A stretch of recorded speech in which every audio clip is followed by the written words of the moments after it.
Right, here we are. It's rain. Let me check we've got. I don't know what I'm doing. I'm fishing at Gold Valley. That's what I'm doing. Right. Come on, where's my live stream? Does it work?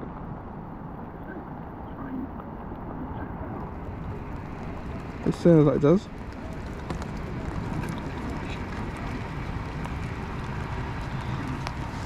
Oh, is that audio working?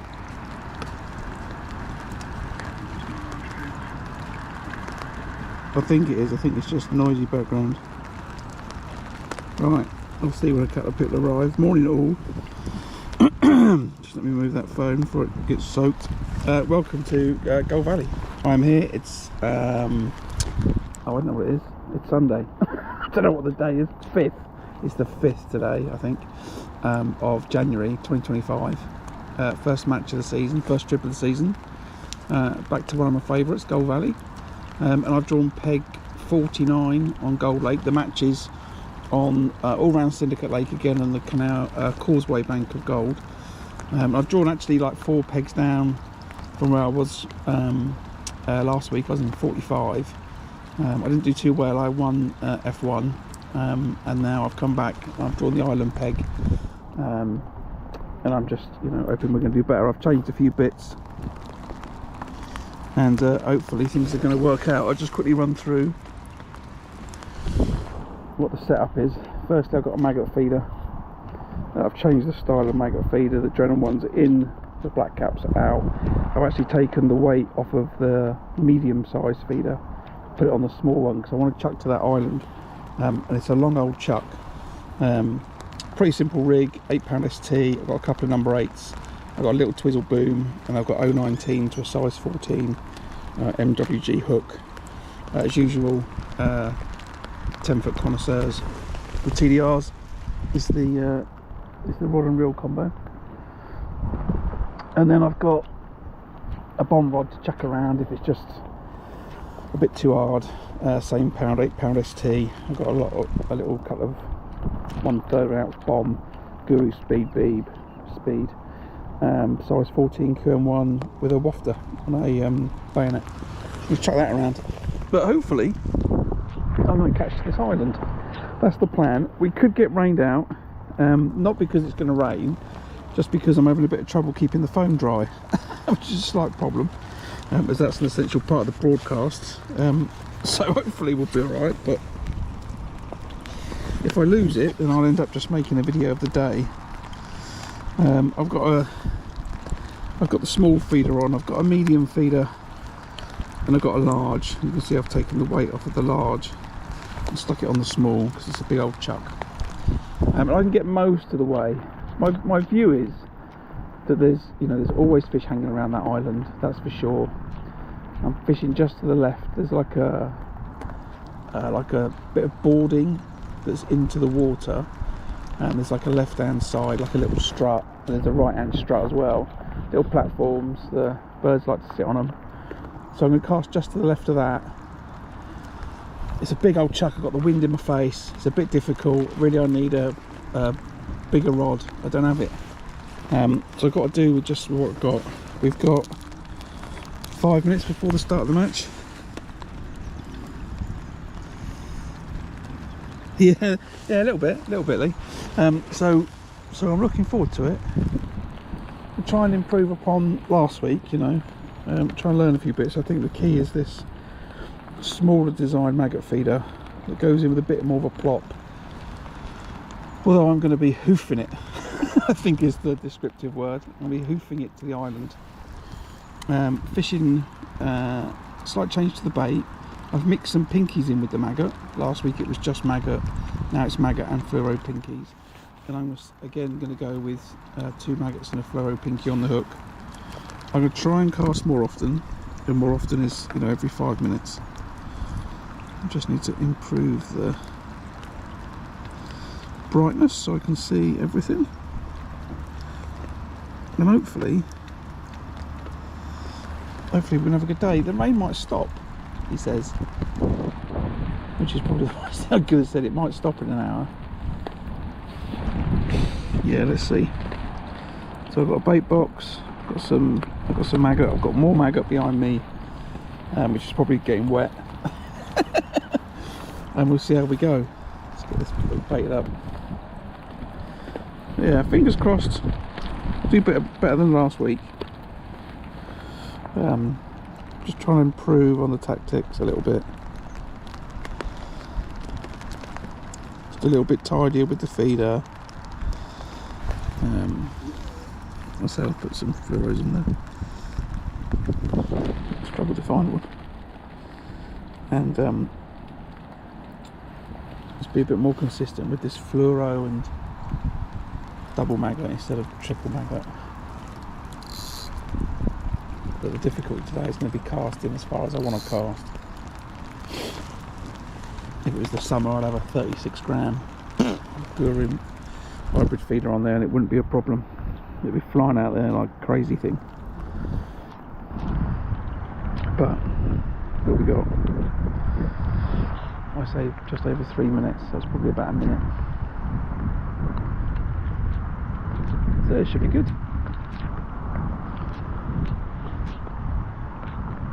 There might be quite a few people viewing today, so I'll drop a hi in chat, and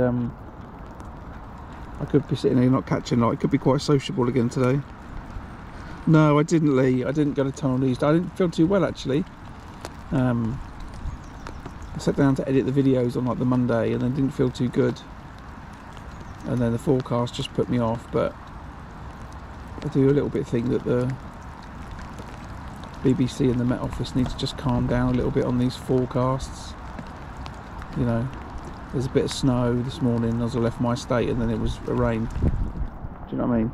I think everyone's getting a bit excitable. But there we go. Yeah, I didn't feel too good. Feel better now though, thanks. It's going to be first fish of 2025. I'm confident I'm going to catch today. Come on, I'm one of the best commercial venues in the country. A lot of pleasure anglers on the far bank. 1, 2, 3, 4, 5, 6, 7, 8. There's a dozen pleasure anglers out today. Oh, this is going to be confusing because there's a match on. I'm in a match and there's another match behind me, and I don't know if that was the whistle for which one that was the whistle for, but we're going for it.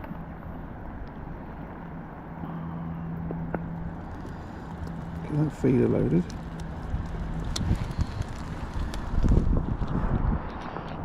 Let's get it out there.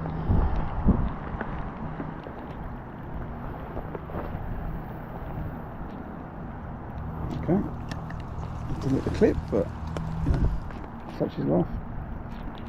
Too bad next time. Well, I've decided it is. Well, I've decided it is.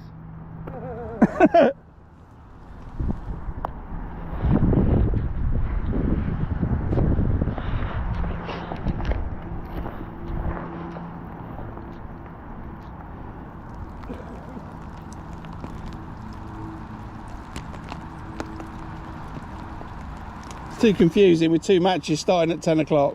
What? It's too confusing with two matches starting at 10 o'clock. No, I agree. So,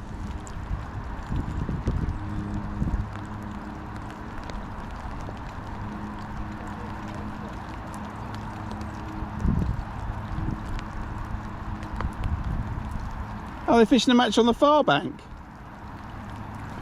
3 matches then. Hey? Is that them then? I just realised there's nets in.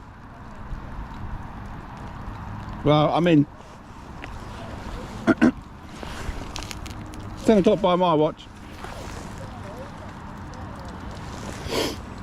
The confusion. There's 3 matches on the venue. Someone's blown a whistle. I've chucked it in. Guy to the right of me thinks we're waiting for a hooter. Everyone will keep me honest. I'll fish for 5 hours. That's my hooter. All in then. I tell you what. I'll bring it out and I'll recast it.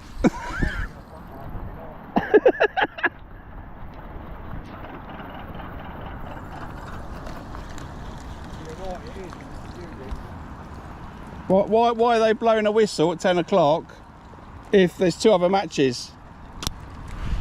And I've just snapped my feeder. Oh well.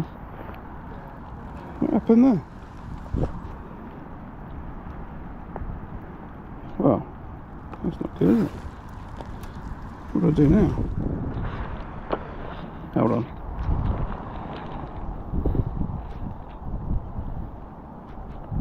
This is a comical start to the match, isn't it? What's happening here?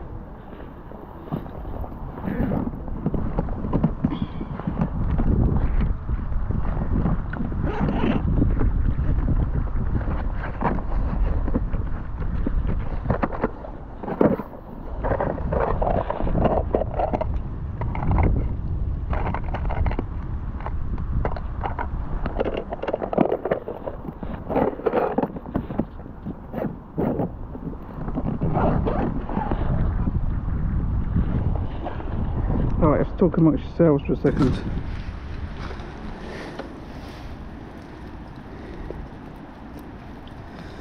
So the feeders I'm using are these Drennan ones. They're the ones I'm using. But I'm swapping the weight on the bottom from the small one to the bigger one because I want to cast it further.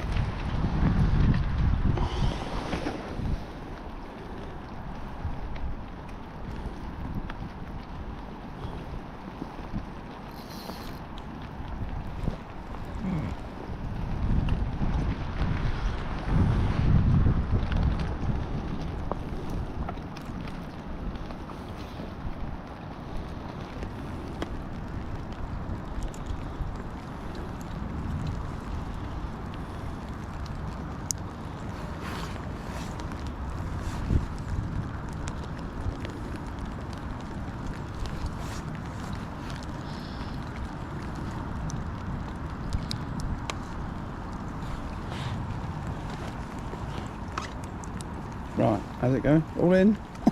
Okay,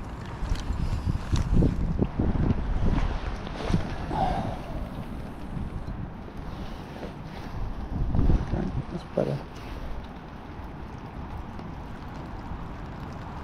Still want it further really though, but I haven't got a bigger weight, even that lifted weight from the largest one.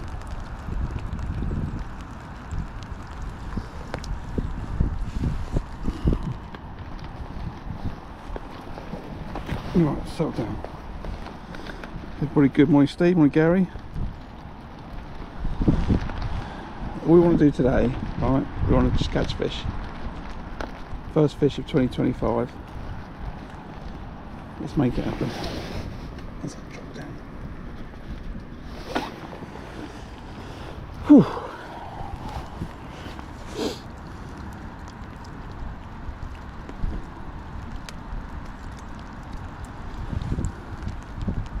I really want to be on Syndicate Lake. I don't really want to draw on gold. The Syndicate Lake form is much better currently, but the thing about gold is you never know. There's some huge fish in here, and whilst I suspect I'm going to catch an F1 or 2, you know, the chance of catching bigger carp is bigger, so just need to get some bites.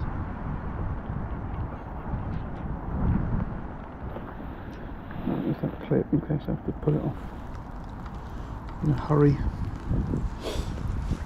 So we're going to, the way that I'm going to fish the match, right, just in terms of tactics, is I'm going to start chucking towards this island. If this wind dies down, I will take a couple of turns off the clip, so then I think I'll be able to cast it a bit further. I've got the wind blowing in my face, that's the problem, which is making it just unpleasant. So if I can get to the island, I'm going to try and get a little bit closer to the island.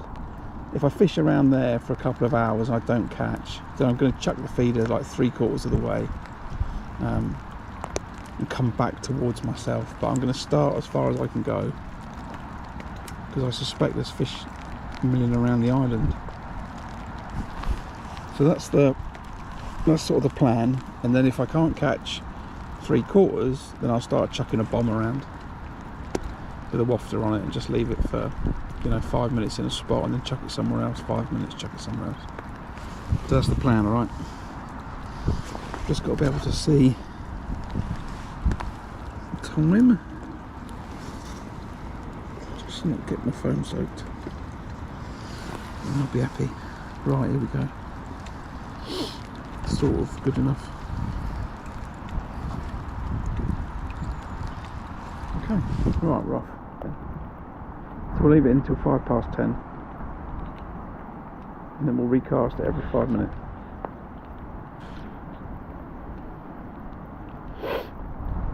Now, do excuse me, I've got a cold, so I might be a bit sniffly.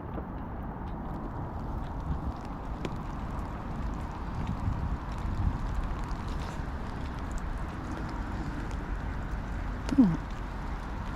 Come on, go round, tip.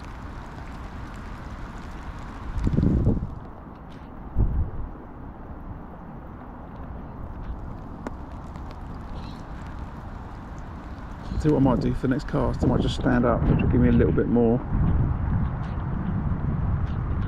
leverage on the cast.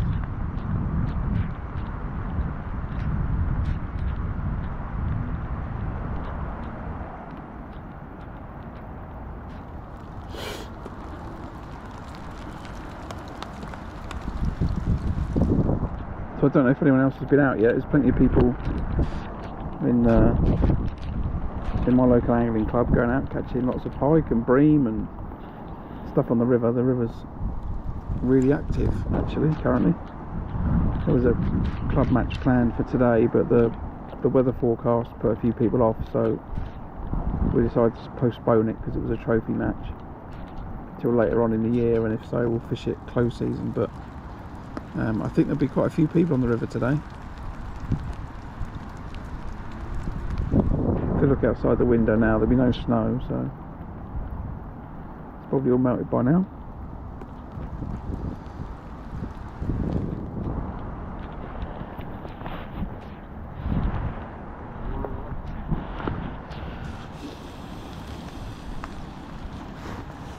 So it looks like we're going to be busy today, so morning everybody. Join me at Gold Valley Lakes in Aldershot. I've just started a fishing match. I'm fishing 5 hours, 10 till 3. Just had a first couple of casts and immediately had to reset up because I managed to snap my feeder. So that wasn't good, but luckily I've got all of the components, so I'm probably not going to do anything. I don't want to go and fix feeders. I was going to say I can go and probably do something to make that feeder work, but I'm not going to. I'm just going to buy a new one. I'll keep the weight off the bottom and that'll be it.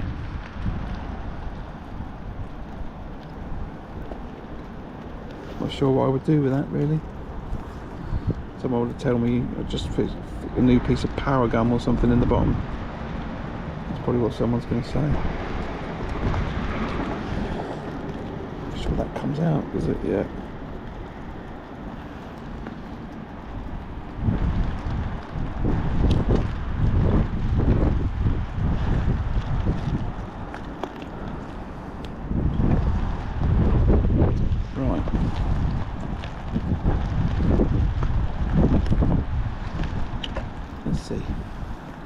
Don't want to leave it too long.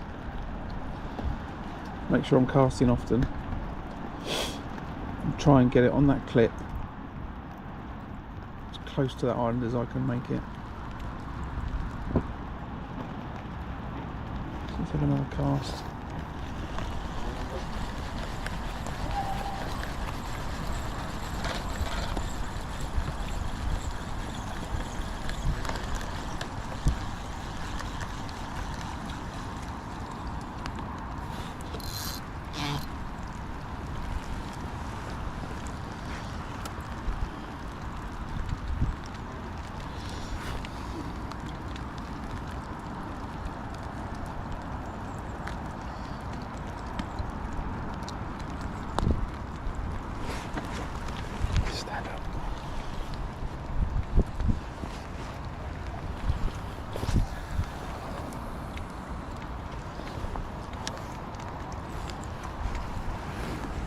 Okay, same spot to the left again. I need to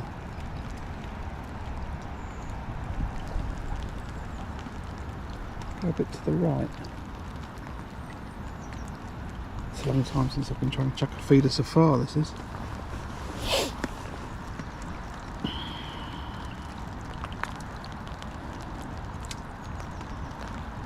Might take me a couple of goes to get my casting arm in.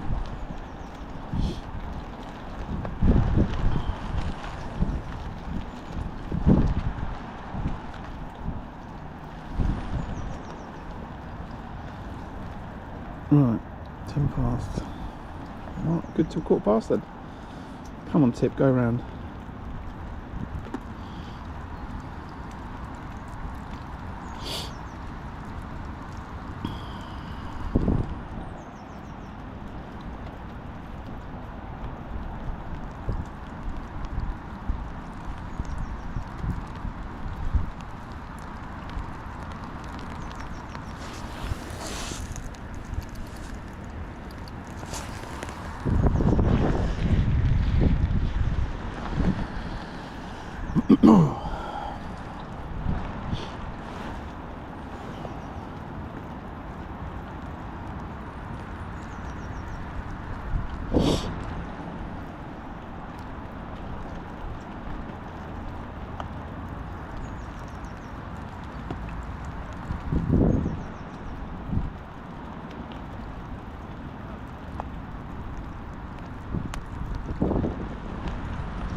Morning out.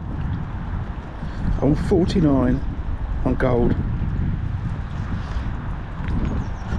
I think this is going to stop raining in an hour.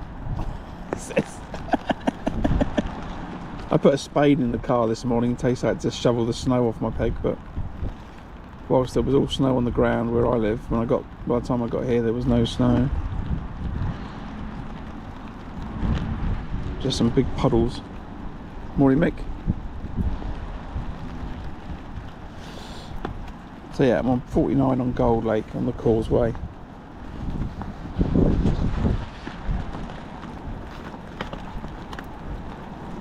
And I am looking forward to my first fish of 2025.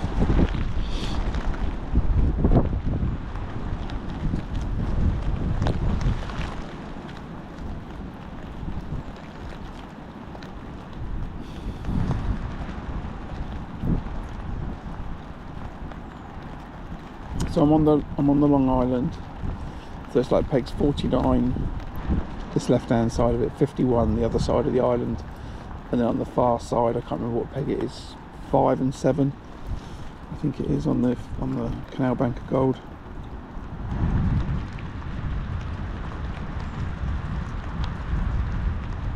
They're renowned pegs, you know. If you draw them in the summer, then you know you want to be doing well.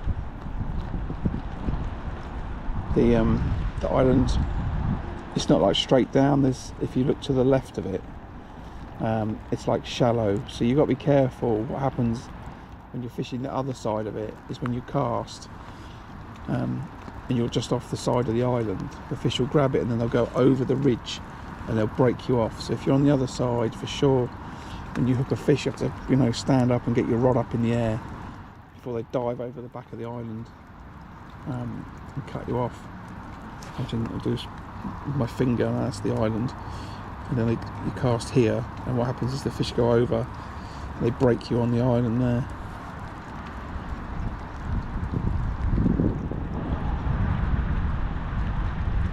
So I will be aware of that today in case any fish want to go shooting forwards. Really I want to be a bit more to the right, so if they run straight in front of me they're going to just hit the island. That's what I want to avoid.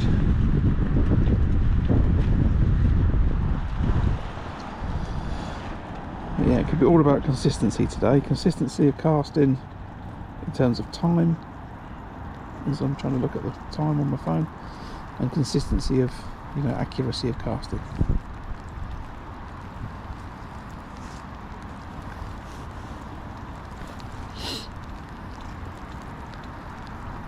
Right, quarter past. Give it another 30 seconds and then bring it in.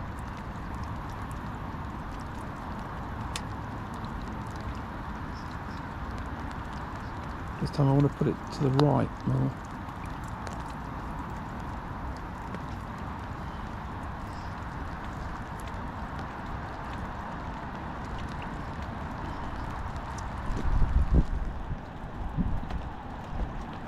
Right, that'll do.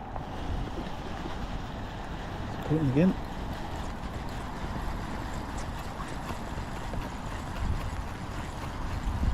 It's not very deep off that island, it's, you know, a couple of foot deep. So if the fish are there, they're going to be on it pretty quick.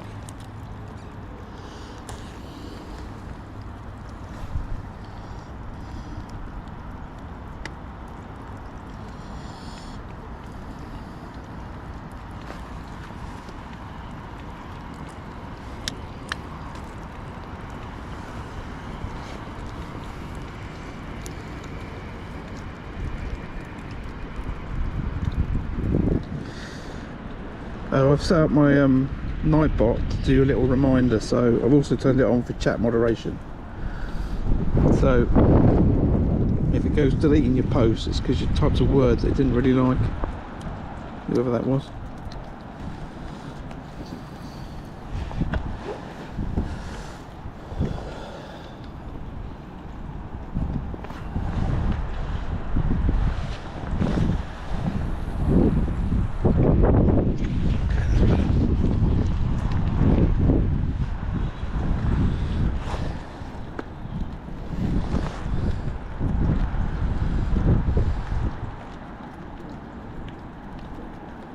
Mate, quick type in, mate.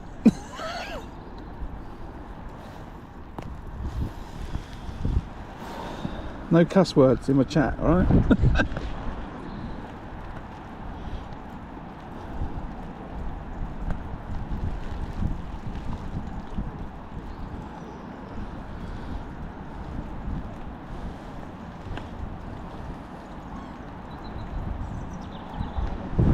Right, we're just going Paul. Morning, Paul.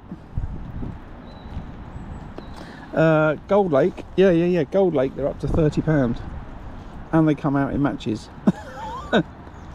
Last time, fish came out £30. Roger Bill caught one from peg 1, fishing up the bank.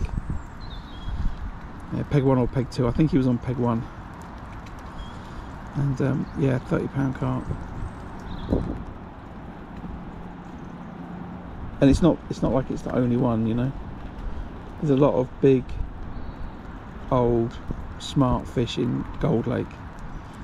And there's a load of smaller carp, and there's a bunch of F1s, and, you know, there's a bunch of bream, and, you know, all sorts of stuff. But yeah, up to £30.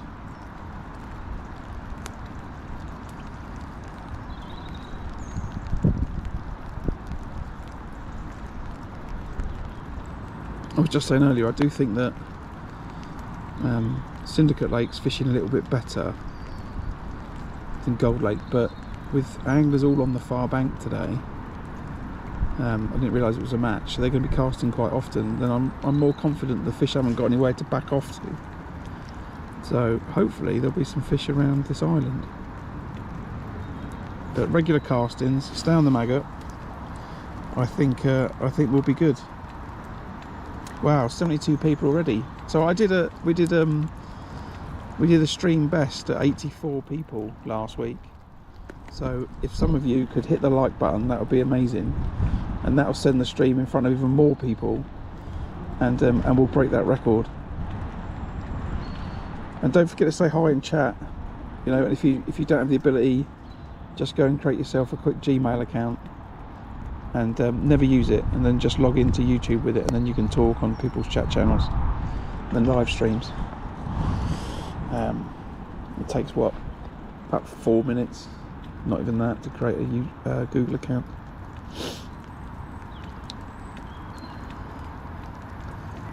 So yeah, that's what you need. I think it's probably 4 minutes.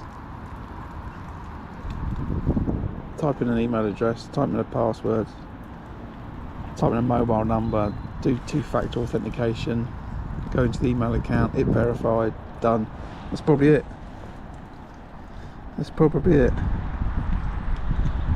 I would never fish a feeder on the pole at Gold Valley.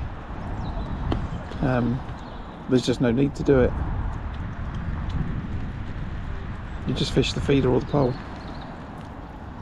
The only time I would fish a feeder on the pole is in the river where it's flowing, so you can't fish a pole, and then it's more accurate than a feeder. Hopefully that makes some sense.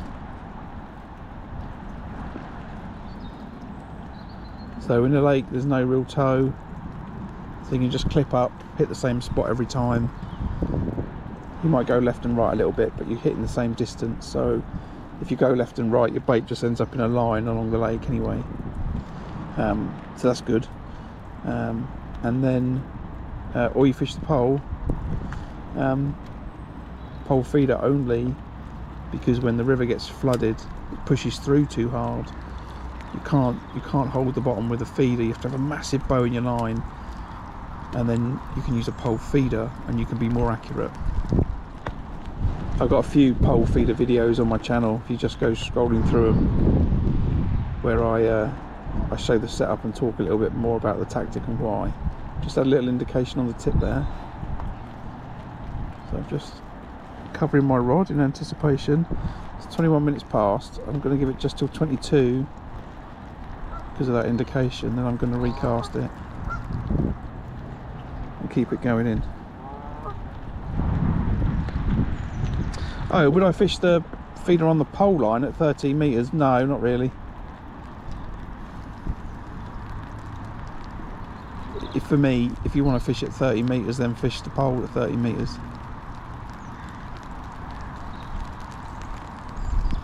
You know, that said, I'm talking about what I'd do in a match, right? You could come down here in the summer, chuck a load of ground bait at 13 metres, and then chuck a method feeder over it, or a...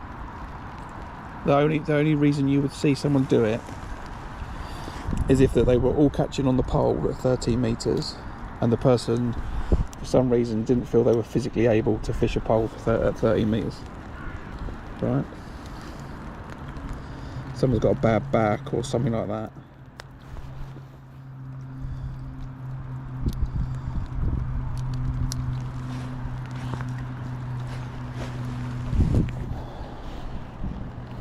Just want this wind to stop.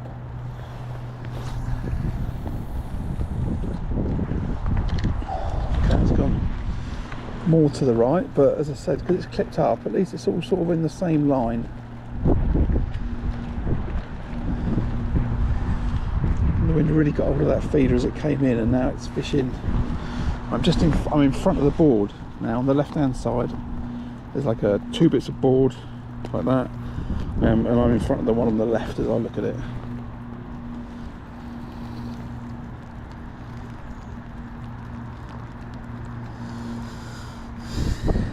Right, wow, 93. You know, this is amazing, right? I said that I could set up a stream for fishing, right? And people could come and watch fishing live. And I think you could do it. And there's 93 people watching the channel currently, which is amazing, right? So, you know, thanks everyone for coming. Even if you just sort of come in here for 2 minutes, you know, welcome to the channel.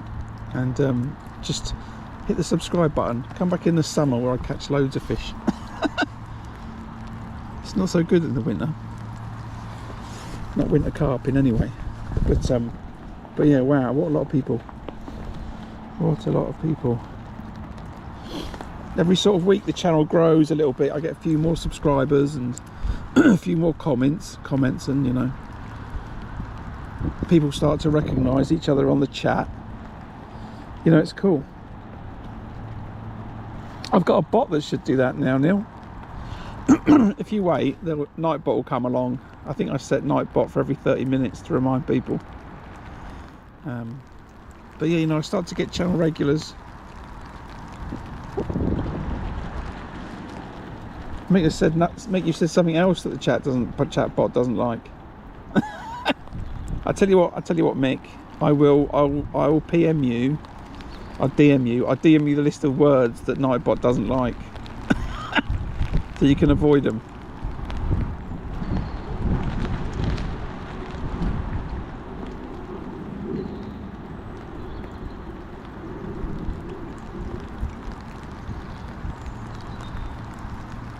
suspect she might just be trying things out now.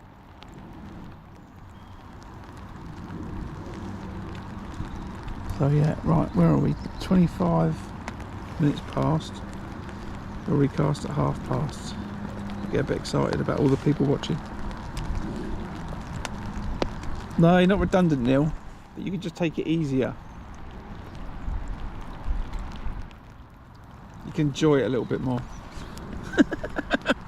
No, I needed to turn, the bigger the stream gets, you know, the more there's the potential for a bad actor to turn up and just to start spouting stuff in the chat that, you know, I don't want, and nor does anyone else. So I had to turn Nightbot on to moderate it, and at the same time I told Nightbot to do a repeating reminder message, because a lot of people come in, you know, and then I'm busy doing something and I might not catch them, and even to say hello, and they might think that, you know, what's going on. But come on, Tip, go round. Go round. So I'm assuming the picture and the audio is all right today. I have decided though that if anyone's watched my Christmas Day video, where I do most of the footage is actually on the side camera and not on the chest camera, and I think it made for quite a good video. And I'm having a little think about the setup that I've got, and I do think there's a way for me to stream it from the side camera instead of the chest cam. I've just got to be confident in the distance on the phone, so I'm going to have to do a practice one at some point in maybe the next few weeks. I'll do a little one in the garden, maybe a little test stream about the distance, but I've got the right equipment. I've got a radio mic that I can connect. I've got a media mod, so I think if I set up the side camera with a media mod and a radio mic, and I stick the other one on my chest, then I can talk, but you'll get all the footage from the side camera, which is no good today because I've got my back to it really.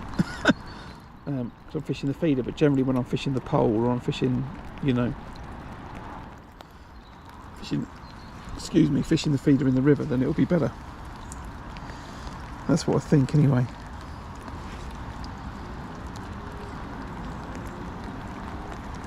Right, we'll just get to past, I think, and then recast. I'm not going to be afraid to keep refilling it and chucking it in, I don't think.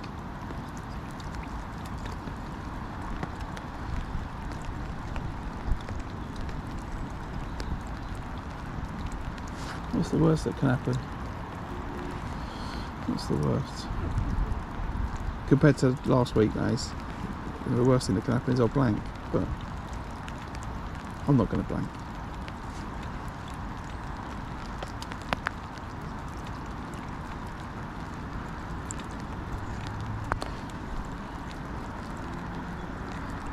So if you just joined the channel, welcome to this nice Sunday morning. I'm in the rain. I'm fishing the open at Gold Valley Lakes in Aldershot. It's quite a lot on today. I think there's 30 odd anglers on today. We're using the whole of Syndicate Lake and Causeway Bank of Gold. These open matches have the sort of have a momentum habit. You know, the more people that fish them, the more turn up for them, because there's more money to be won. The more people fish them, the more people turn up. You know, that sort of thing. That sort of thing can happen. And if the venue's on form and people are catching, then people like to go to it. So right now I think we've got all those things going on at Gold Valley, so it's becoming the match is becoming bigger and bigger.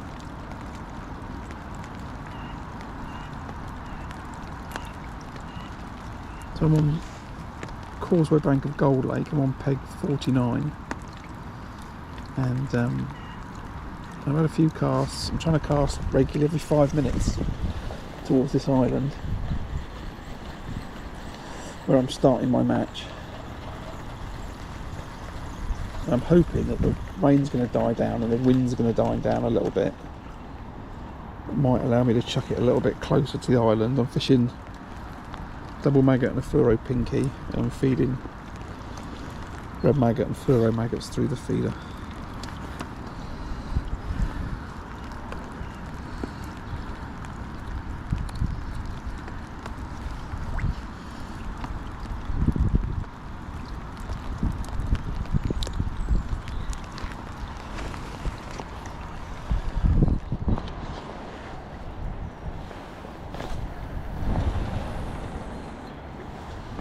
That's where I think I want it to be, but really I'd like it an extra metre towards the island, but I'm happy with that. So I'm going to fish out towards this island for the first part of the match. The match is 5 hours, so I can spend, you know, a good hour and a half out on this main chuck towards the island, and then I might have a few chucks shorter, and then if I struggle, I'm not catching at all, then I might chuck a little waft around, which is a sort of semi-buoyant bait, so it sort of will waft around a little bit in the toe of the lake. It won't stick completely static on the bait, on the ground. I fish with wafters a lot during the summer on a method feeder, a hybrid feeder. I'm a big fan of using that at this venue. But we've got to batten down the hatches a little bit for the rain. Did it hit 100, did it? Wow, 109. Wow, I've got the biggest smile on my face. Welcome everyone to the channel. Welcome, welcome. Enjoying a bit of live fishing. It's unusual actually, you're joining one of the streams where I'm not catching too much. But hit the subscribe button and hit the notifications, and then you'll see from the channel that I'm really active. I'm live streaming all the time from here and from other venues and from the River Thames, and there's plenty of different types of fishing to be seen on the channel. So whatever your discipline, hit the subscribe button. That'd be really appreciated. It's a free way to support the channel, and it helps the channel grow, and you know, your presence here helps push the video towards more people and the live stream towards more people. So that's just fantastic. It's awesome.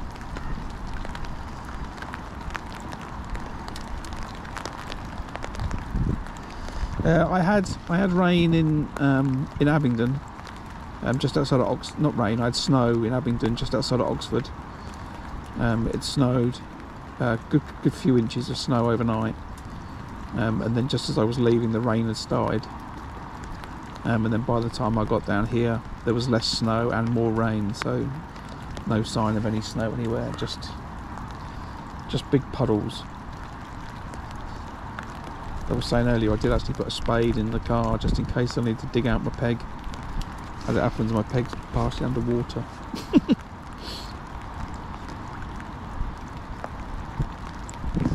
Right, where are these fish? Where are these fish? Yeah, I'm glad you enjoyed it, Steve. The view I had for the channel, you know, I was doing a little bit of live streaming, just, you know, playing some video games and stuff. And I thought, if you could do this for fishing, I think that'd be really good, because what I always sort of thought was, one, it should be quite interesting, right? So long as I'm catching and I'm competing in competitions and stuff like that, that should be quite interesting for people. And a lot of other people do that, right, though? So you could watch, you know, I could name a dozen anglers that fish matches, and then make a video out of it, right? But I thought if you could live stream it, so people could see exactly what was happening, exactly what I was feeding, when I was feeding, where I fed, what my baits were, what my rigs were, why did I decide to come off that line, why did I choose to do it at this sort of particular time. That would add like a whole extra dimension to my fishing, and I thought would be more.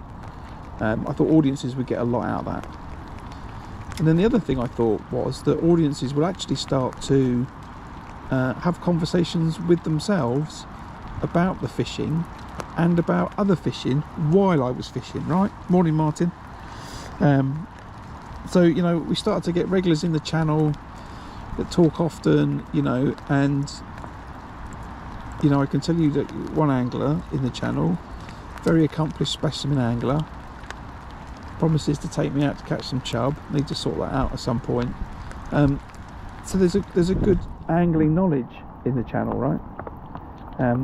So I always thought you'd have sort of two things running, which was discussions about the day and the match and what I was doing, but then it was sort of like an online live place for someone to ask another question about some other part of fishing, right? You know, people might ask me about the venue, or you know, what did I think was good summer tactics even though we're in the middle of winter, you know, that sort of stuff. And so long as I was happy I had my fishing under control, i.e.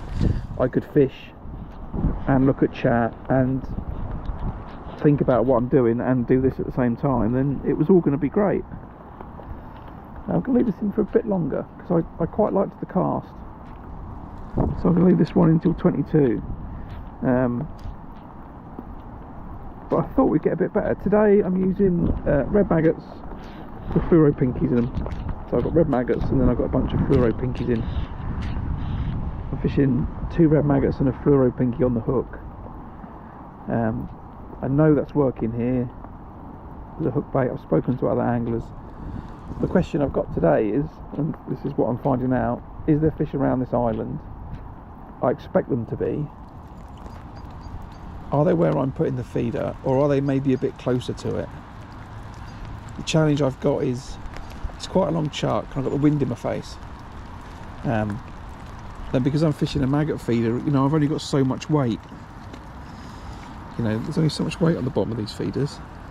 And they certainly don't weigh 36 grams like a nice Guru hybrid would. So I'm not quite as close to the island as I want to be. But all the time this wind's blowing in my face, I'm not going to be able to get there. That's the only challenge I've got. But let's see. Regular casting, same spot, decent amount of bait. Maybe I can draw some fish to where I'm fishing. And you know, at some point, you know, I think that maybe those fish will move around that island, and then maybe I can pick some fish up at that point. But we've been there for nearly 40 minutes and have our one liner. So it's not exactly the most blistering start to the day. I haven't seen anyone on the far bank catch.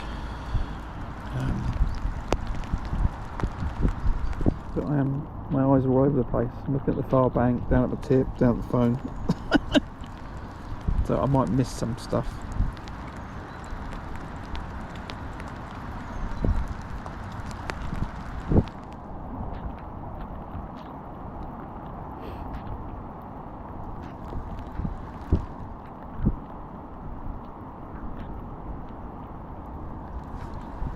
Just got to keep it regular. What I don't want to do is suddenly realise 20 minutes have gone by. No Coke today. No Coke today. Didn't have any Coke in the shop. I got a can of Fanta. It's hiding under my Guru thing. It's so wet. Unfortunately, this side tray I've got, it loses its waterproofing over the years, I think, and it will drip water through the top. So I want to replace it with one of those, I was going to say Storm Shield, that's not the right word. I can't think of the brand now that has the extra wide side trays. And they've got the trays in stock, but they don't have the coverings in stock. So I don't want to buy just the side tray and then suddenly realise that the company's gone out of business or something stupid like that, and they've got a side tray with no cover.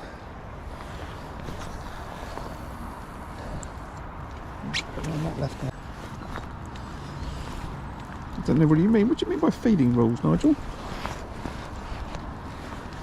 Did anyone ask that question before?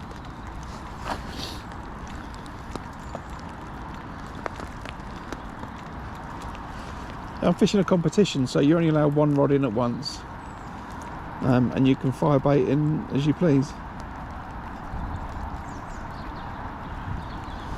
If that's the sort of question you're asking. Oh yeah, chuck it all in, mate. Chuck it all in, much as you want. The only thing you can't use is bread. I'm not aware of any bait limits.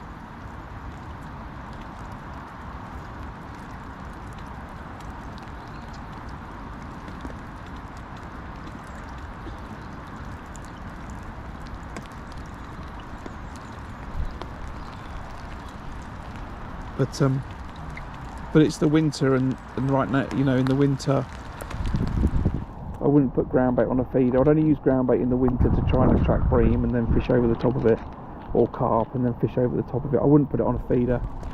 The only reason where that might be different, if you start talking about different types of ground bait, if I was fishing for F1s at Tunnel Barn Farm, on the pole I would have some crushed expander made up, which for all argument's sake is then effectively ground bait, and I would feed that through a pole pot if it was hard and I wasn't getting any bites. But I'm talking like a little pole pot, a crushed expander, just to try and spark some life into the peg. But I wouldn't fish a method feeder with ground bait on it in the winter, because you don't want to leave patches of bait all over the place. Where the water gets clearer, the fish see it and they, you know, spook away from it.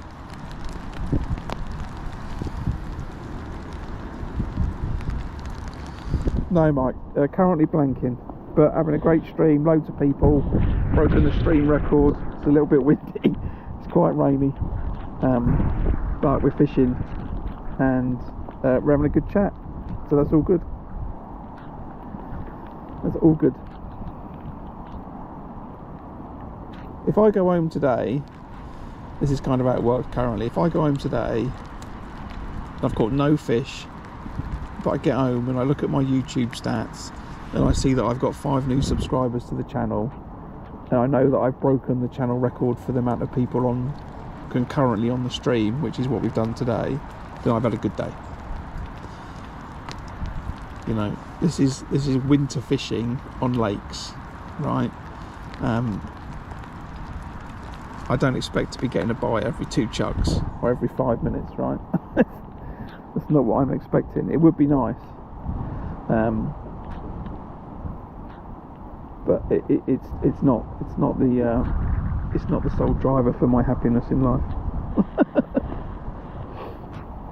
As I said, if I go home and there's a load of more subscribers to the channel, and then, you know, I think there'll be some more people on the next live stream, we can keep doing that.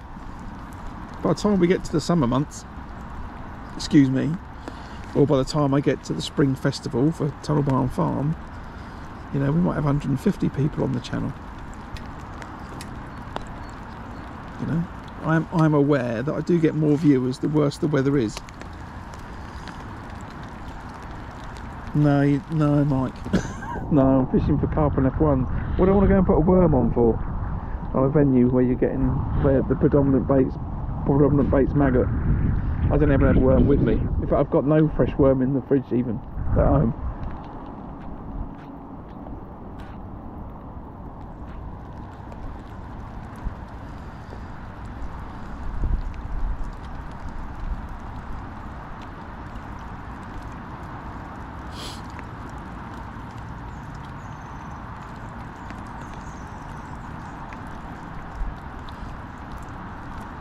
The primary thing that the fish are responding to in this venue right now is maggots.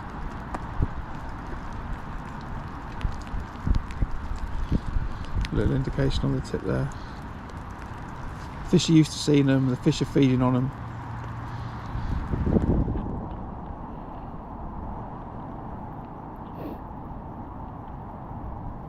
If I was on the river, I'd be all in with you.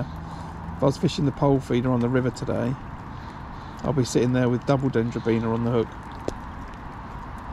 trying to catch a 5-pound bream, but I'm trying to catch an F1 and or a carp, and I expect more it's going to be an F1, but I don't think they'll fall foul to dendrobinas.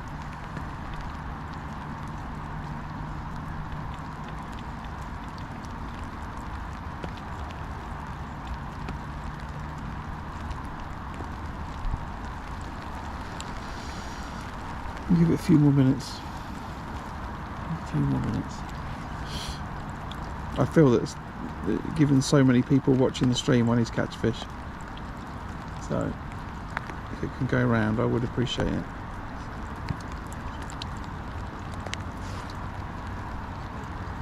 If we bring it in,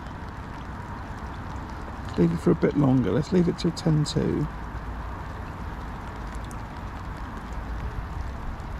And then I've got another chuck or 2 chucks in it, and then have a little think about what I'm going to do at the top of the hour.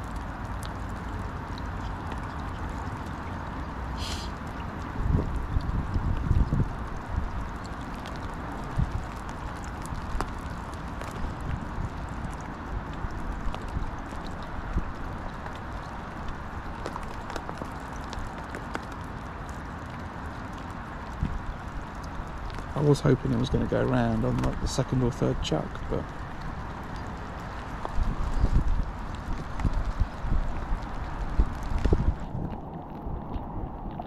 I'm not sure if it's because I'm not close enough to the island or not, or whether there's not a lot of fish in that spot or not. Morning. Yeah, don't worry about the rain, mate. What's there on? 30 on it today at Gold?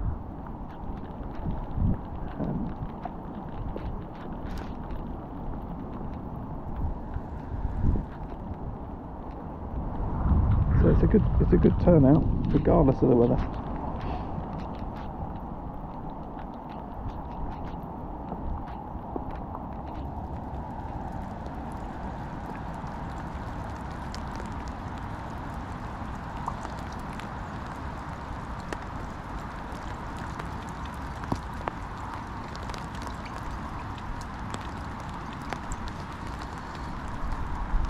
Minutes, and then I'm going to have to bring it in and recast it. Does that say 123 people?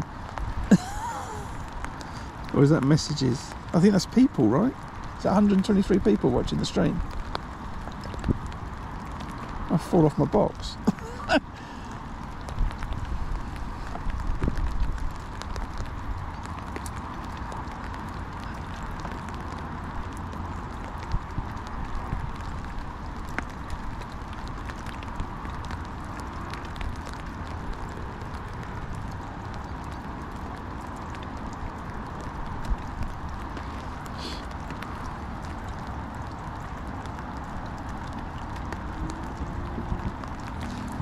Right, one more minute, and then we're going to move it. It is, isn't it?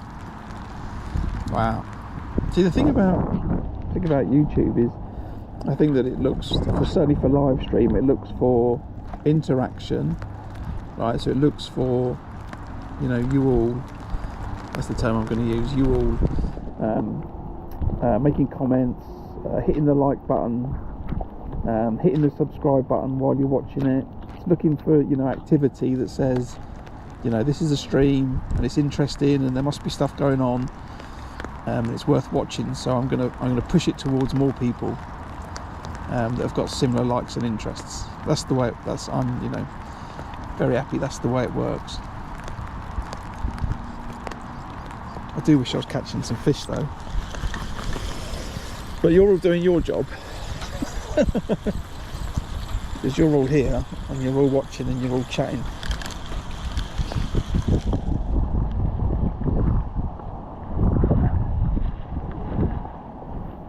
I need to step up my game and catch a fish.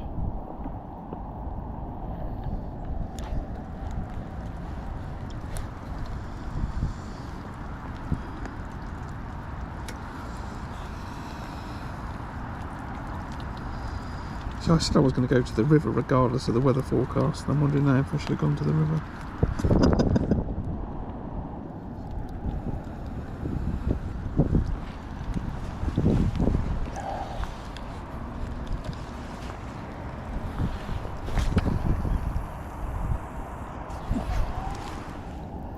A bit of a weak old cast that, and it wasn't going to make it. So we're going to leave that 5 minutes and redo it. Morning, Mick. It's like a mix and mics in the channel. Okay.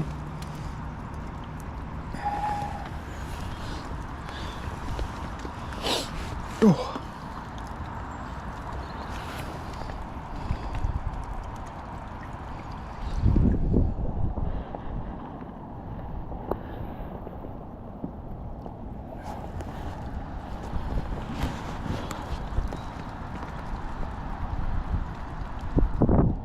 Right, 5 minutes, and then we're going to have to recast it, and then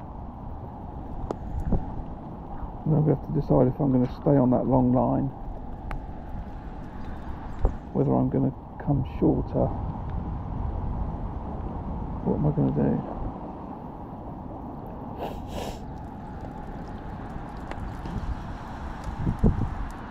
If there was F1s there and I was dropping it on their head, I would have had a bite. So I have to conclude there's no F1s where I'm dropping that feeder. I would have had a bite. So the question is are they closer to me, or are they tucked right up against that island?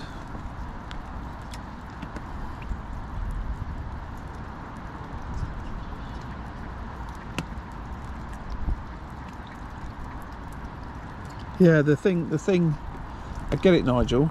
The thing is, if you look at the match results, you talk to the match anglers, they're all using maggots.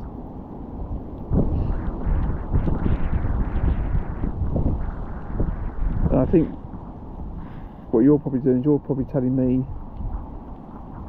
from a pleasure angler perspective, and my mind is tuned into a match angler perspective of what I'm trying to catch.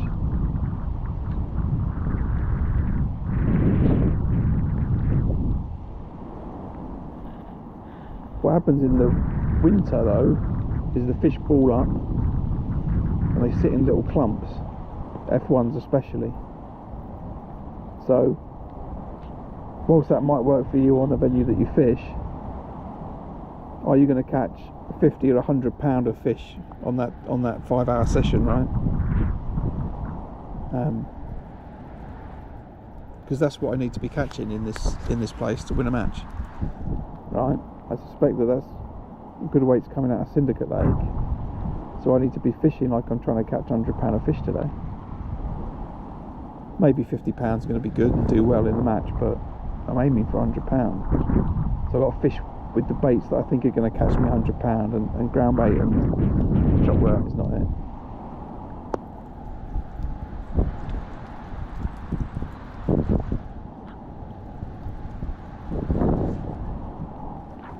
But anyway, each to their own. It's all about, this is the thing I liked about the stream, right? Because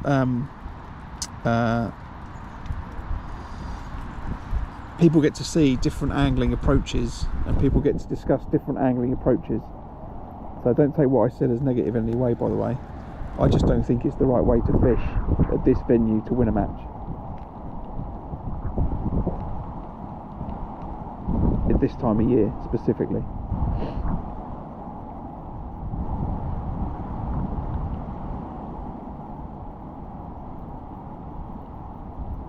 What I believe right now is the F1s and the carp, they want maggots, they want to see movement in the water, and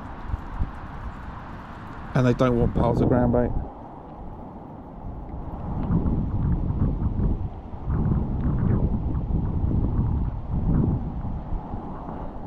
Now it'd be tricky to convince you of that, obviously, because I'm blanking.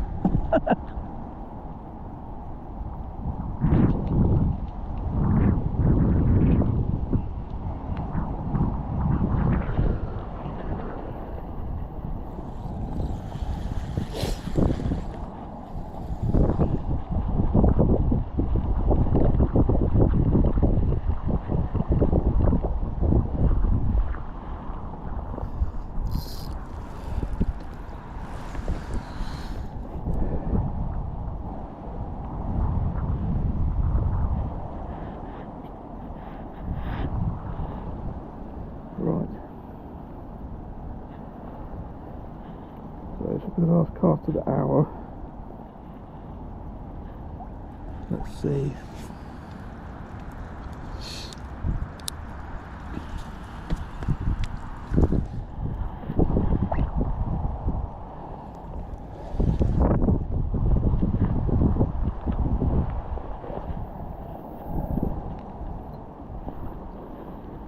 myself out of the clip.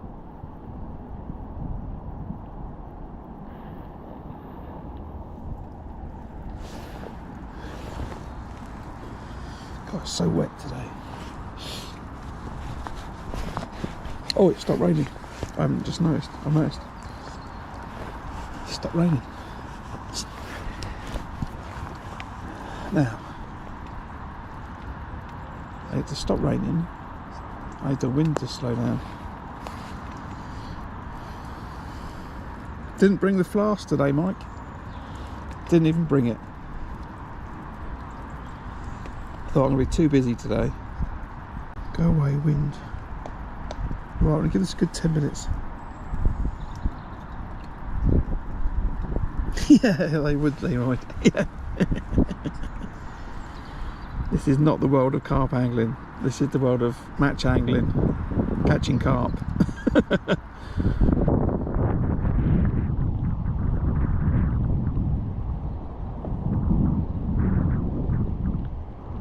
Although at some point in the course of next season, I might do a night. I might do a night live stream. Trouble is, you see it on TikTok quite a lot, and they don't catch. You know, it's just, you know, some guy sitting in his bivvy with a phone, eating some bacon or a sausage sandwich. You know, just not catching. It's like, I'm not sure the entertainment. So what I might do is I might night fish, but in a slightly different way. When I was about 18, 17, 18, I was a member of Farnborough and District Angling Society, and there was a lake called Shorefields Lake, and on the first day of the season, I and my mate called James, we fished it on the first day of the season from midnight.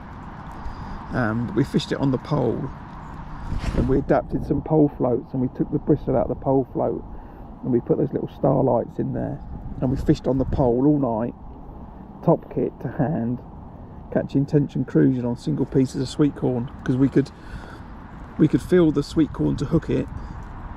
There's a little indication there. And we could see the fish in the moonlight to net them, to be caught all night long. But so I might do a night, but I got to catch, or maybe I just need to come to a venue where I'm going to catch, like this. Maybe come to a night session at Gold Valley. I think they still do night sessions in the summer.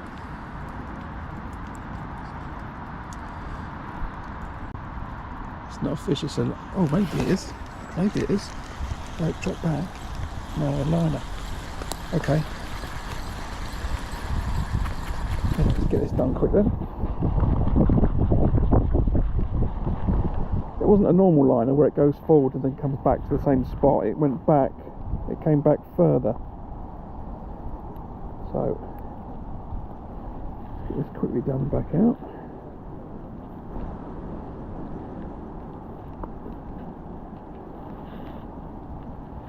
Four-fifths of my maggots go in the feeder, 1/5 just go on the floor. Right.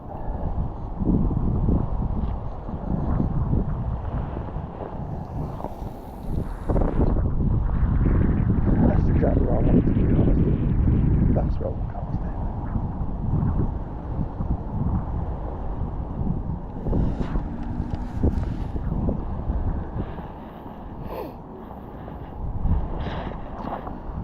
Yeah, so I might do a night fishing session. The thing about streaming is you've got to stream when people want to watch, you know. The reason I get good or better viewers now is because a lot of anglers aren't fishing. So they're like, what am I doing Sunday afternoon? Turns out this fella's fishing, we can just watch him. So I get an increased viewership. It helps boost the people that find the channel, but normally, you know, people will be out fishing themselves.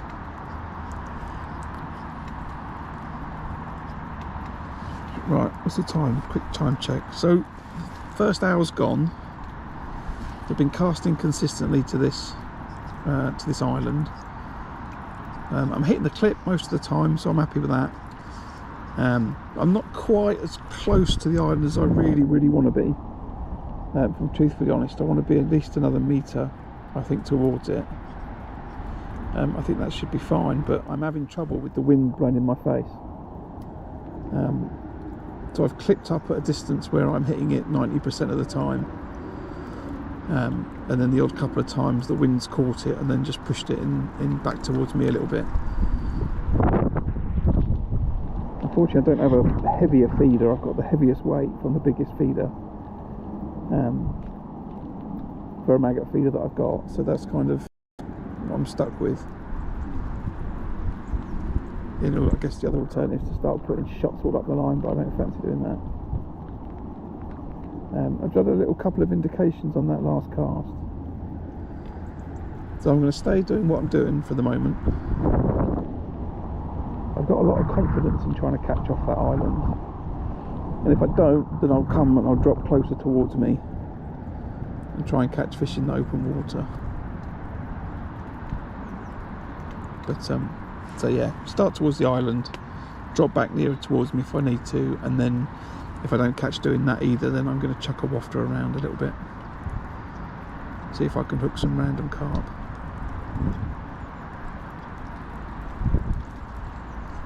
But unfortunately not as busy as I was expecting.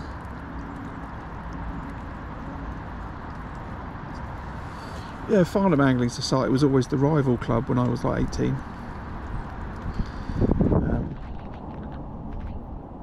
But yeah, it's and then Farnham bought some waters off of Farnborough, so Stillwater and Ash, I think, changed hands between the two clubs.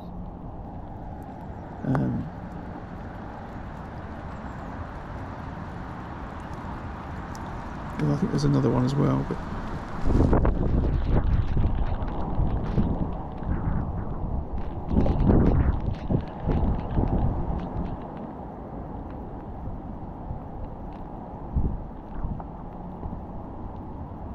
yeah, maybe, Nigel.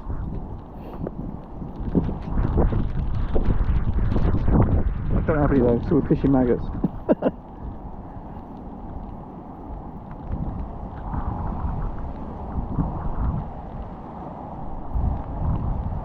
If you come back in the summer and watch me fishing down the edge, you'll see me putting in loads of corn. I'm a big fan of fishing sweet corn in the summer, especially at this venue. Little indication there on the tip, right, what's going on around this island.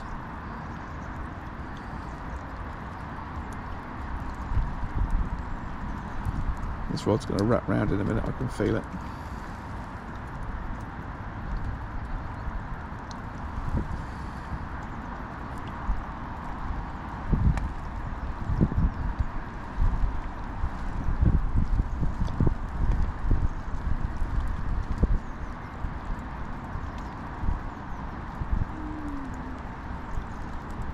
Another little indication on the tip. Okay, there's fish somewhere between me and where I'm fishing them.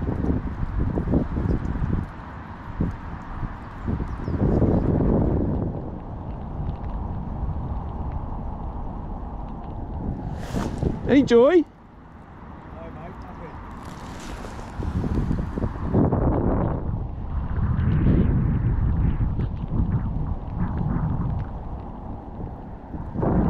Same as, I don't see anyone catching at all. I didn't know it had, mate.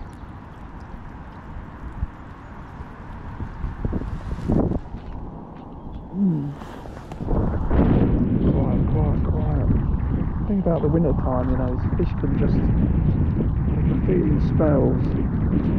I came for a little practice last Saturday, and the sort of fishing, you know, sort of hour was between probably about 1:45 to 1:45 when fish decided to come on the feed. And as quick as they came on and people caught a few fish, and they turned off again. That was it. So you never really know. Never really know.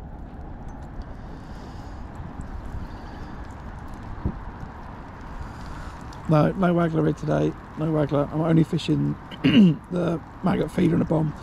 Excuse me.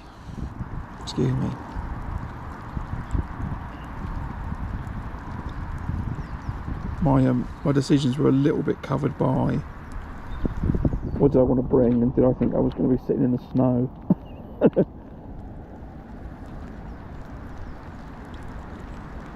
I am confident, I'm very confident of catching on a maggot feeder. The question is, how much am I going to catch in the next 4 hours, having spent 20% of the match gone already.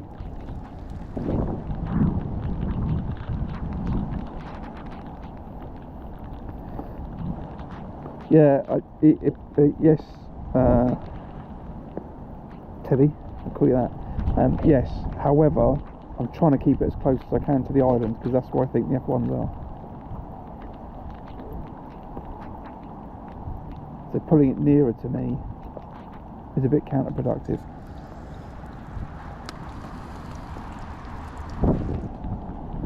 But yeah, I know Mr. Pickering loves a little twitch on the feeder. In fact, should we do it? Let's just do it just to entertain you. Right. What would Mr. Pickering do? He'd probably wind it like that until it pops back again. There we go. Let's see. Let's see if Teddy's going to bring Mr. Tommy Pickering magic to my match.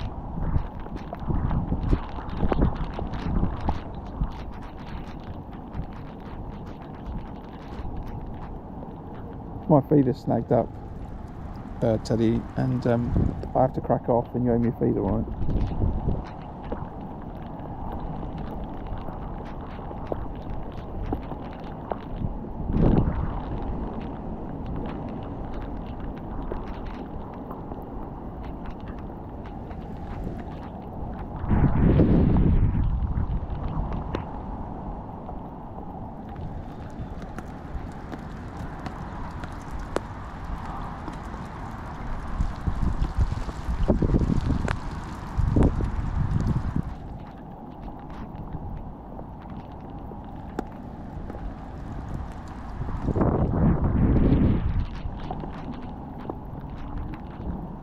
Right, one more minute and then we'll chuck it in again. Rain. 125 people in the channel. Welcome everyone. Welcome to the fishing stream. Not catching too much currently, so apologies for that. But it's a good time to hit the subscribe button, and then you can find your way back to the channel at a different time when the weather's not horrible, and it's not such wintry conditions. Or I'm fishing on the river, because if I was fishing on the river today,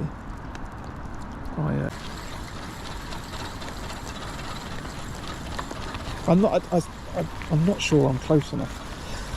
What I'm going to do, what can I do to fix this?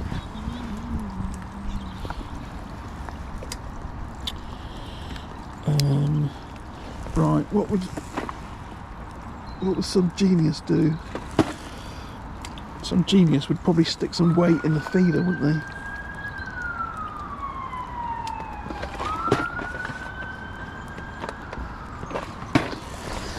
I'm going to have another chuck, and then I'm going to have a little think to see if I can chuck, put some weight in the feeder itself.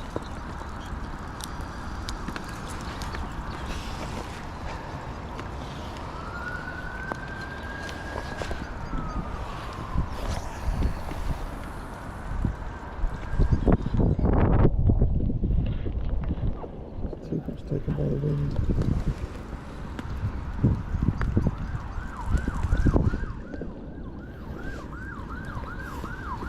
So I could up the feeder size, and I'm going to be putting more maggot in it, but I could put some weights inside. I could put one of the weights off the bottom of the other feeder inside this feeder, couldn't I? I could do that. I could take a weight off, pop it inside the other feeder itself.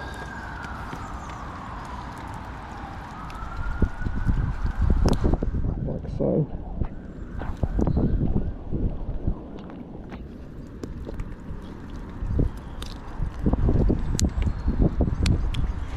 right, I could do that, couldn't I? Now I've got a significantly heavier feeder. Maybe it's the way.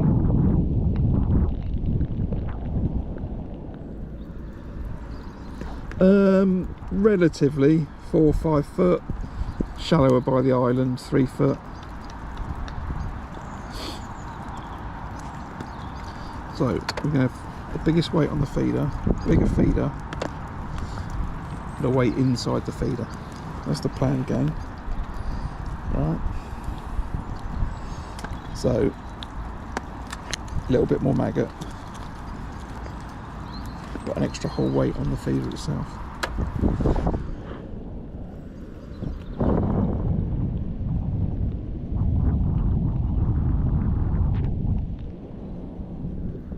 I'm sure there's fish on that feeder, on that thing. Right, we'll give it 2 more minutes.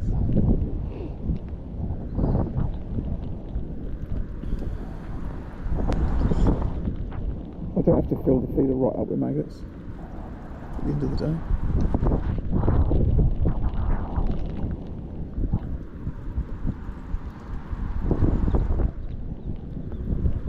It's just this headwind. It's just exactly what I don't want.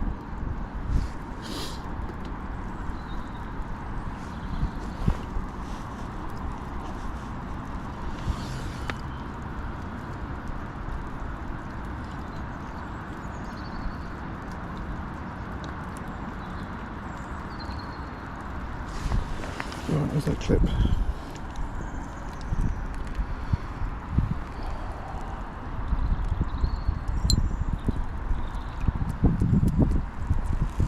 Right, extra 2 rings on the clip.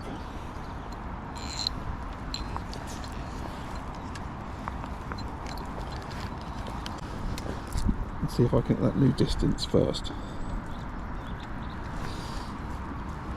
With that extra weight in it, so I'm going to take that weight, put it in this feeder,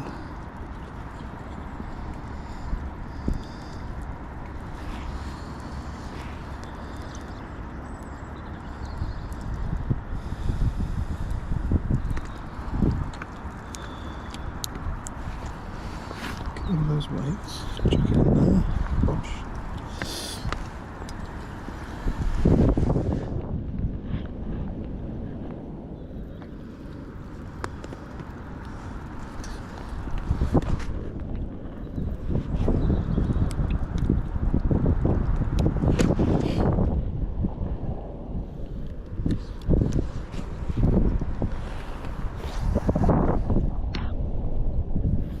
Okay, a bit of the clip. That's a better distance.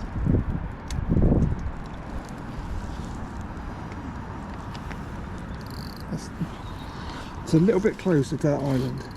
Well, it's that much closer from the reel to the second eye, which is just, I don't know, 70 centimetres, something like that, maybe 60 centimetres.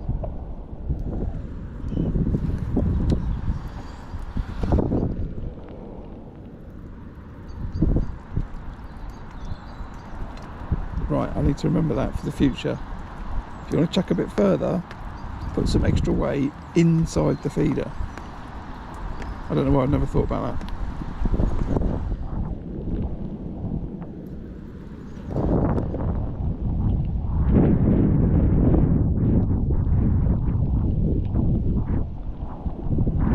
Add an indication there. Indication. Come and tip. Go round. Go round. Prove to me that those fish are a little bit closer to that island.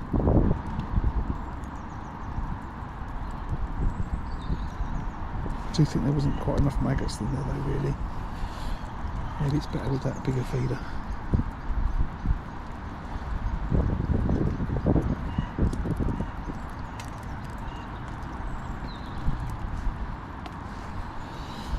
Let's see. Let's have a couple of chucks with this. I think like I could take a little bit more off that clip as well and get a little bit closer to that island.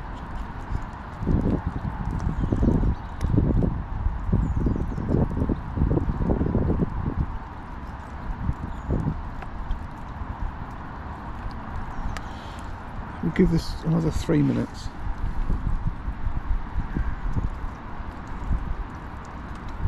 and then we'll take some more off the clip.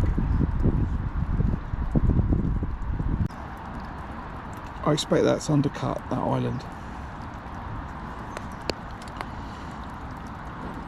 and that's where I think fish will be hiding in the winter. Like, there'll be a concentration of fish.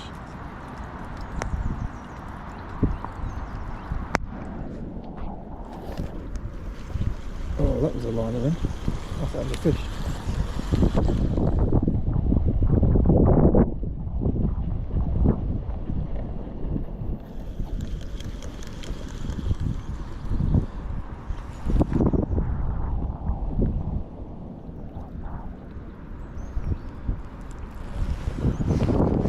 Feel positive though, right? Let's not lose that weight. That'll just be annoying.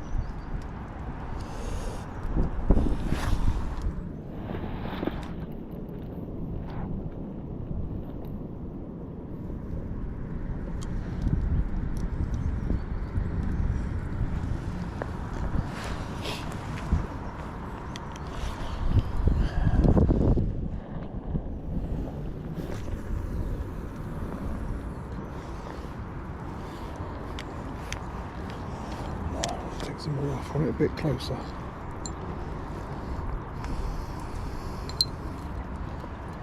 Let's go up to the eye again.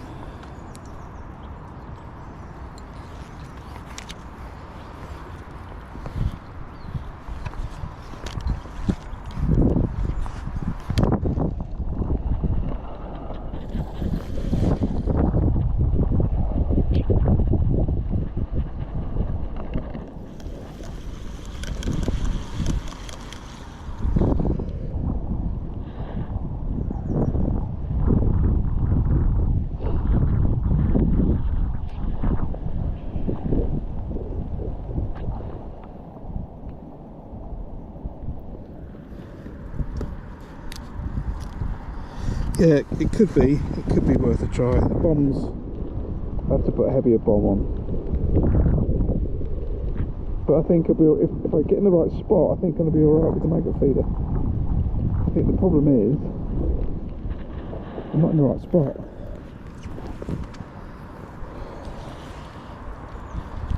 That's the problem.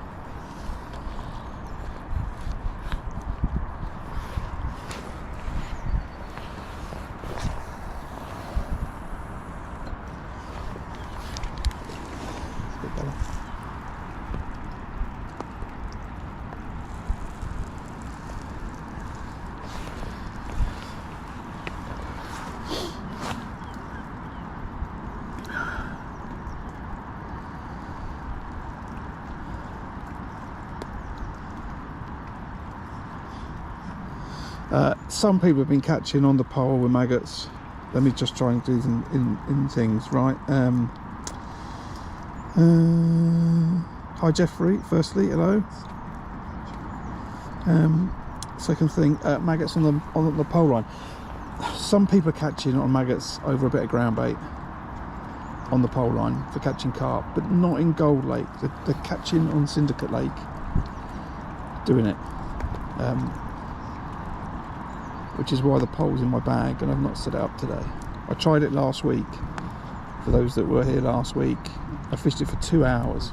I didn't have a single indication on the pole line for the last 2 hours of the match. And I checked it a couple of times before, so you know, I've drawn down 4 pegs from where I was last week. I'm convinced the fish around the island. And the thing that's just the issue right now is my angling ability to get it to where I want to put it. That's the problem, and that's what I've got to try and solve. Could I catch if I chucked a bomb on with some maggots? Yes, but I think if I get in the right spot, I'll catch with a maggot feeder with some maggots, so I don't think that's going to make a difference.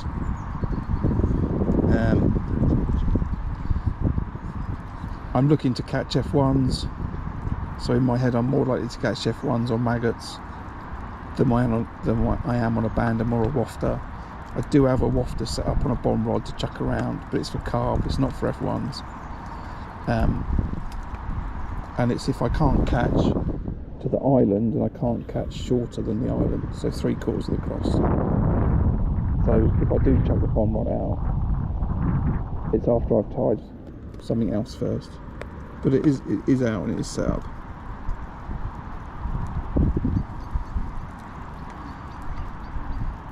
No, Martin, I'll end up coming closer towards me. If I want to fish in open water is towards me. It's not left or right.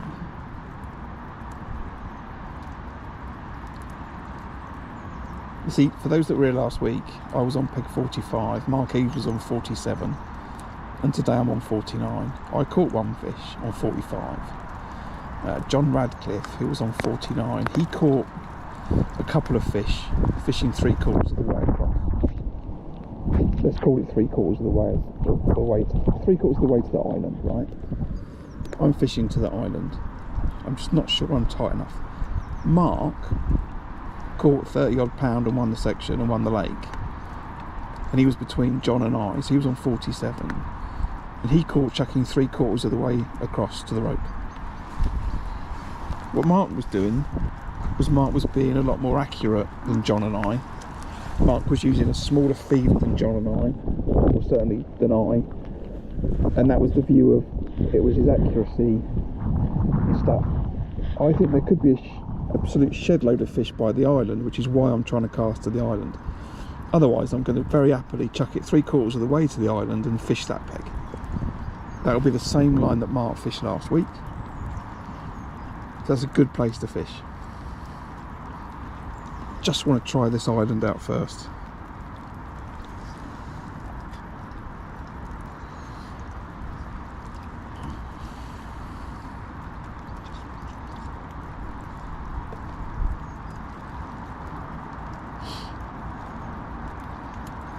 So that's the sort of thought process, right? So that brings everyone up to speed. And welcome to everyone else that's just joined the channel, by the way, because clearly a bunch of people have. So welcome to the fishing stream, where you can get your fix for live stream fishing while sitting in the comfort of your homes or a car, anywhere that's probably warmer than where I am and drier than where I am today. Ooh. So we're going to leave it there for a minute. Is it? I don't know if that's me moving around or whether that's me changing the pitch in my voice. It could be that I'm not completely sure where the microphones are on these cameras, and it could be that there's a bit of rain gone in the microphone. There you go, let's give it a shake, see if that fixes it.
Yeah, the full match is live, John.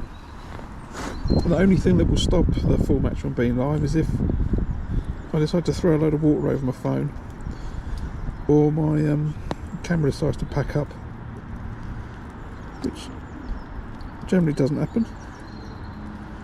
So yeah, I'll be here for the full 5 hours, 10 till 3.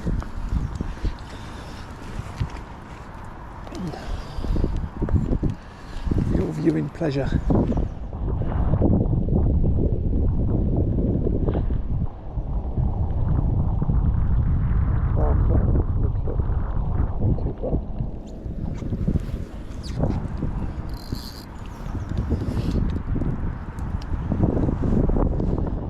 So I'm going to persevere with this. Thanks, mate. Well, you must have said something, Mick, that's not appropriate. So don't do it.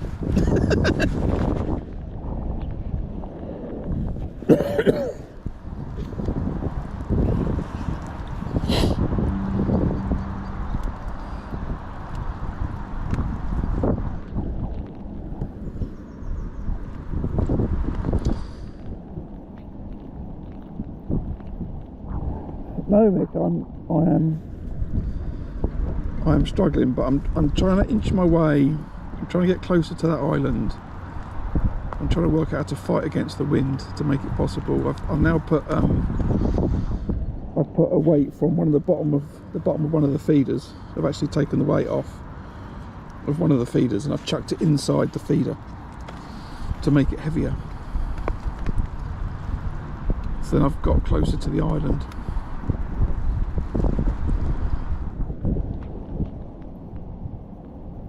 So I'm going to keep going with this for another half an hour at this island, and then if it doesn't work, I'm just going to start. I'm going to fish it closer, and then I'll put another clip on. So if I do ever want to go back to the island, I can. But I'm going to give it another 30 minutes.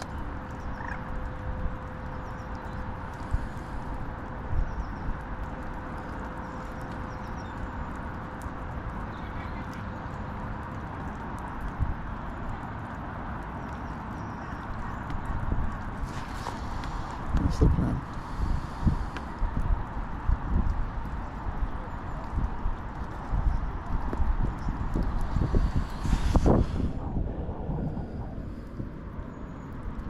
I think it will show me, Mick, if I go back through the chat, it will show me the reason for timing you out.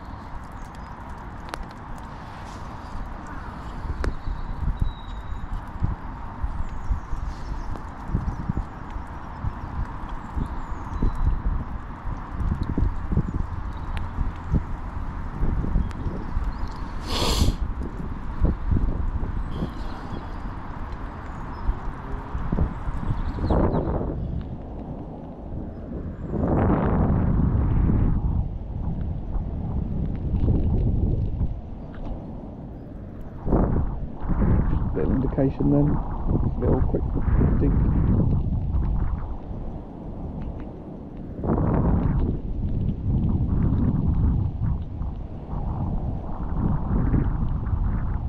I wonder if they're tight against it.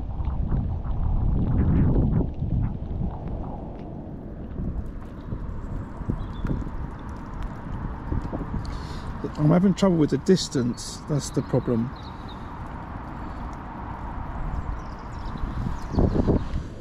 And I also want to put a couple of turns of line on. So always when I'm excuse me, because I'm fishing clipped up, I want to cast the rod forward, then rod backwards, so the rod's up in the air, hit the clip with the rod up in the air, put the rod down, and then you've got enough for a couple of turns on the reel.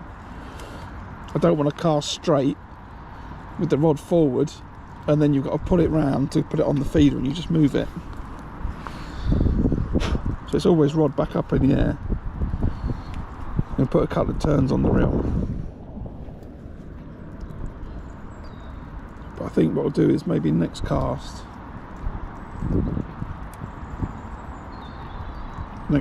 bigger feeder, put the weight back in it,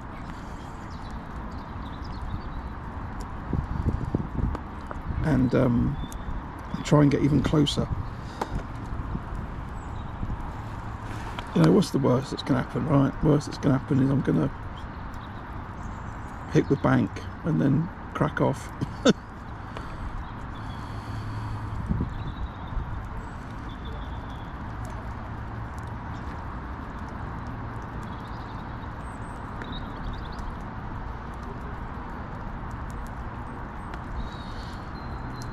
So we'll give it another minute.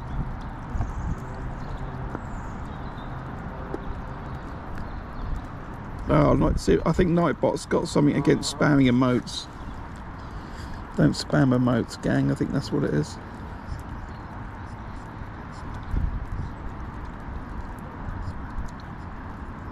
I don't know why. I'll have to look at the settings tonight.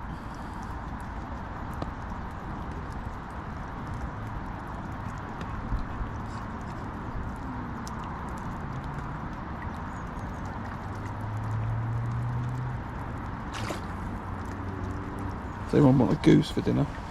You want a goose?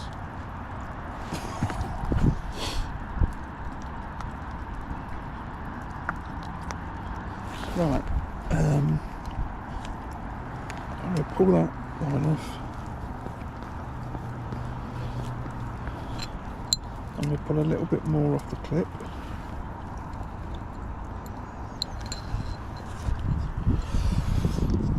See, the funny thing is, like, it's like the only peg on the venue, like from this side. It's like the longest chuck, I think, in the whole place. And I go and draw it. I was saying that, I think it might be the same. Might be the same distance the other side. The other peg. Peg 51.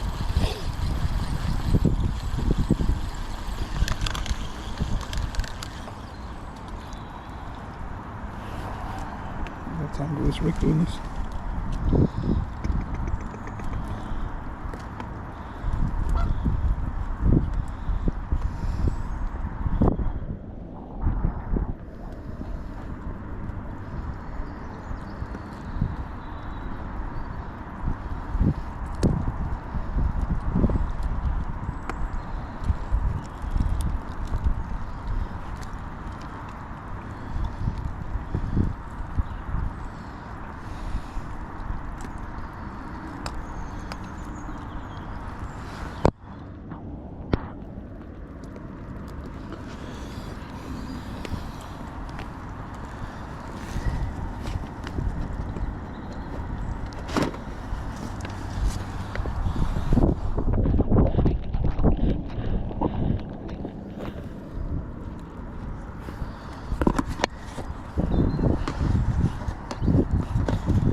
So let's swap the feeder from the small to the big, or bigger. Take that weight off.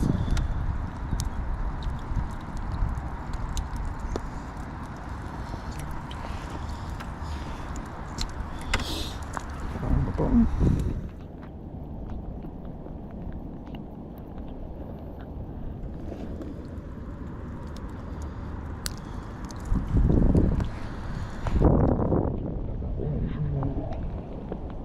Oh, it's got more.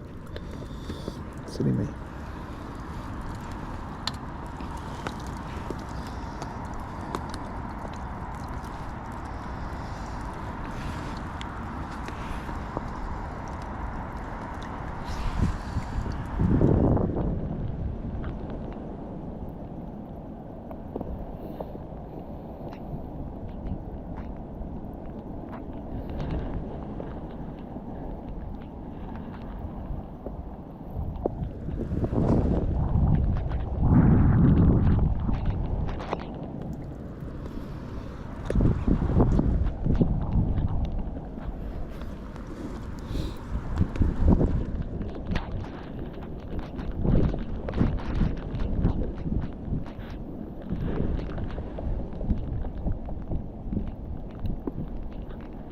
Right.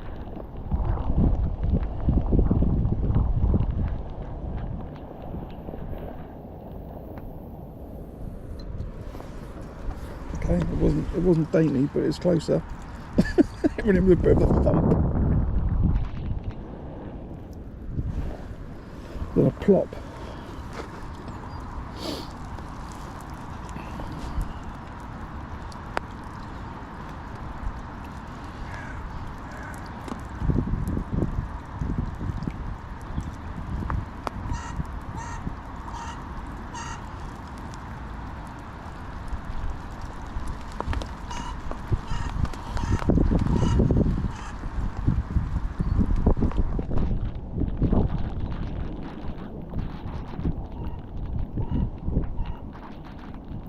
Right, holding it fast.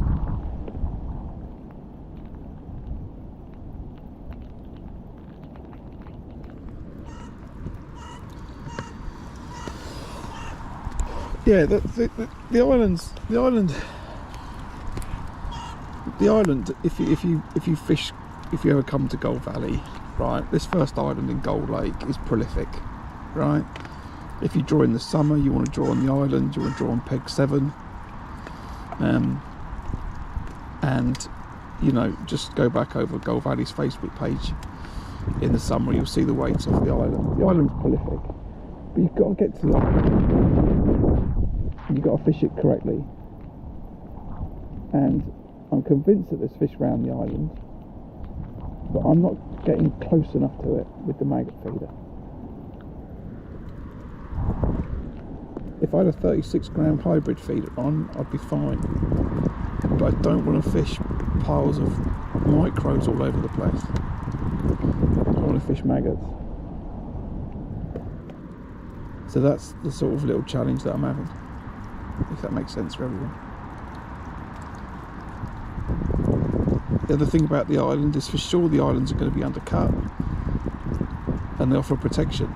You can't see them, but I can see them. On the two stanchions, there's 3 cormorants sitting, okay? And I'm absolutely convinced there's fish hugging the island and undercut on the island, trying to hide from the cormorants. And for some reason, the cormorants aren't fishing today. They're not just want to sit there. So I think that there's fish around the island. Point 1. Point 2, I think the island's undercut and offers protection for the fish in the winter. And I think there's fish, you know, hugging it. I just got to get closer.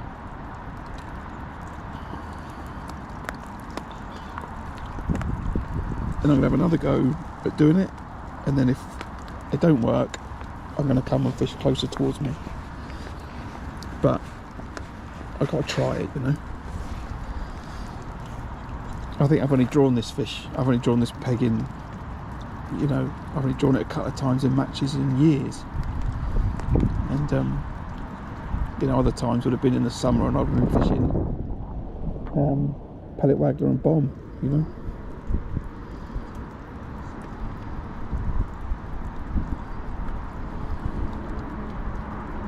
The general rule, if ever you're wondering, general rule, if you've got a feature, fish to it. Some of the best advice that I've ever been given. So you've got to try there first.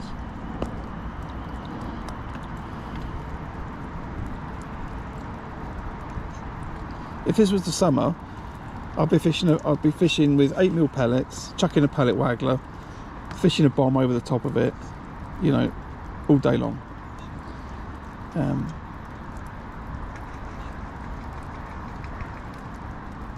I wouldn't necessarily go to the island this side. I'd go to the island the other side, but not this side. But anyway, different day. I'm trying to catch fish. Come on, come on. The tip just needs to go. And I can just go. There you go. Thought so.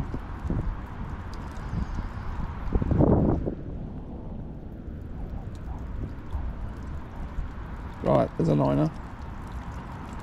There's another liner. Come on. Now can I have my bite, please?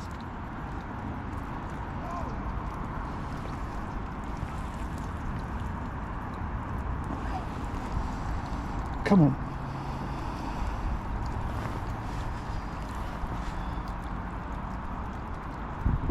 There's another indication.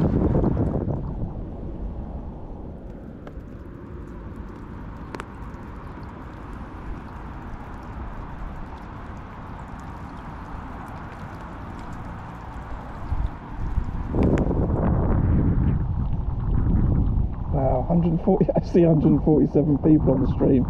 Wow, welcome to the channel, everybody. Welcome to the fishing stream. I think that's a new stream record for sure. Unfortunately, I'm not catching much. I'm striking that one though. No. Get back out.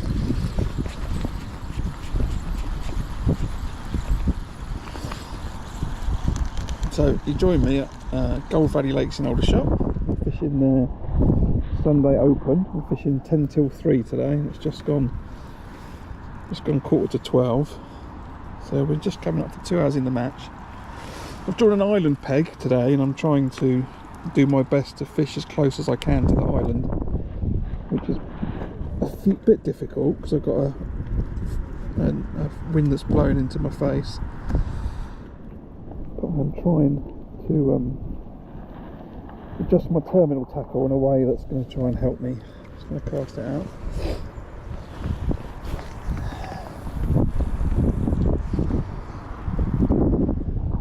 Slightly short of the clip.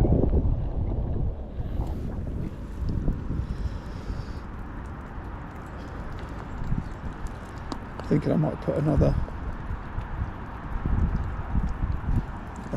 weight inside that feeder. So I'm just trying to experiment by putting weights inside the feeder so I can cast it a bit further. I think I'm at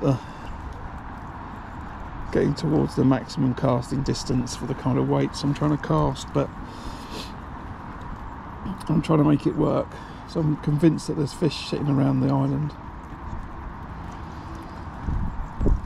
But welcome to the stream, welcome to the channel.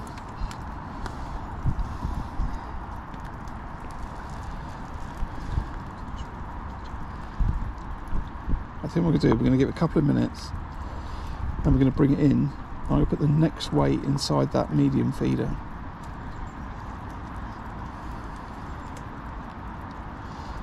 It would probably help if these weren't 10 foot, 11 foot rods and I use them on 10 foot. This is the only peg. It's the only peg that would have caused me a problem on the entire venue. And I've drawn it.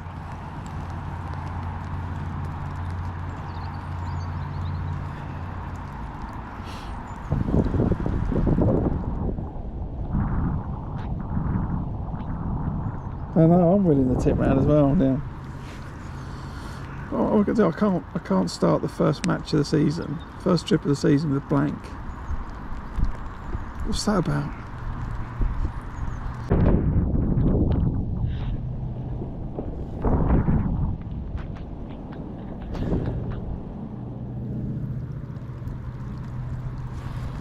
going to put that weight in, just a bit smaller.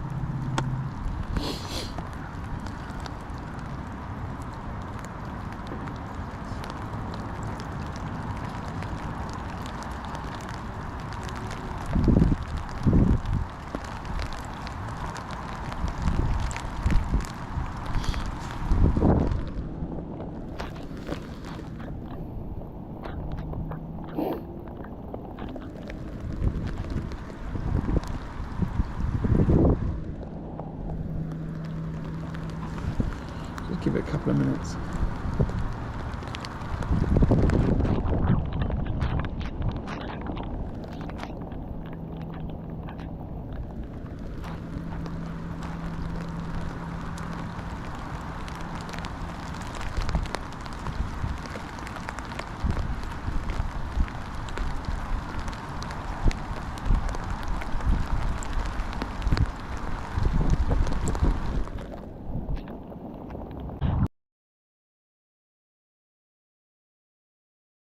Yeah, I didn't bring a flask, so yeah, if you can go and you can have a cuppa, John, and the tip will go round.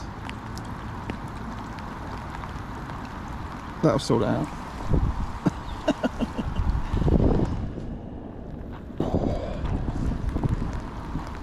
Oh, is that an arm or a bite? I don't expect the tip to come back when it's a bite. We're going to put that in the liner category.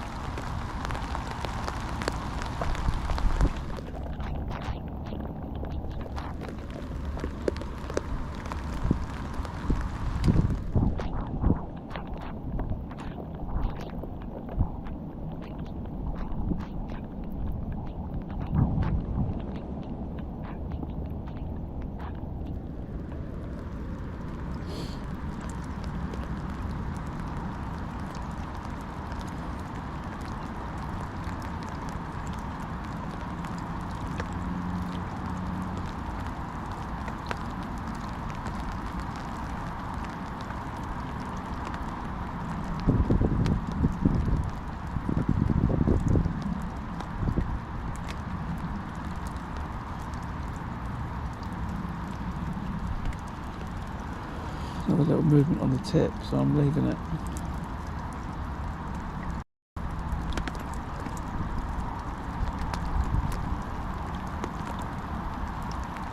I'm sitting on one hand, Nigel. I'm not sitting on a pair of them because I have watched too many rods get dragged into this venue over the years, and you'll be surprised how quickly the rod goes from on the rest to in the lake if you're not paying attention.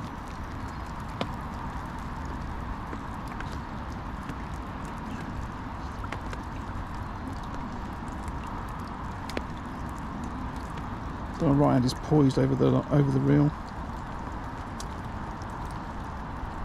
Yeah, and it's just about setting things up for later in the year, Jeffrey. Just, you know, I can just view it like that. Just keep reminding people. Saying that nightbot timer I don't think right. Just remind people, you know, if you're enjoying the stream, you want to see me bagging in the future, right, hit the subscribe button, have the notifications on. You'll see them when I'm fishing at a later date, and hopefully things are a little bit better. Now I think I just had a bite while I was trying to fix my side tray, but that could have been me willing it to go round, but that could have been a little indication then. So yeah, hit the subscribe button and have the notifications on. You'll see when I stream, and if you look on the live tab you can see I stream pretty regularly, venue dependent, and where possible I'll make a little video out of the match anyway. So hopefully we're going to be bagging. You can always actually flick off the live stream, go and watch my £20 roach match, or Tunnel Farm Spring Festival £96. That was a nice match, first day of the Spring Festival this year. You can go and watch one of them, and then or maybe some of the Daiwa Pole Masters in the summer, fishing shallow with caster. You can have a look at that, and then come back to the winter match. Right, let's bring it in. Have another chuck.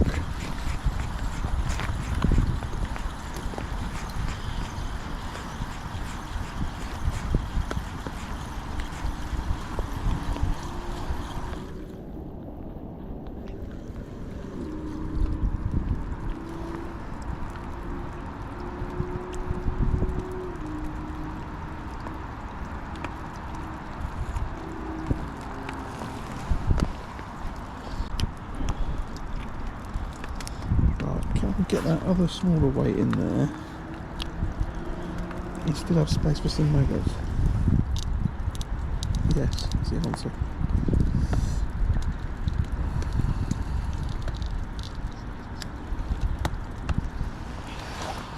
Okay.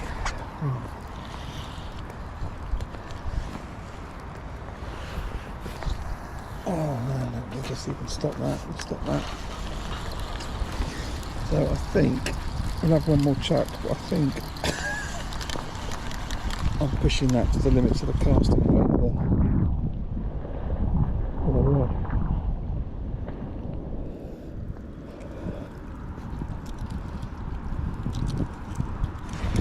And this no tangle twizzle boom hook length rig is absolutely doing my nutting.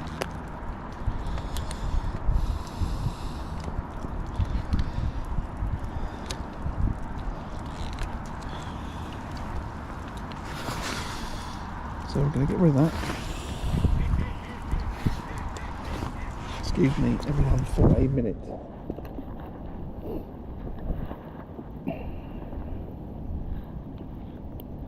Right, check that out.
So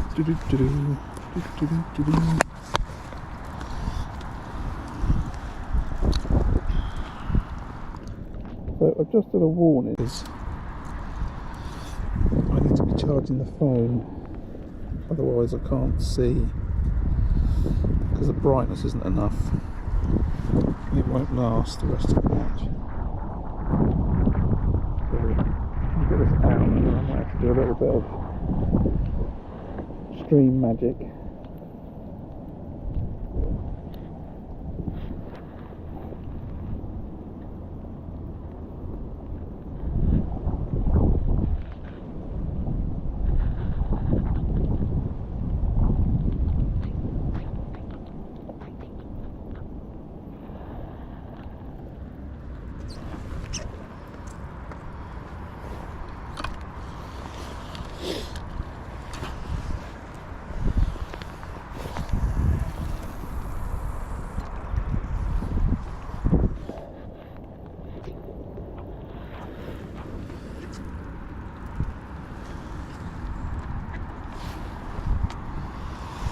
cast was good. It's the furthest to the right I've cast.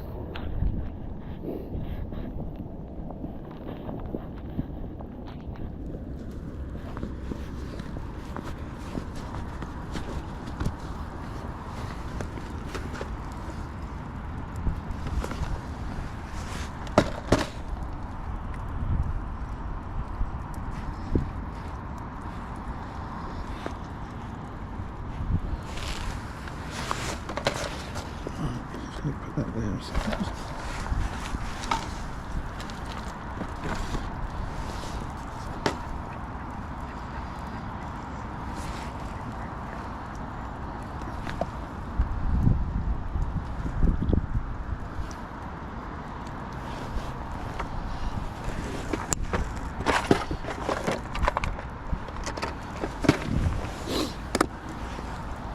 Right, where is everybody?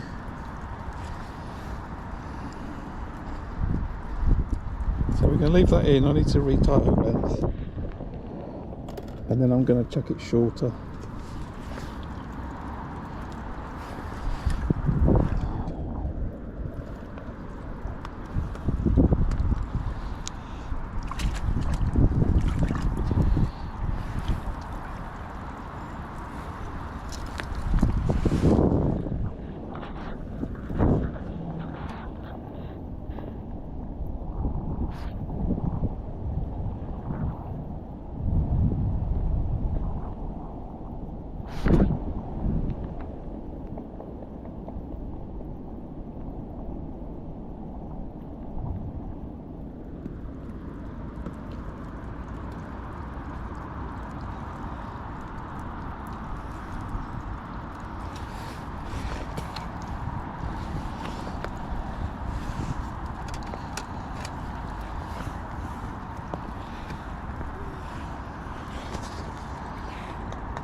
So one of the other things I always said I wanted to achieve with the stream was, you know, a certain authenticity of, you see everything that's going on, right?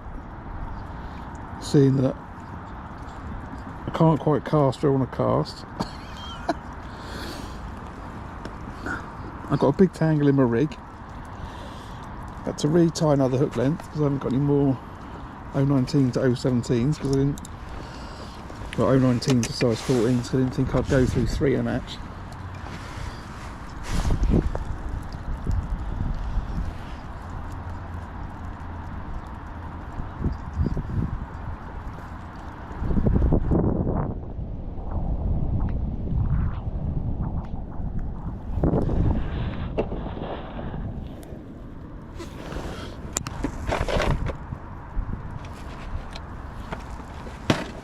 I've got a goose standing behind me like it's going to attack me at any second for some unknown reason. What do you want, goose?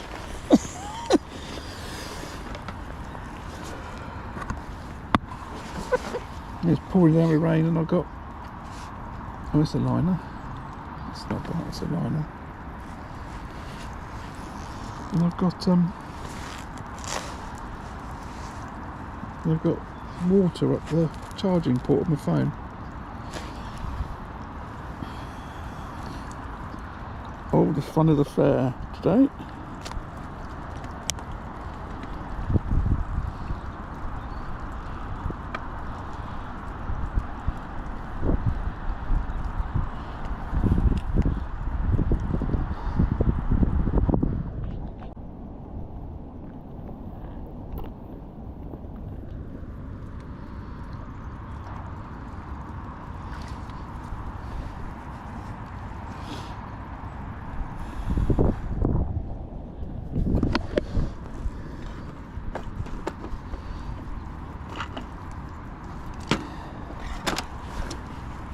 Right, one more cast to the left and then we're changing spot.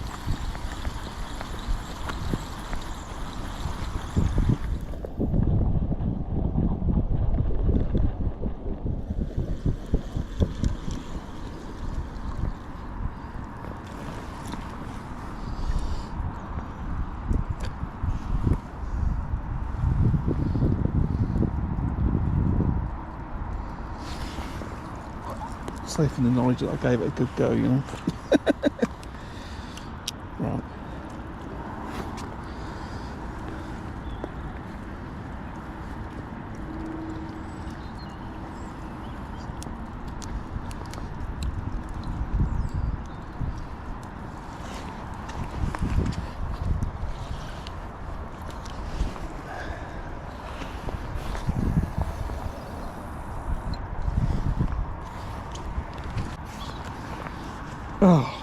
Oh, is it back? Is it back? Is the connection back? Connection's back.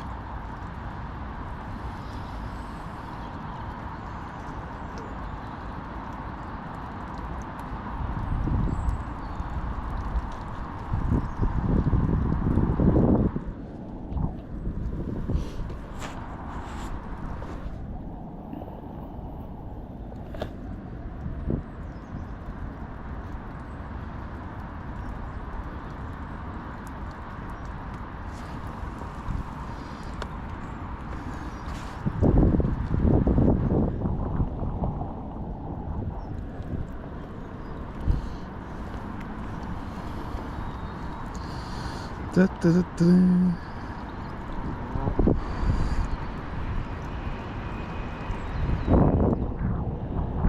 It's all it's all a day's fishing. I'm not worried about that. I've drawn here, I've drawn an island peg, I'm trying to cast to it. I'm not quite achieving it properly, I've not had any bites, I've not had any fish. I'm not worried about it. I'm going to re-fish a different spot. Effectively restart.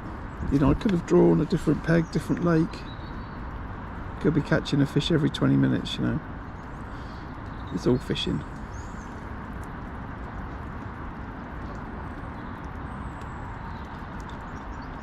It's all fishing. Oh, that's a... What are you, a bite or a liner? What's that? What is that?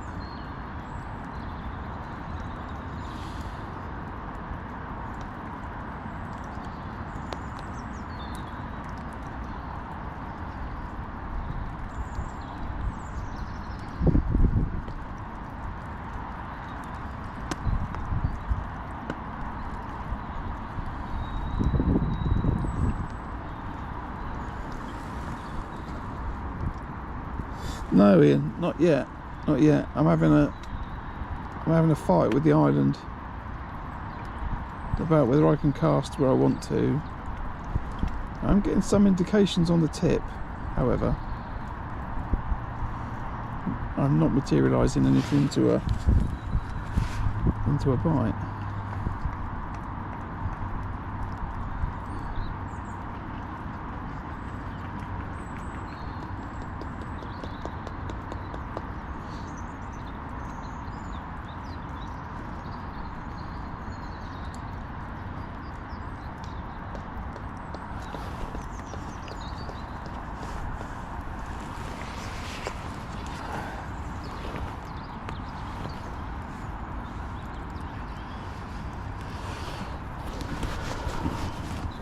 However, we're having a good day. We're having a good day.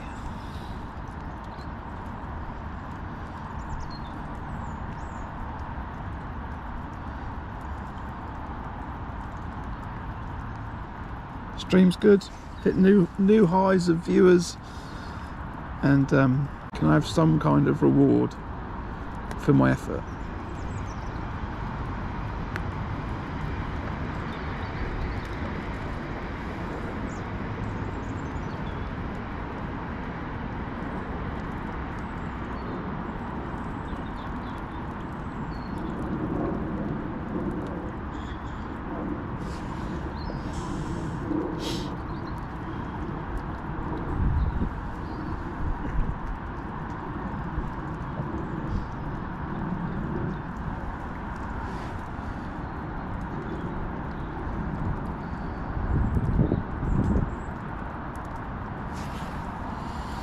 As he says that, I'm going to start lining up. Fishing the smaller size feeder closer in.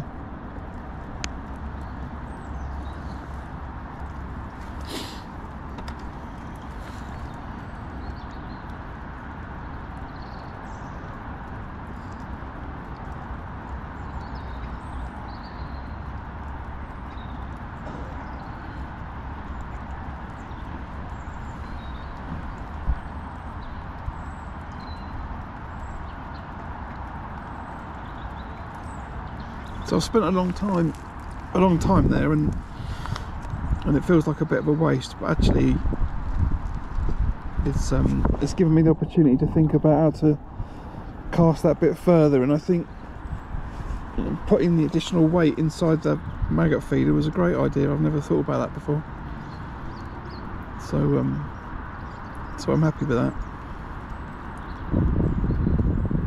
I've not caught obviously, but I feel like I was able to punch it an extra couple of meters.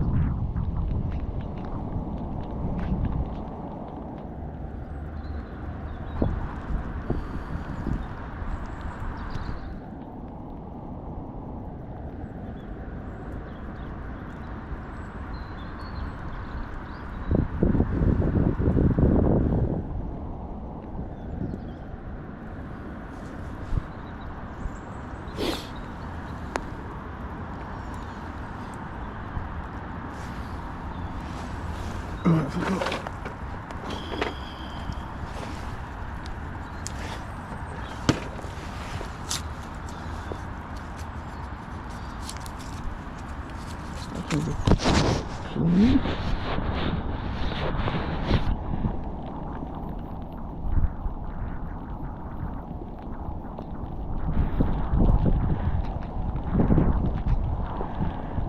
Another little indication on the tip.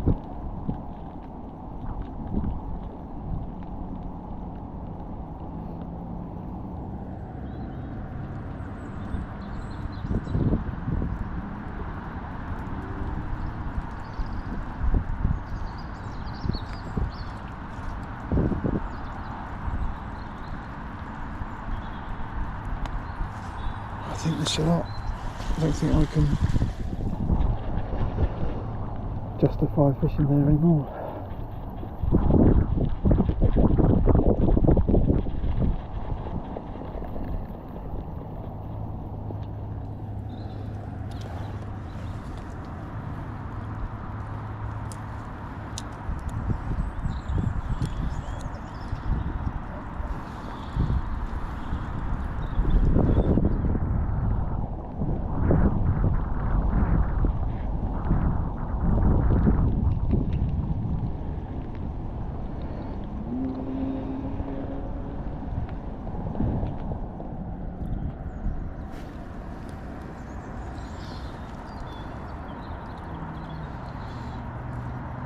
So I'm not going to take the clip off. What I'm going to do is swap the feeder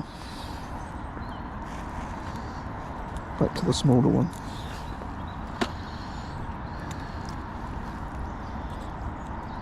And then I'm going to re-clip. We'll put a new clip on when I cast it.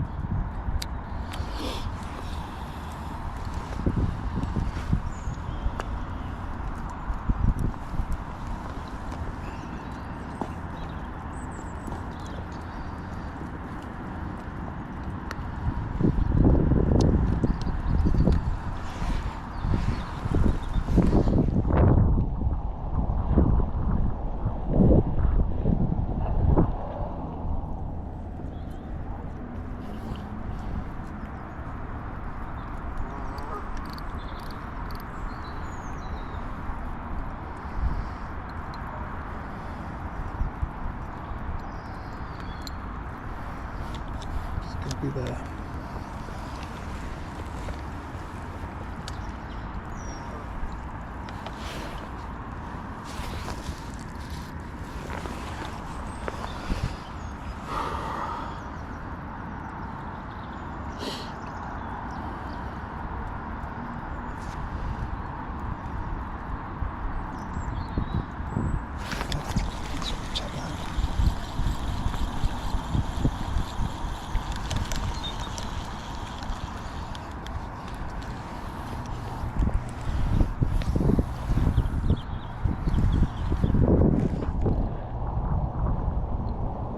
More.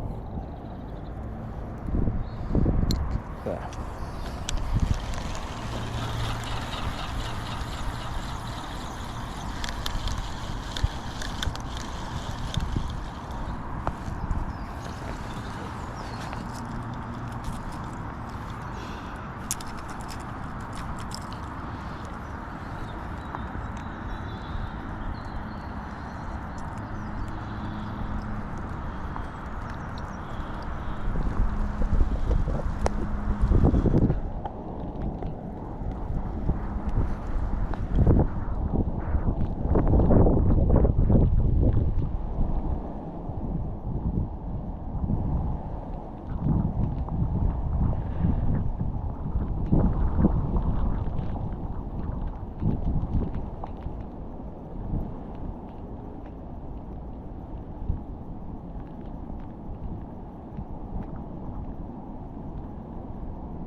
Why so many hook bounce problems today, everybody?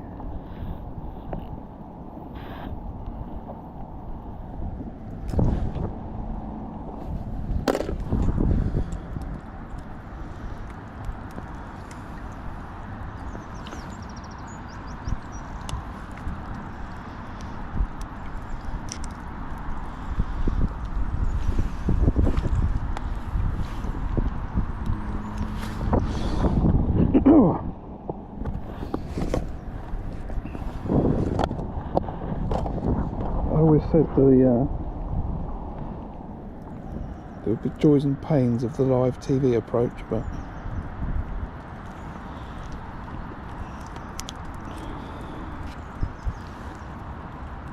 I can see it. No, Jeffrey, I fished a pole line 2 weeks ago, caught nothing on it.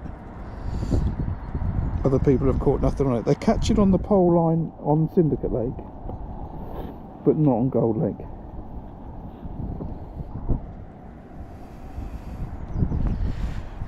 You know, and I'd put that down to, you know, Gold Lake gets visited by a lot more if it's that snap links what's causing the problem. It gets visited by a lot more carp anglers, so I think a lot more bait gets sharked halfway, 3/4, you know.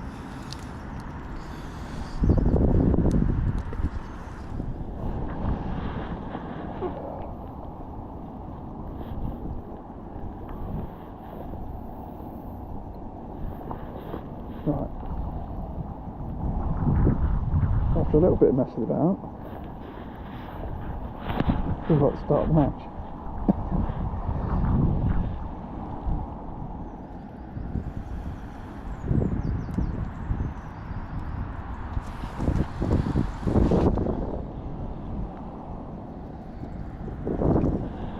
Yeah, I don't know why I'm having so much trouble. I normally have no problems at all fishing a feeder straight on a Guru speed bead, and today I am.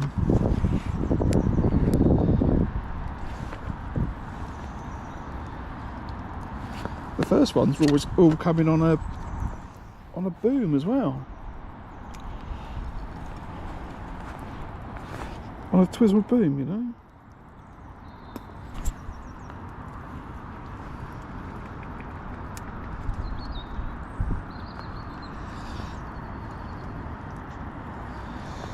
Still, it is what it is, you know.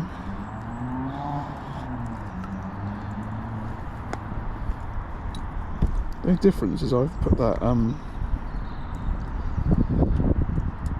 snap link swivel on. I wonder if that's caused the problems, but it shouldn't have done.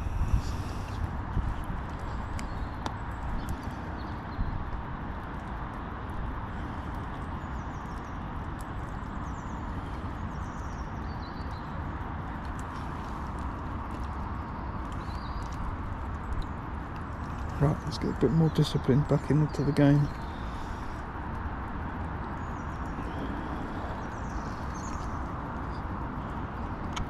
Right.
Tidy.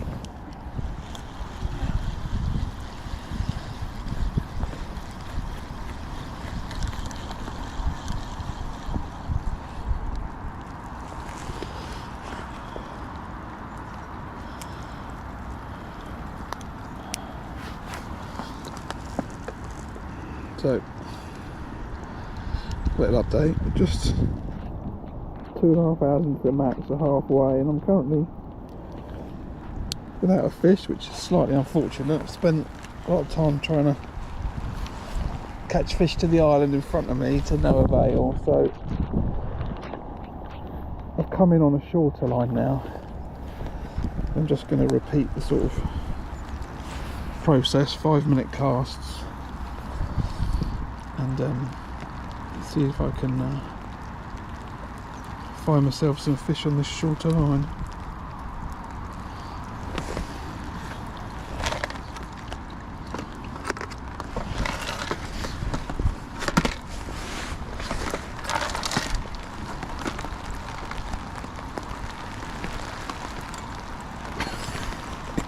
Pouring down. So I said it was going to stop.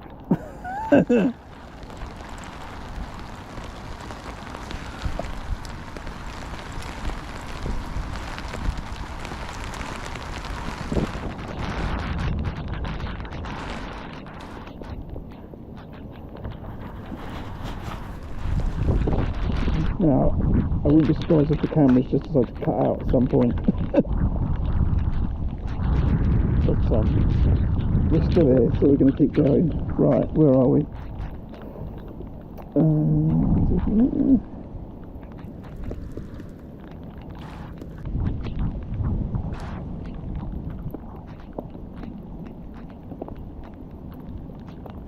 Yeah, you don't need to be too stinky in terms of baits at this venue. It's only 4 or 5 foot deep, ram full of fish. You know, things like goos and stuff like that, they have their place, but only probably when it's a lot colder and on venues that are a lot deeper with less fish.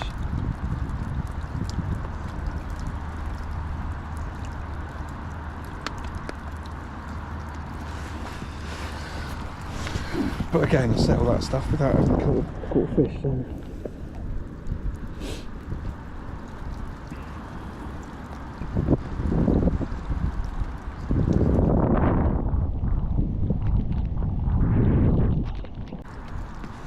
So plan now, I think we're going to spend an hour on this new line, and then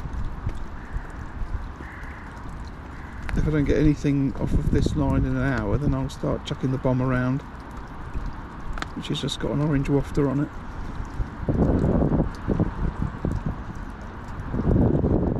But certainly not playing out like I wanted it to.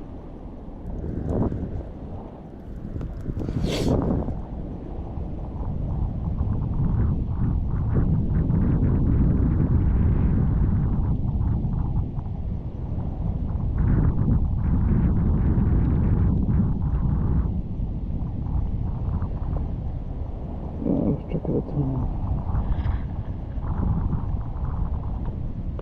26. Well, we'll leave it until half past, and then we'll start doing it on 5 minutes.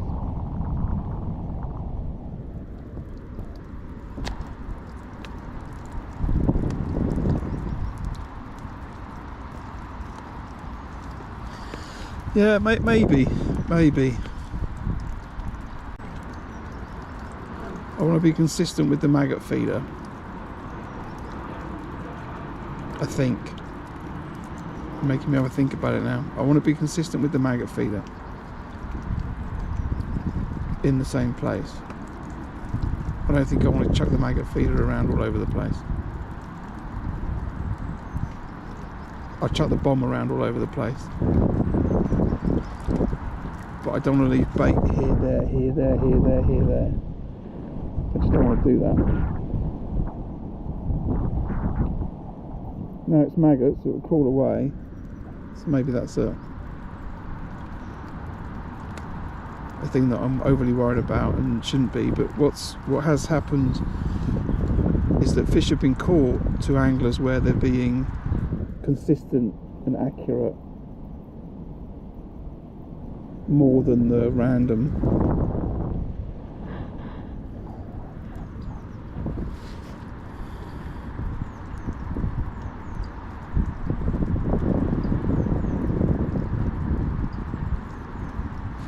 No good, Paul, no good.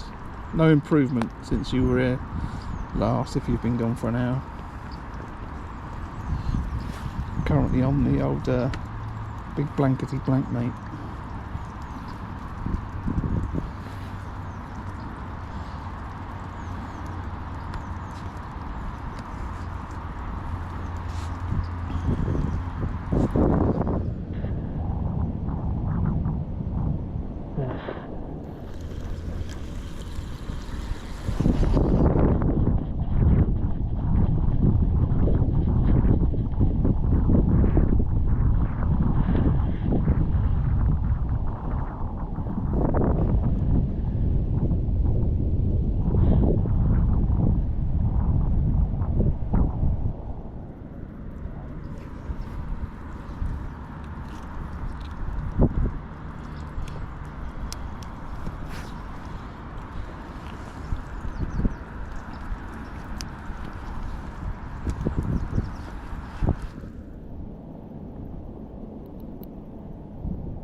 You can find some bream, but I don't even think they'd feed, mate, currently. Unless you're speaking from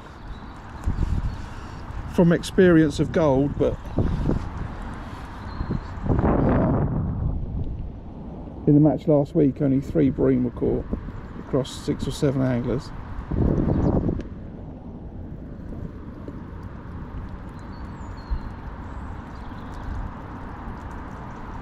I think in the winter months on Gold Lake they are shutting up shop during the daytime and feeding at night.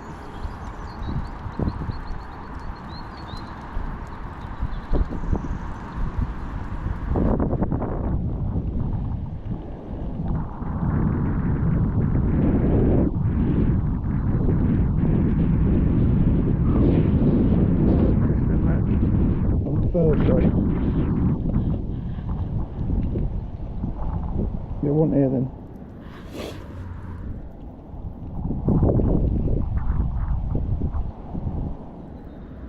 Right, we've got to go to over then.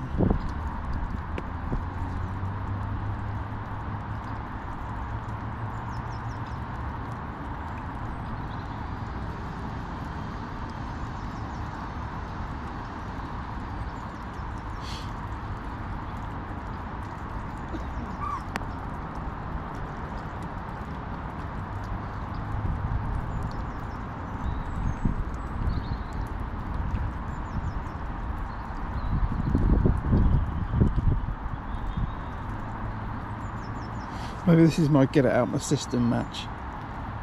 Not going to catch much. Pouring rain, soaking wet. For some reason, completely out of the blue, tangling hook lengths. Everything go wrong at once. Just have it all happen now, right? As soon as I don't snap a pole, snap a rod or something like that, I'll be happy. Just one of those matches.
Right.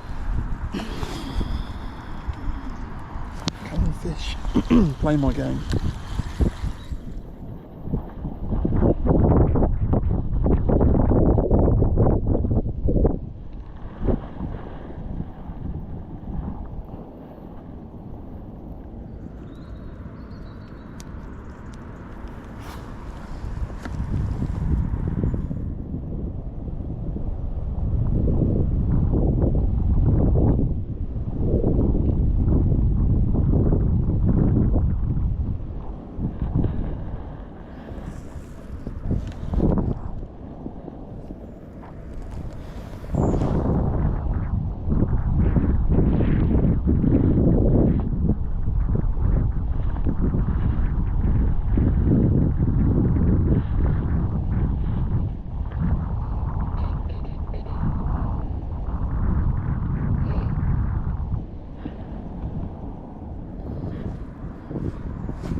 I've fished to the island, Darren. I can't get a bite. Can't get a bite.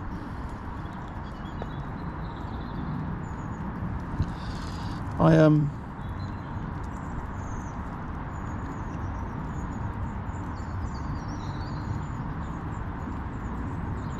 am just thinking, you know, if you don't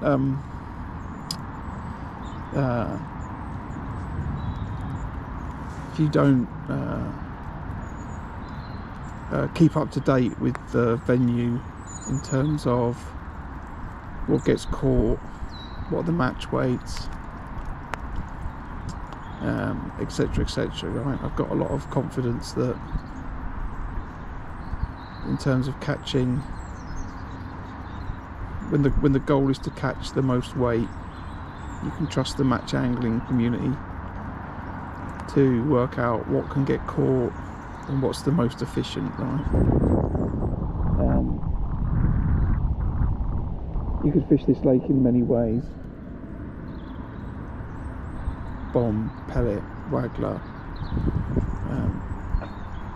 You could fish a million baits: worm, pinky, caster. You could fire balls of sticky mag. You could chuck a pellet waggler around. What you generally tend to find is that the match community will hone in onto what's most consistent and what's most reliable, etc, etc, and in order to try and catch the biggest weight, not just to catch a fish, but to do something that's going to catch you the most fish and the most weight. Right now in this venue, that's fishing the maggot feeder, without a doubt.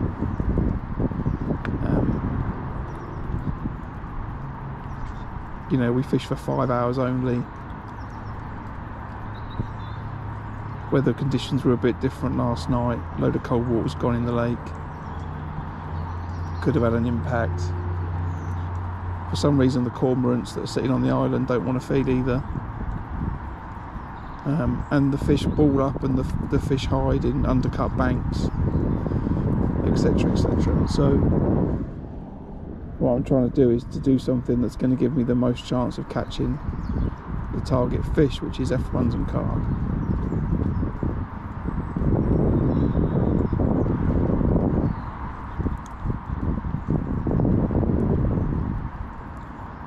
I'm fishing in the way that's been the most consistent in the venue over the past few months.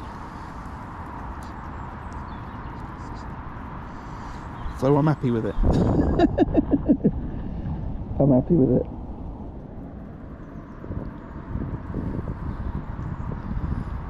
If it was dead winter, the lake was completely clear, you might find me chucking, you know, 3 hair-rigged pieces of corn into the lake and leaving it for 30-minute casts, 45-minute casts. However, I generally don't tend to fish this venue now in those conditions if I'm in the river. And the only reason I'm not in the river today is because something's happened. So I'm not there, but I appreciate I'm saying all this while I'm blanking, but I am confident in what I'm doing. I'm confident in what I'm doing.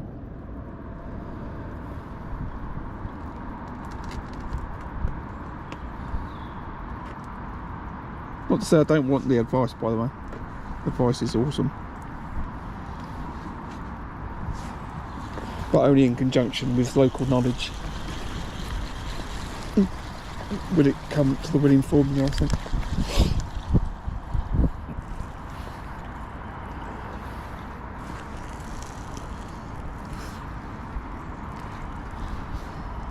Right. Let's get it out again.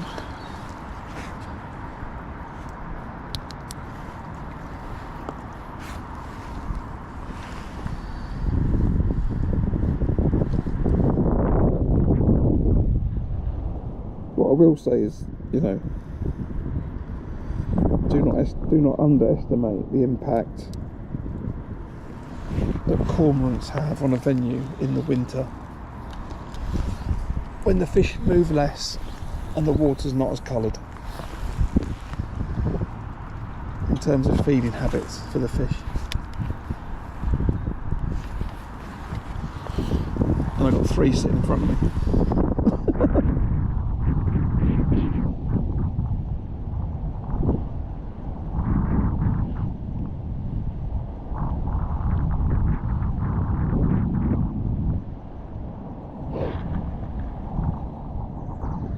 Oh yeah, for sure, Nigel.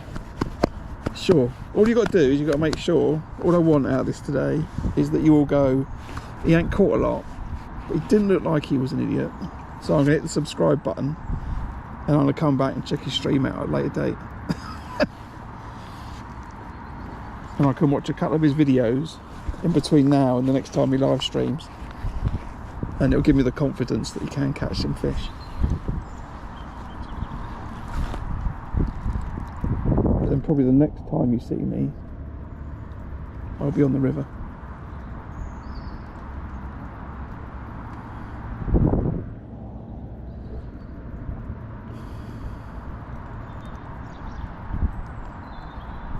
When was that cast? 45. Right, loads of people. I'm glad you've all turned up for the day. I appreciate that. So thanks for all your time that you're giving to the stream. Just wish I was catching some fish.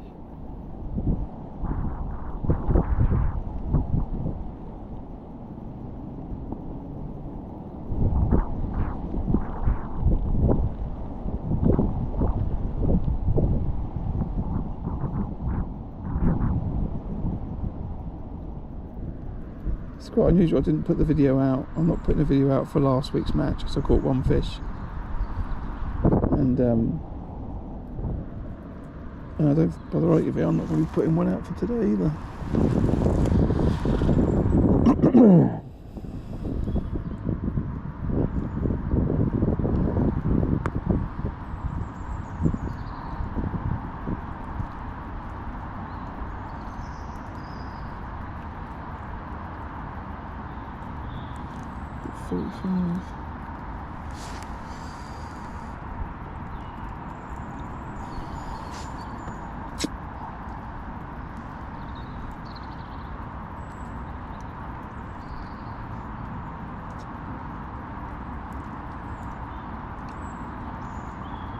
I used to fish this lake for silvers in the winter time like this, catching roach, the little hand-sized skimmers, and then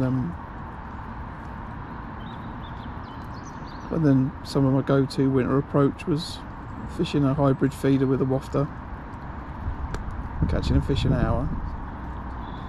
But yeah, maggot feeder's definitely the way to fish it currently, he says, catching nothing. But it's certainly been most consistent, and I think that's the point I'm trying to make, which is you can catch in probably lots of different ways. I'm trying to catch in the way that's most consistent, but just for some reason today it is not working for me. But last week the weights in this lake weren't good either.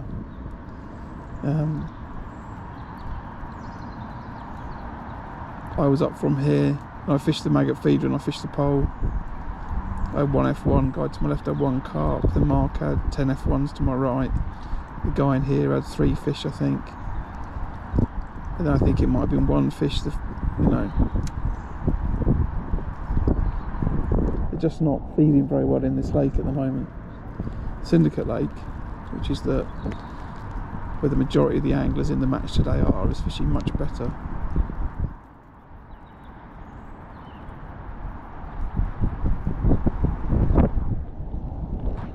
Everyone had 20-30 pound last week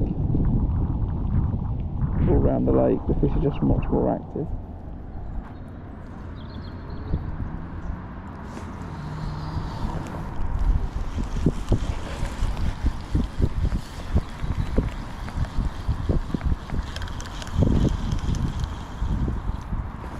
But we'll stick with the plan.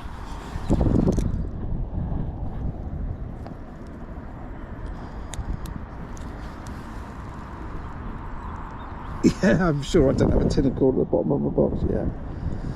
I am sure.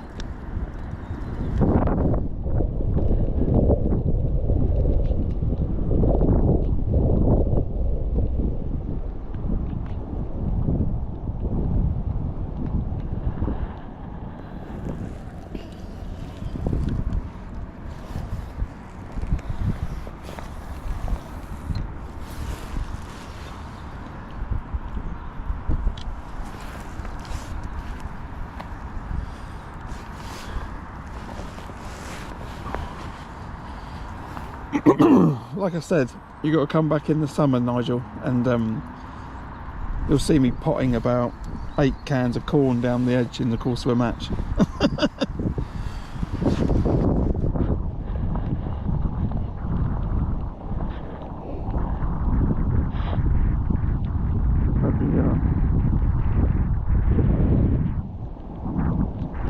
I'd be sure of that, I can tell you.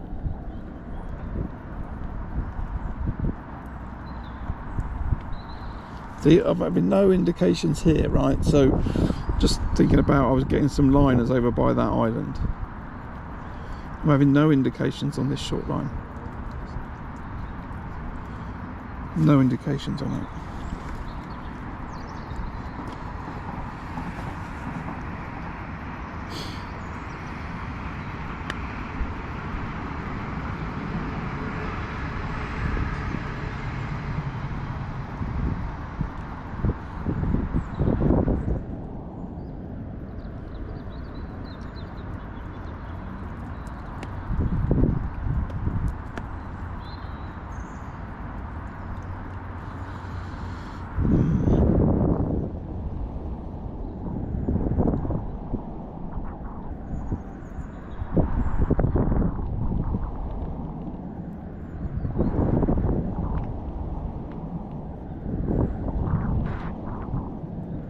No indications on it.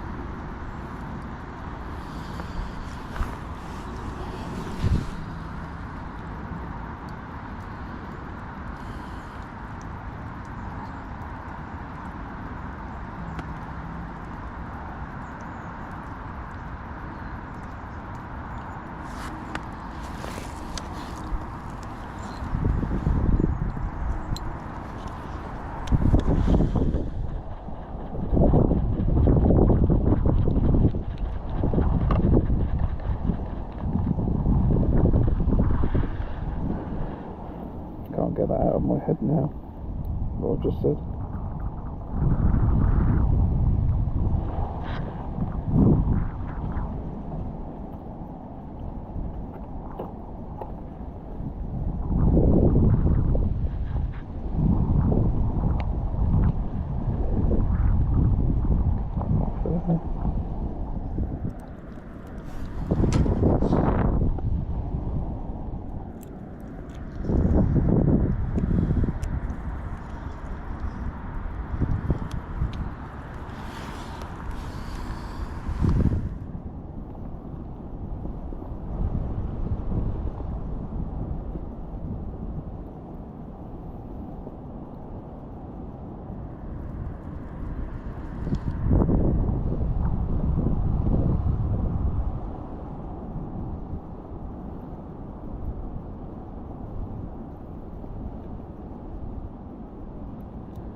I'm back to the island.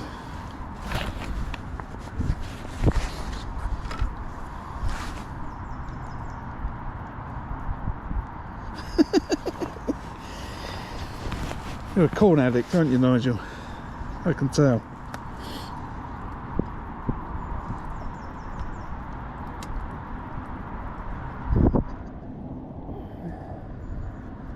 I'm not that close to it.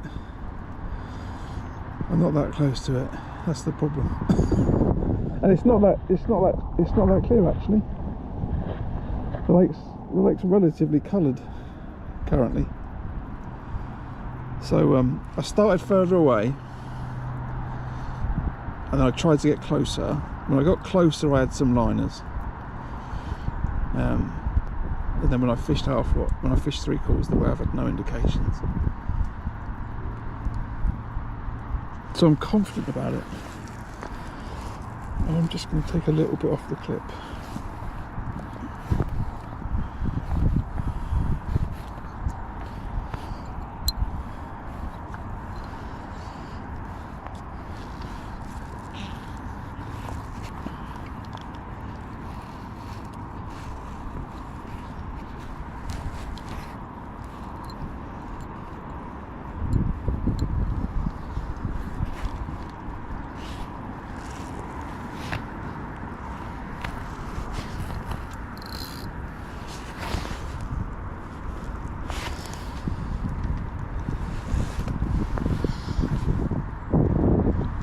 That to the top of the hour.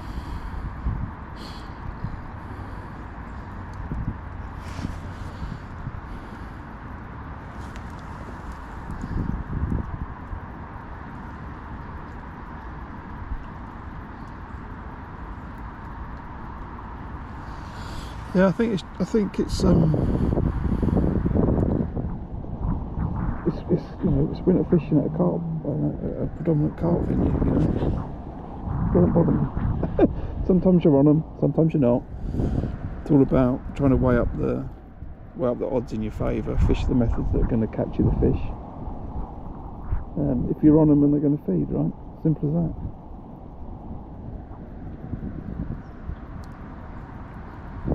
Just means that some days you end up with days like this.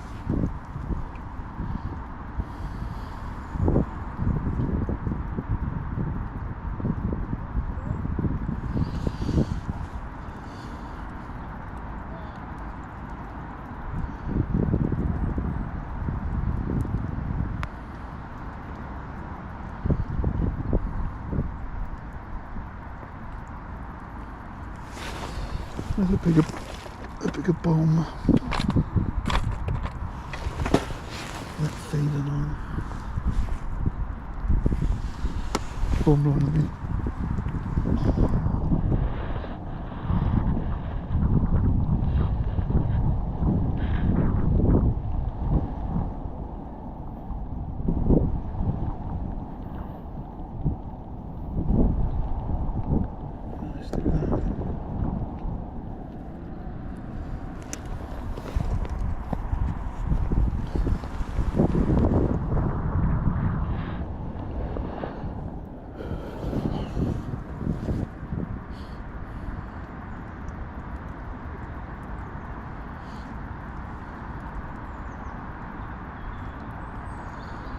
If I had my choice, I would be tight up against it,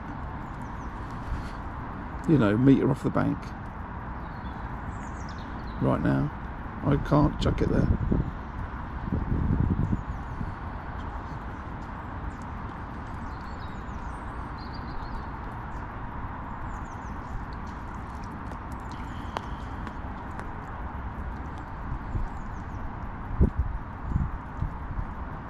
Not with these 10 footers. Yeah, Jeffrey, yeah. I'm sure there will be.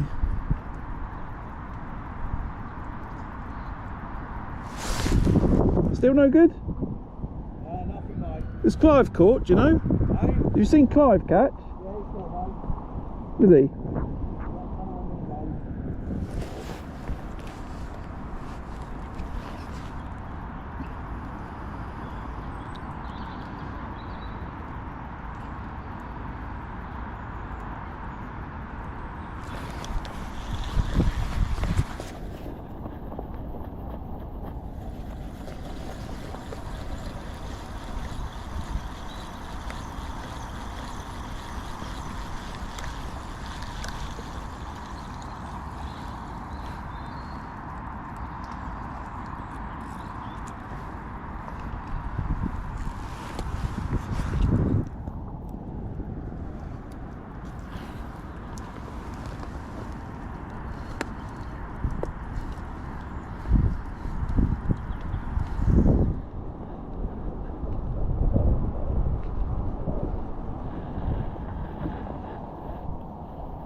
No, no good, thanks. Unfortunately, Jason, it's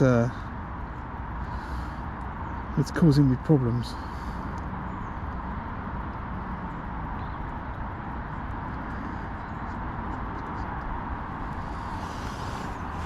Oh.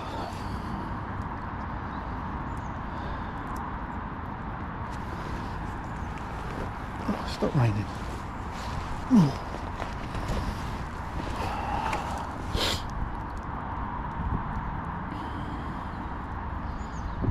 Yeah, I'm trying to fish tight to the island. I fished a little bit off the island to start, and then I creeped closer, had some liners, then came back shorter, didn't get any indications, so I'm trying to get tighter on that island again.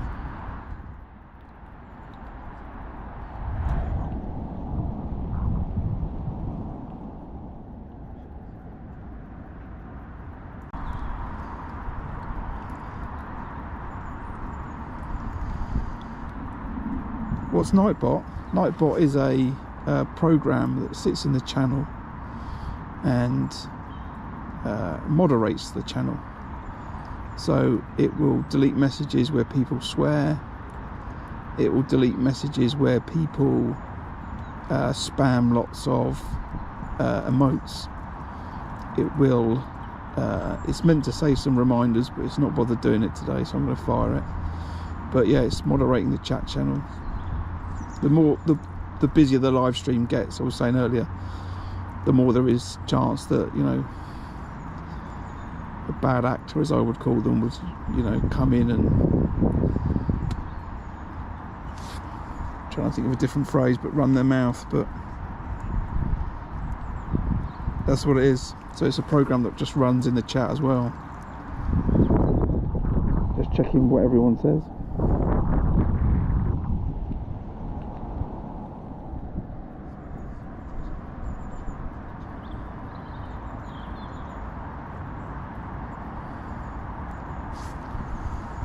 So you must have stuck loads of emotes in the post, I guess. Right, give it another couple of minutes.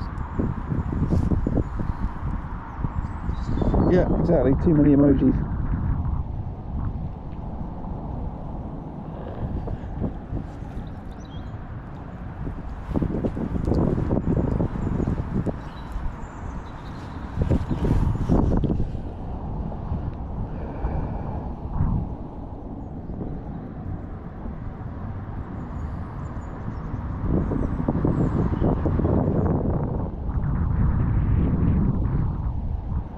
If someone wants to just flood your channel, then they won't spend time typing out words, they'll just flood it with emojis. That's why Nightbot just says, no, you're not going to.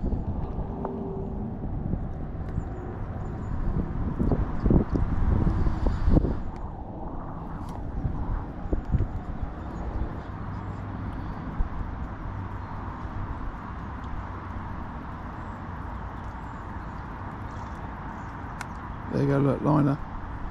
There's definite movement around that island. Whether the fish want to feed or not, there's definite movement around that island.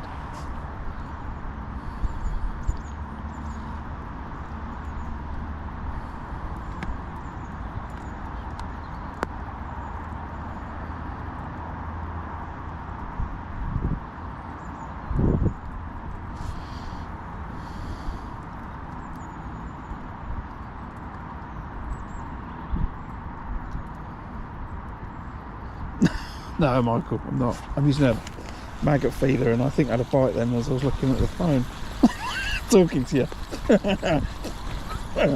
Or certainly a liner that was worth That was significantly more of a bite than a just line stretch. But no, maggot feeder, my friend.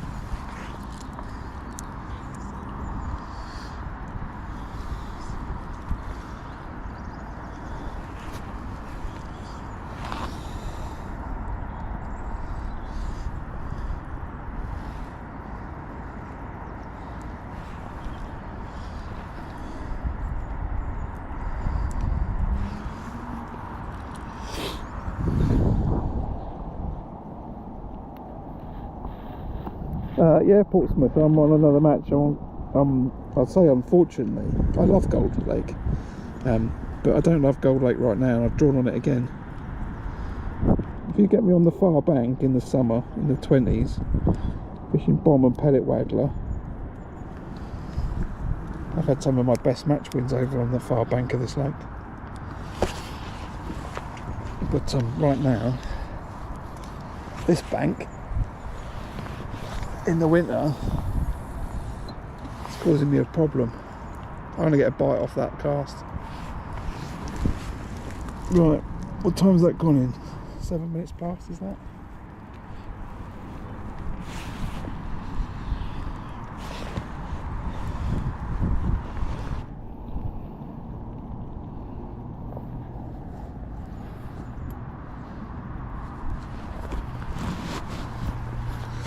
Right, open rod, it's going to happen. No, Jason, no worm, my friend. Just fishing maggot, red maggot and fluoro maggot. Fluoro pinky, I should say. No, don't have any chop worm, can't use chop worm. Currently the most prolific bait on the venue is maggots. So we're using maggots. That's all we've brought today.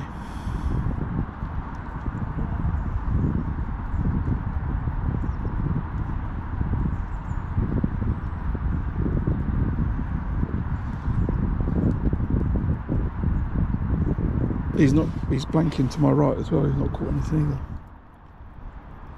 He's fishing a combination of the pole and he's tried the feeder to the island.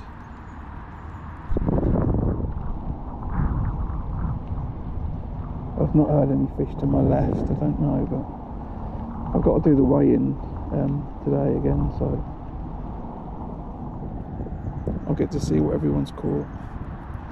And you know, everyone should check out Gold Valley's Facebook page, and then you can see the results for the day.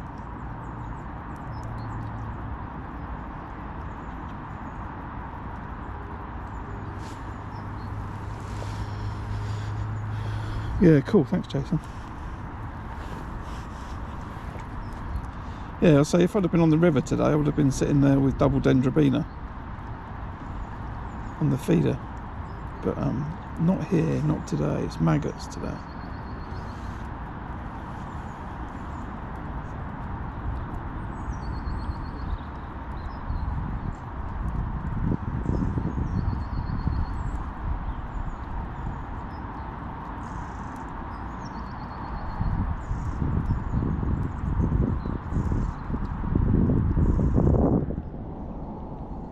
Indication.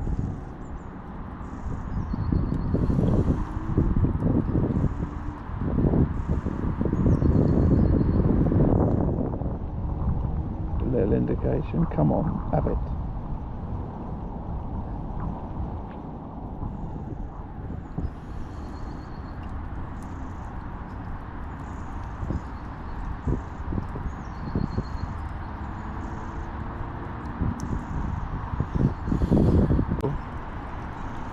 As I walked up and saw all the anglers earlier, a little indication again. So he might be on Syndicate Lake.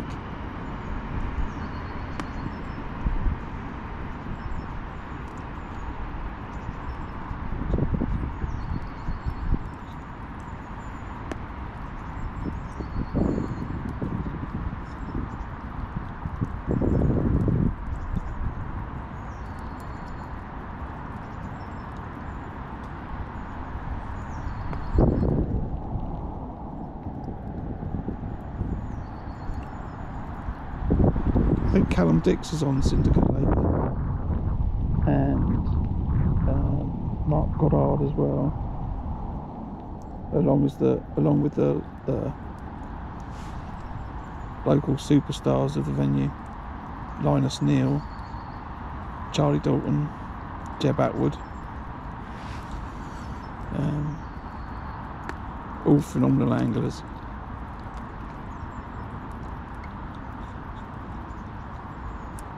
Yeah, I think that just Gold Lake's a bit of a bum draw currently.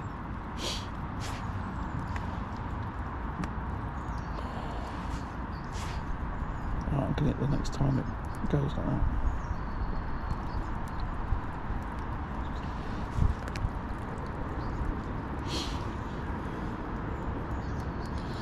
Minutes past.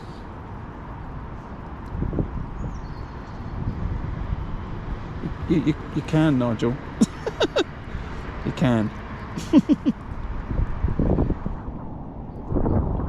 got a wafter for a change bait.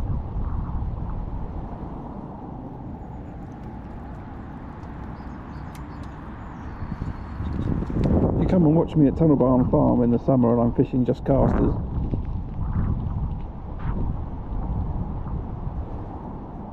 Fishing caster shallow or maggot shallow. In the summer I'll fish with pellets and corn.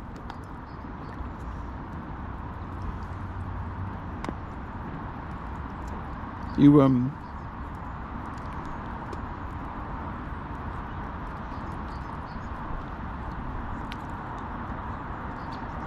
chopping and changing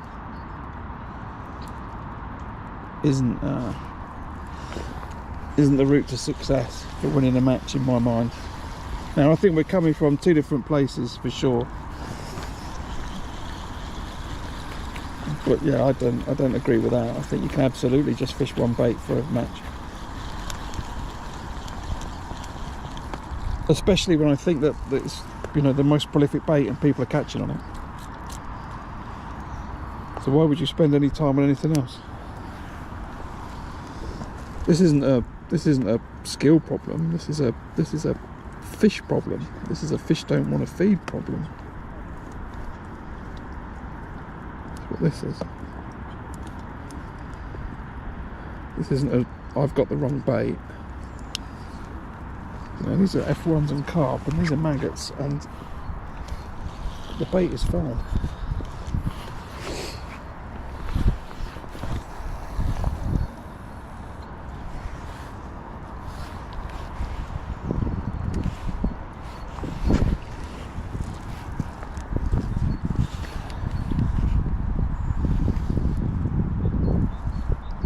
That's my view anyway.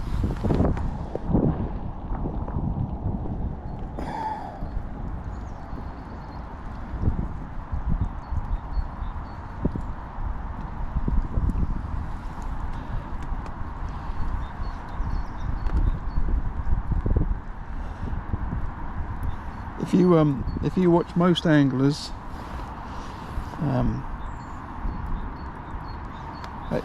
anyway. We are crossing purposes, right? If this was the dead of winter, right, and the water was gin clear, you might find me fishing some corn. Or problem.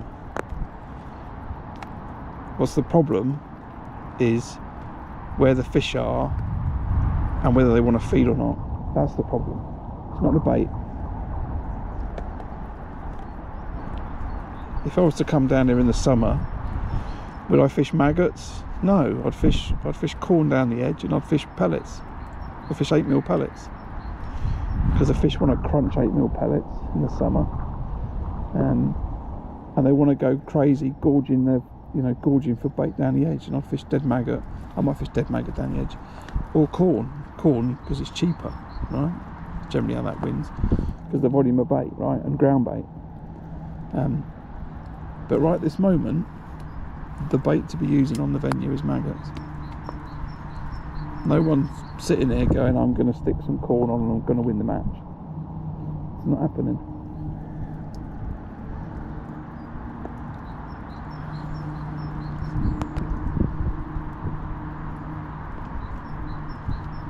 I'm not saying it might not get me a bite, but over the period of a match, what's the most consistent bait? The most consistent bait's maggots currently. That's all I'm trying to say.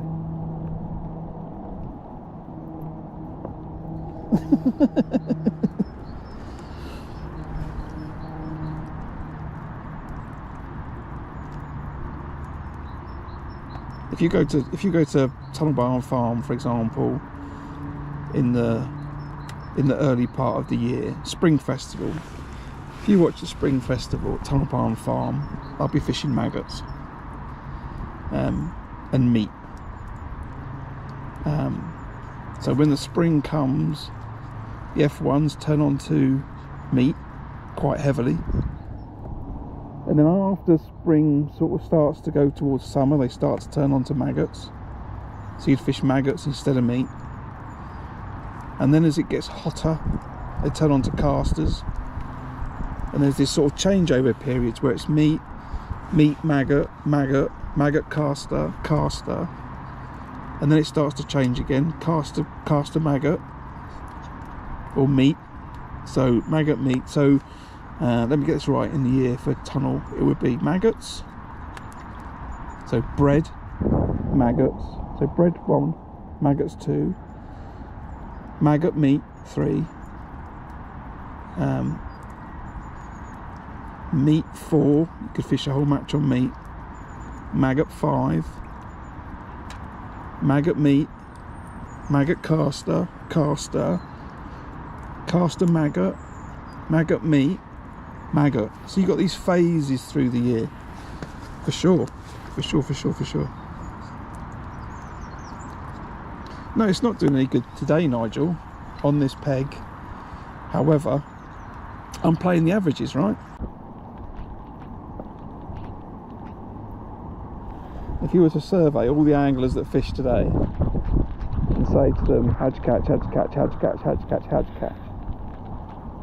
The most weight will fall to maggots.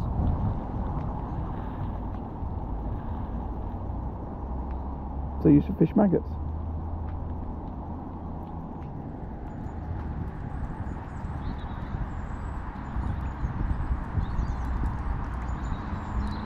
Anyway, that's enough of that topic. Fishing maggots, that's that. Right, where are we at? We are coming up to 1:30, so 3.5 hours in.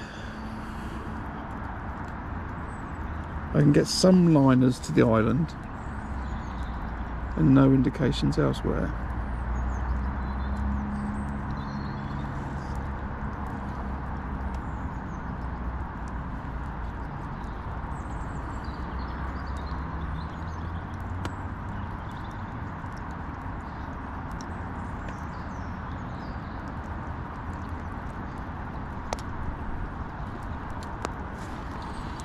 Try changing the bait.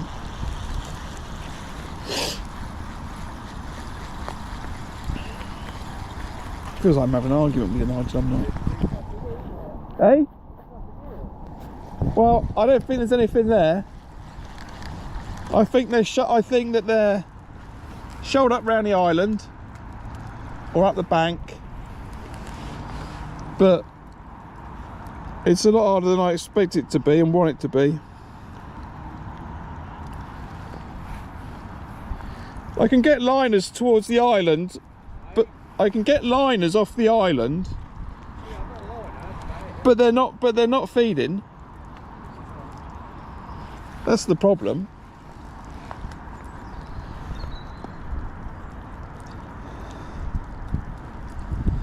Not feeding. Not feeding.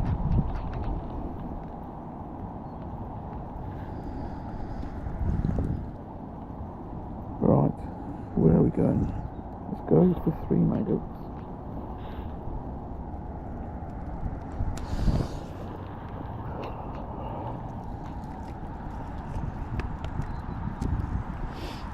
Right.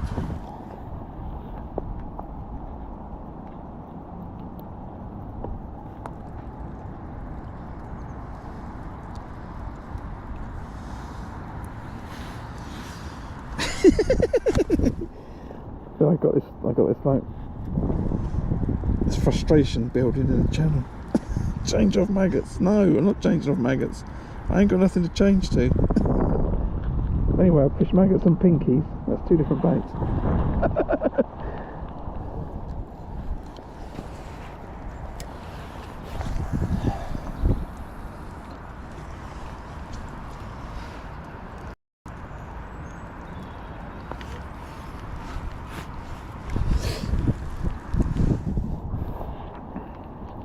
Like my kids are in the channel. What's for dinner? This is for dinner.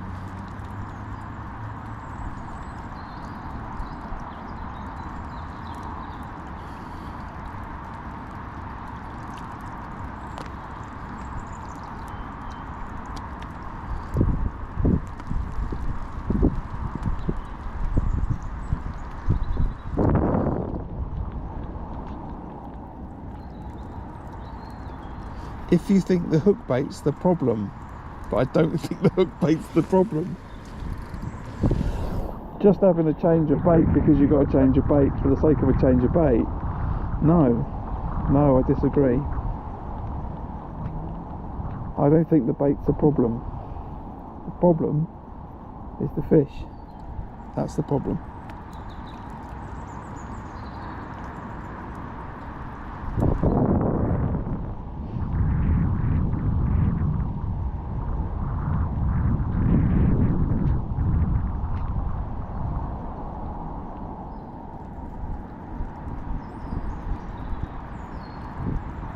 If those fish are happily feeding, right, just think about it like this.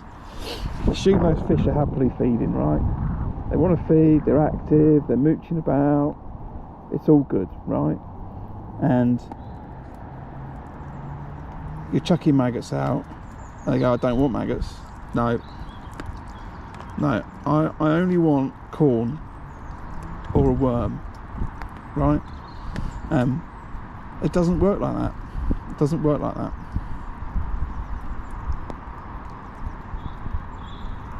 In my experience, fish tune in to certain baits at certain times of the year, and then when they want that bait, they feed more ferociously, aggressively, confidently on that bait. But when they're in that feeding mood, you still catch them on other baits.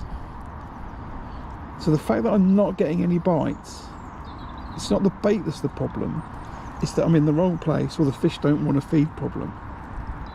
That's the issue. It's not the bait that's the problem. You know, if fish are feeding, then, you know, let's say you would catch 2 fish on maggots and 10 fish on corn, or switch it the other way around, right? They don't shut up shop and decide not to eat a particular bait if they're feeding. They shut up shop when they're not feeding, or they're not there. Right? Those are F1s, right? I don't know if you fished for F1s, right? But F1s are not like that.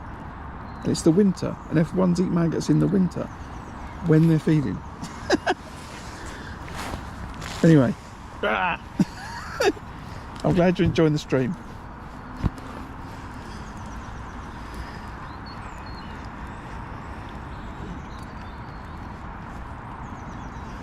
I've got to change bait. It's pinkies. I've tried it.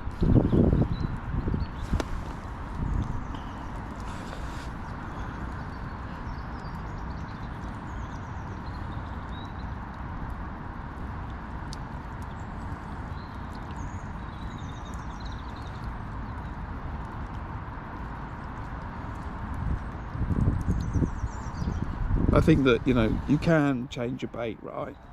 And you can maybe hook another fish. But that's not, in my mind, playing the averages game about what's most likely to get you bites in a match.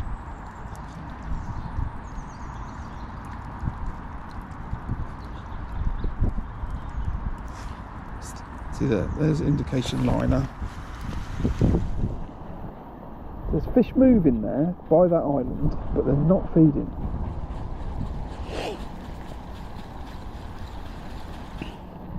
That's the problem.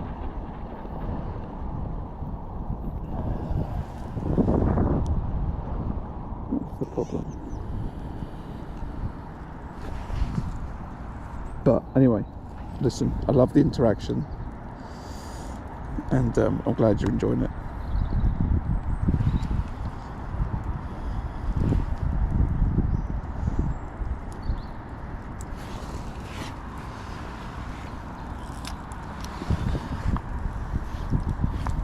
I can get liners by the island, Martin.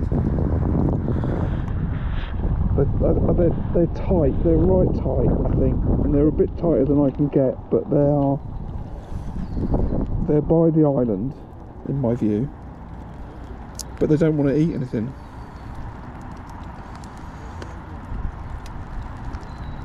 They don't want to eat.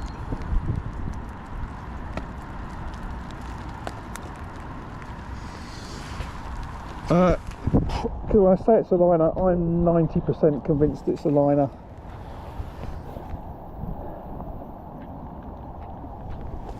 But I've got to just strike it just in case it's not.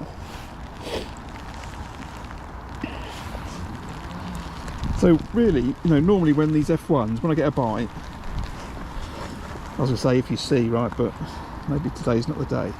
It'll go dink dink rap. It'll just go round, right? They won't mess about with it. And if it's a carp, it'll do the same. But sometimes, in the winter months, the carp will just go whoop, like that. We'll just move it really gently, and you know, a telltale liner is where it will just go extend and then just come back because the fish has swum over the line and it's just taken it with it and it's come back. But if there's any kind of jerk to the movement, it could be a bite. So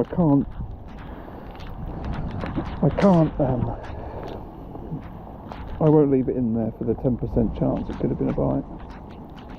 So yeah, when I'm saying a liner, I probably don't mean it's a liner. Otherwise, what I end up saying is, I think it's a bite. And people are like, what do you mean you think it's a bite? Can't you tell? It's like, well, sometimes no, it's a bit hard. Yeah, some people would. Any indication on the tip, people would strike. Any indication.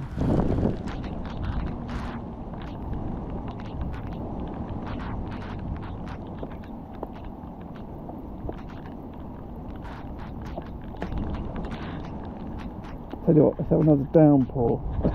That's what we need at this point. More rain.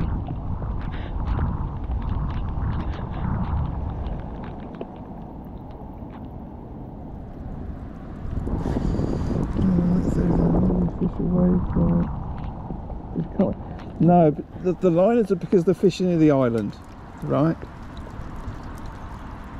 So the fishing near the island, there is some moving around, they're bumping the line, that's why I get the liner, right? But as I can sit here and be confident and go, that's a liner, because it's not getting wrapped around, sometimes it could be a bite. Which is why you'll see me, sometimes I'll strike it. But it's just not clear cut enough.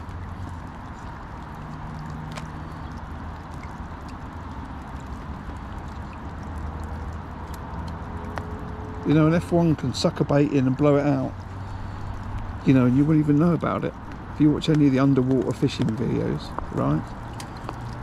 You know, from Matrix or Guru or anybody. You know, constantly you'll sit here like this and the fish will grab the bait, spit it out, grab it, spit it out, and there won't be any indication on the tip. So most of the time the bites are really clear, sometimes they're not. So sometimes you got to go, do you know what, I think I'm going to strike that.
think I'm going to, if I make the thumbnail for this video, I think what I'll do is I'll call it Graham and Nigel discuss whether he should have a changed bait and a can of corn. No, I've not seen one fish caught opposite Mike. He's not caught to my right. He says that Clive's caught a couple of fish to his right. Clive's the end peg. What am I on? 49. He's on 51. He's on 53. And there's 56 pegs. So Clive's got 3 spare pegs to his right. In a known area where there's generally a few F1s hanging about. But you know, William was down there the other week, last week. You know, he had one carp, a couple of F1s. That was it. You know, the lake is fishing hard. Very hard.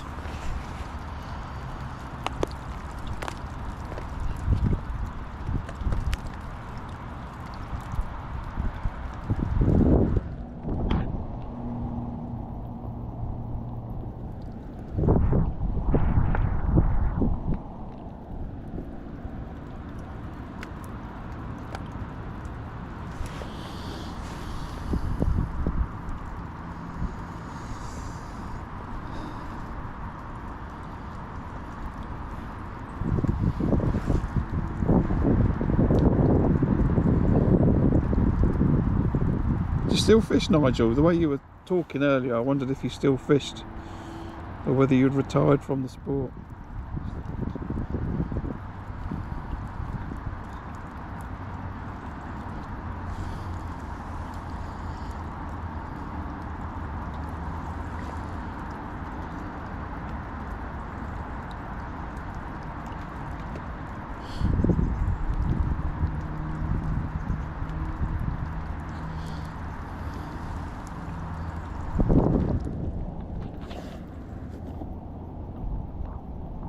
I know, Teddy. Tell me about it. Tell me about it.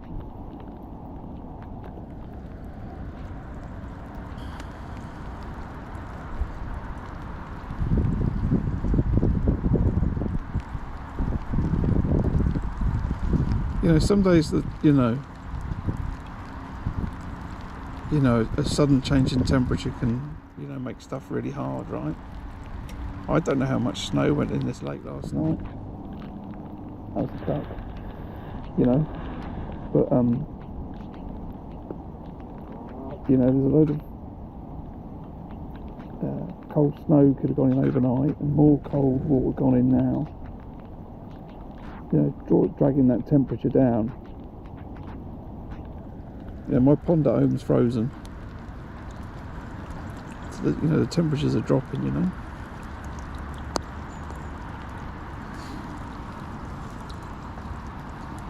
Maggot's wet. Nice floating. Right.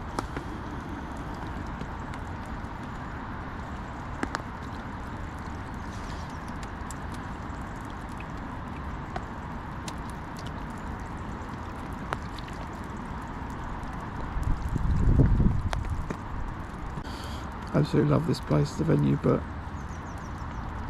I have more enjoyment down the river.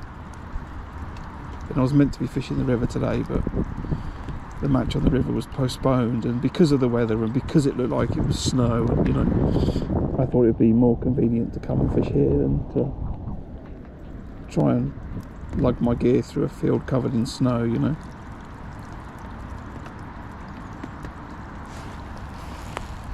So that was the choice. That was the choice. Bread.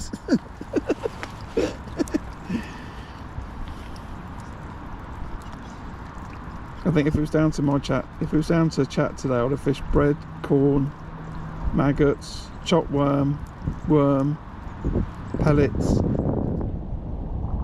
I don't know what's not on the list. Caster, hemp. Oh, ground bait's been included. Yeah, hemp, corn, hemp, paste. I think they're the only things that haven't been mentioned. Wafters have been mentioned, bandams.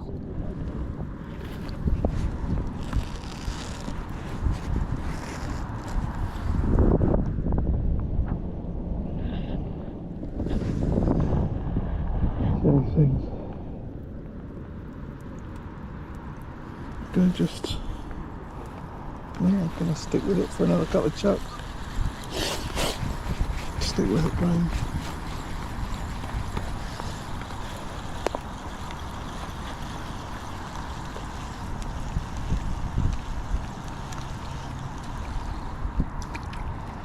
I've changed to 3 pinkies, so that's going to classify as a change bait. All right, you have to accept it that that's a change bait. 3 pinkies.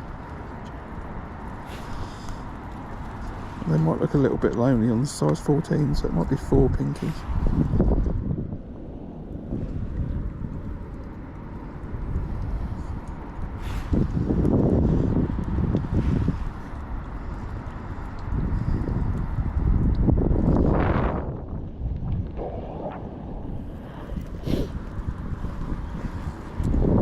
Dye mixtures. Oh, I should have saved some stuff for my breakfast. I could have fished some bacon.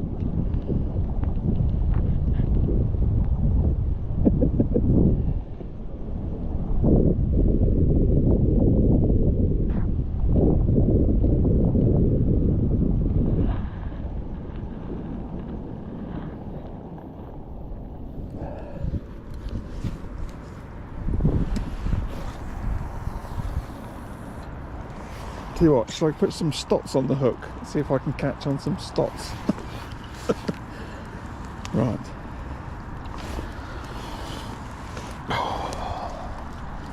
So what am I doing? I've got the fact that my maggots are all wet now. I've got a wet maggot. These maggots are better. Oh yeah, they're better. Right, switch to that. Turn them into dead maggots at some point. Freeze them up.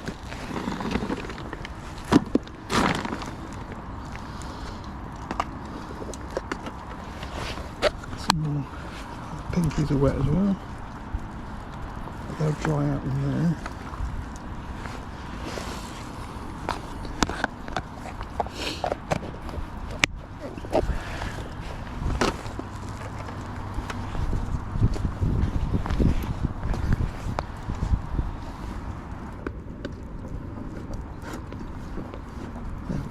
Better.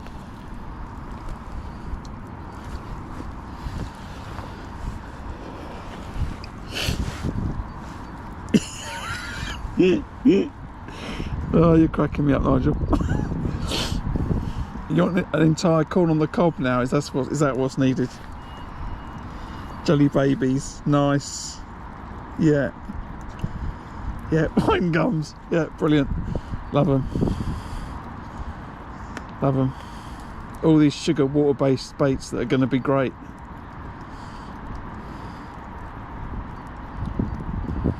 Tiger nuts. I think nuts are banned, maybe.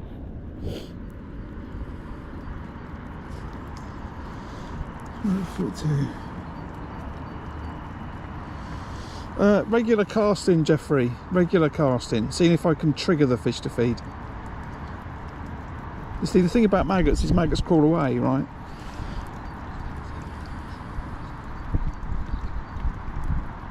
Maggots crawl away. I'm not fishing a static bait that's just going to sit there. So if you were chucking in the middle, for example, with a hybrid feeder with 2mm pellets on it and a wafter, you could leave that there for 45 minutes, you know, hoping that a fish comes past. But you can't fish that long with maggots because the maggots have just crawled away, so they become ineffective. So that's why you would continue to cast regularly.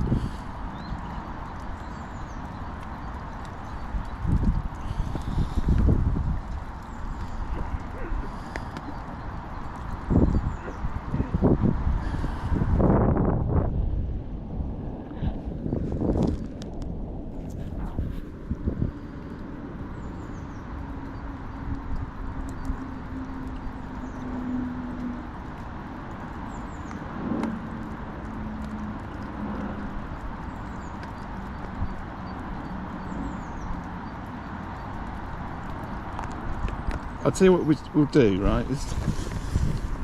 what I'll try and do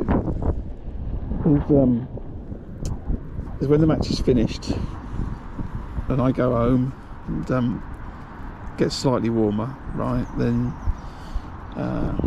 Ange in the shop, she'll post the results of the match, right? So at some point tonight or tomorrow, the results of the match will go up on the Facebook page of the club.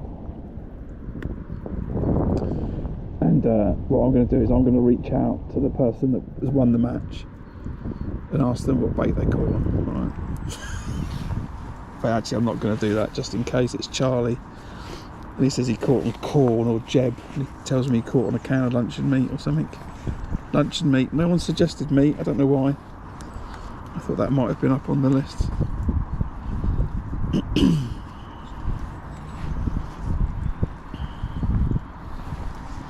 Let's leave this cast for a bit longer.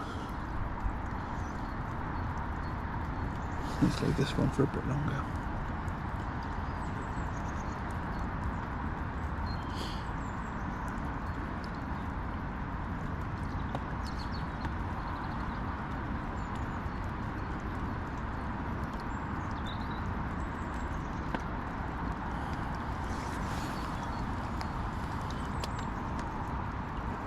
Yeah, Jeb might well be on meat.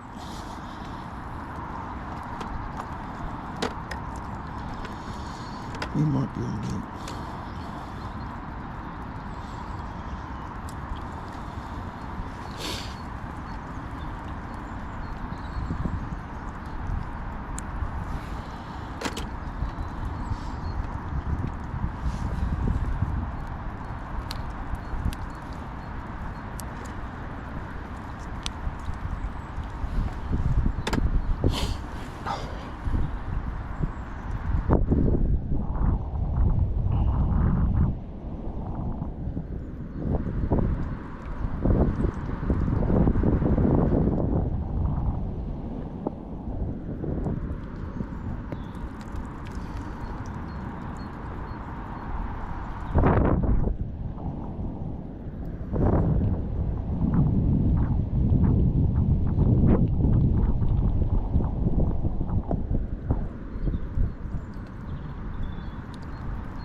What are indications on that pinky then?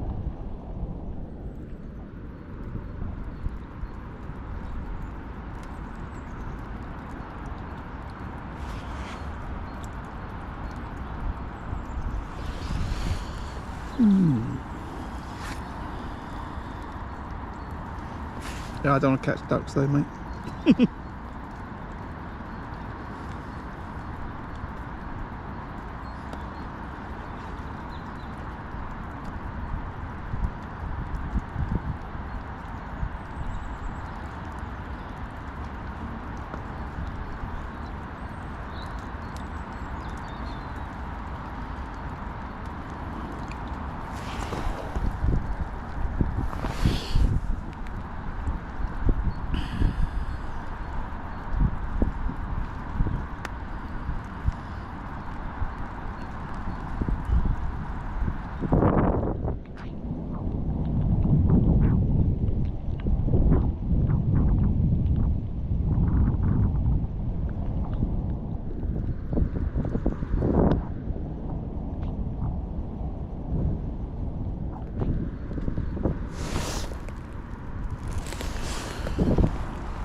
right, don't they? Right, one more cast with this, and then time for the wafter.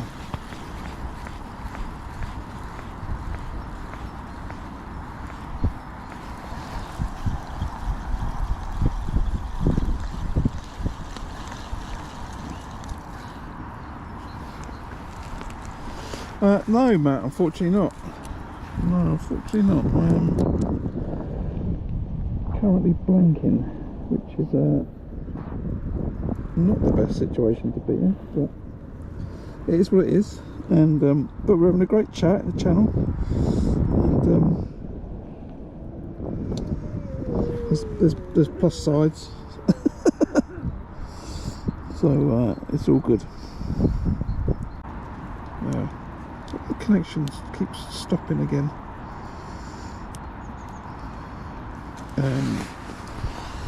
We're just coming up to the end of the 4th hour. Oh, I need to stand up.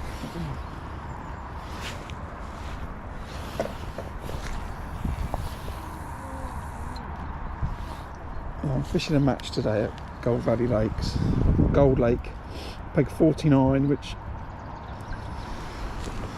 I would generally like to draw, but today it's causing me some problems. I'm not catching. Gentleman to my right's not catching either, so that makes me feel a little bit better. But yeah, maybe it's just the change of temperature in the water may have caused the fish to not want to play today, which can happen. It might take some time to settle down, which can often happen. But yeah, I'm fishing at Gold Valley Lakes in Aldershot, and there's about 30 fishing across 2 lakes, Gold Lake and Syndicate Lake.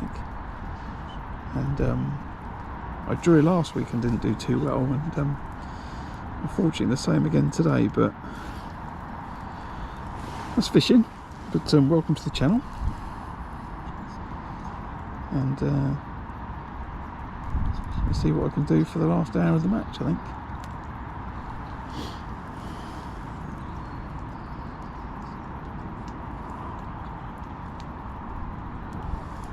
Did you use corn, Matt? I feel I have to ask that question before someone else does.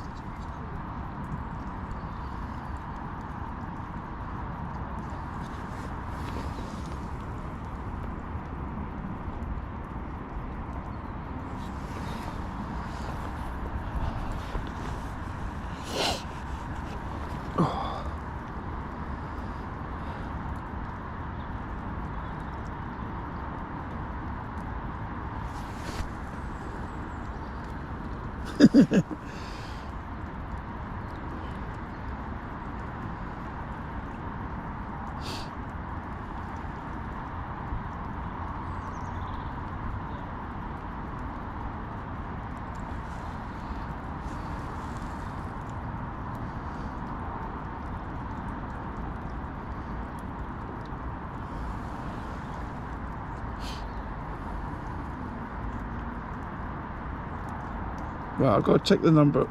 When someone gets timed out by Nightbot, can you let me know how many emotes you put in the message?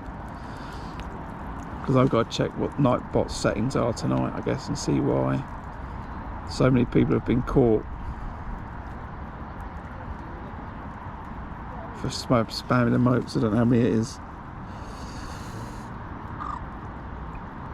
Is it 4, Gary?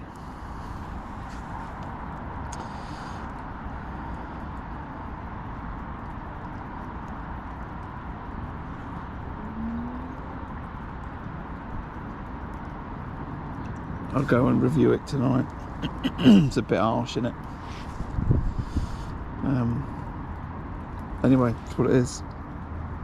So this is normally the time in the stream, about 4 hours. But I say, if you're enjoying yourself, right, and you're not subscribed to the channel, then if you could consider hitting the subscribe button, I'd really appreciate it. It's a free way to support the channel. It helps with the visibility no end, right? So it pushes my content, especially my lives, to more people when I go live. And you know, that's the primary aim of the fishing stream, right? It's about streaming, not just about fishing necessarily. And So if you consider doing that, that'd be great. I'd appreciate it. If you're already subscribed, that's fantastic. Awesome job. Go team. Give it a like, because, you know, activity and positivity on the streams is also, you know, a key indicator for sending them in front of other people. So do all those things for me on this day when we've had a great time. I've sat here in the freezing cold and the pouring rain for 4 hours. If you could do that for me, that would be appreciated. And if you can't do it because you haven't got a Google account, it only takes 5 minutes to go and make one. Just to go to Google, make an email account, and then sign into YouTube with that Google account. Then you can comment. Right, we're going to leave this for just over the hour, and then I'm going to start lobbing the wafter about.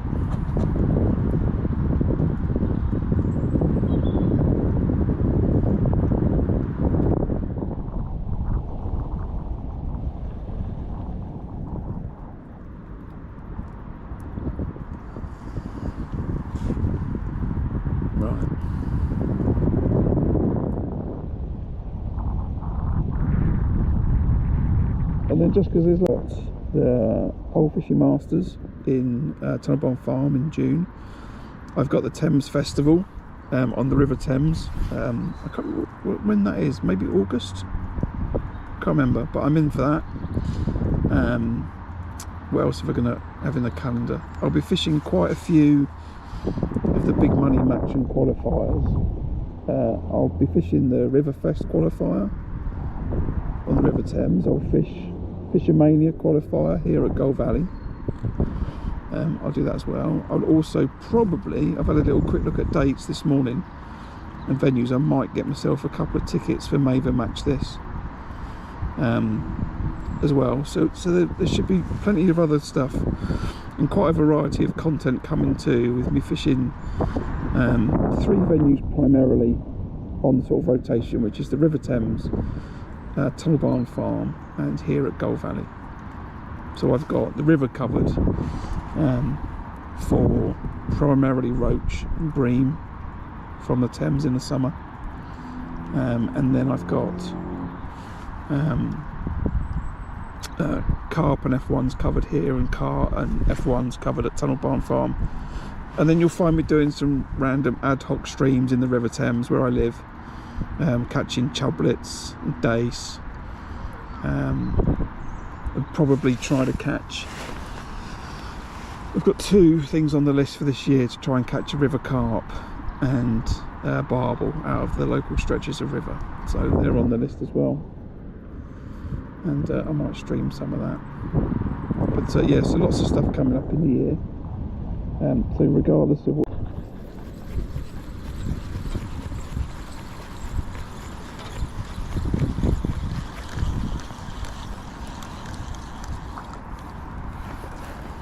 So I'm just going to try and divide, if you could imagine, if you were looking at the lake, I'm going to divide it up into sections, and I'm going to chuck this wafter about 5-minute casts in each section, seeing if I can drop it in front of a fish versus trying to draw the fish to where I am. So if I go 1, 2, 3, 4, 5, 6, 7, 8, 9, I'll start top left, which will be out there somewhere. First, imagine me playing a game of noughts and crosses and then my peg. Although that's really middle left, so I could get a longer chuck on that.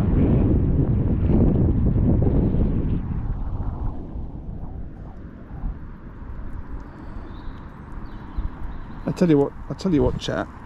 Let's play a game, right? Let's play a game. So, as I said, imagine it's a noughts and crosses board, 3x3 in front of me, and I'm going to chuck this wafter. And my first chuck is top left. Top left, is that middle left? Let's say that's middle left. because I could chuck it further towards the rope. So we're going to do 5 minutes here. Where do you want the next chuck to be? Right, so I've done middle left. So you've got top left, top middle, top right, middle middle, middle right, bottom left, bottom middle, bottom right to pick. And I've no idea how I'm going to keep track of it, but let's see what everyone fancies next. So this cast middle left. Where should we go next after this?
Today's not that long, is it?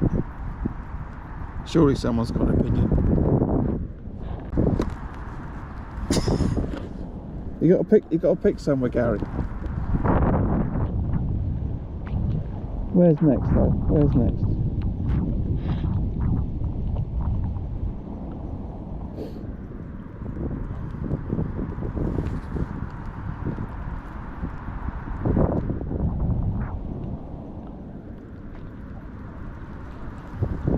Top left, right, that's it, we're in, John. So we're staying here for 5 minutes and then we're going top left. See if I can catch.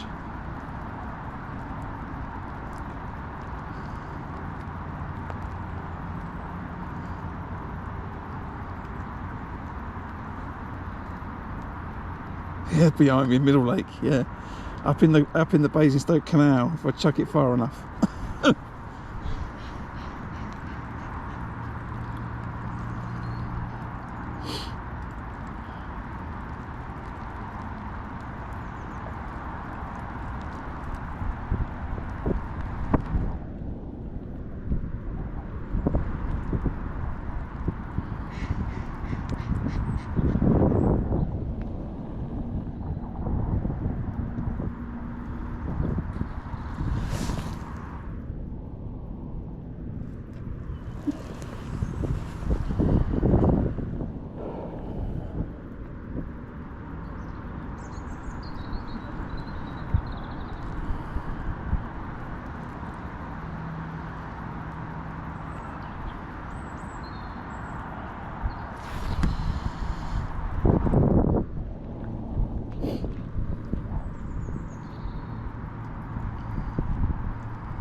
Nearly the 5 minutes.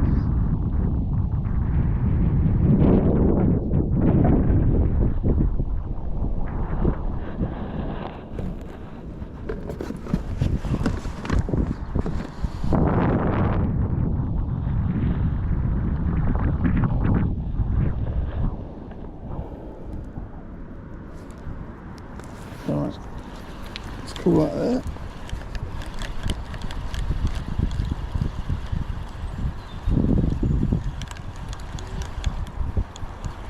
Not that awkward sword. Right.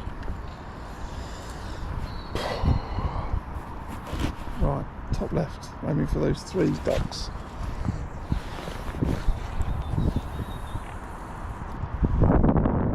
Top left then.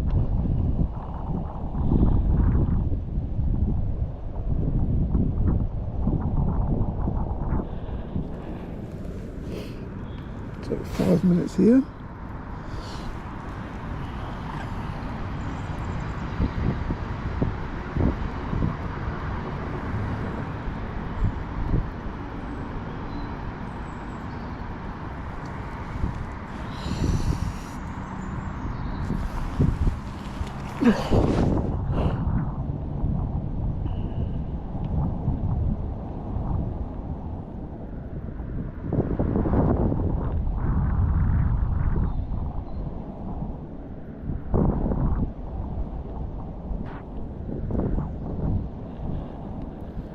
Right, we're off.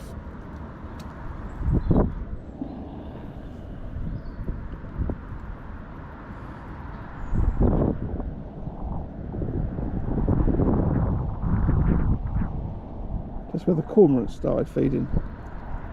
This will be a laugh. Is it like wafters?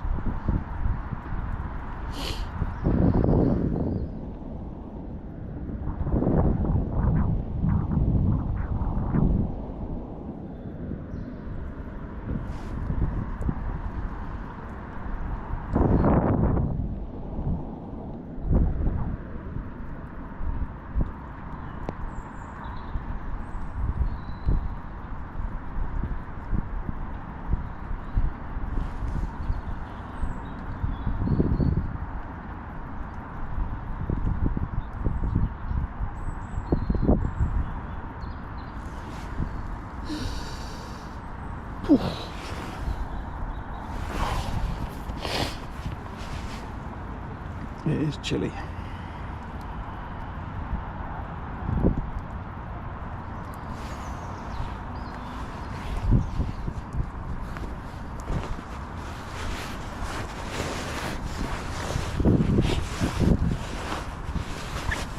I could win my section with 2 fish in this last hour, chucking this wafter about, you know.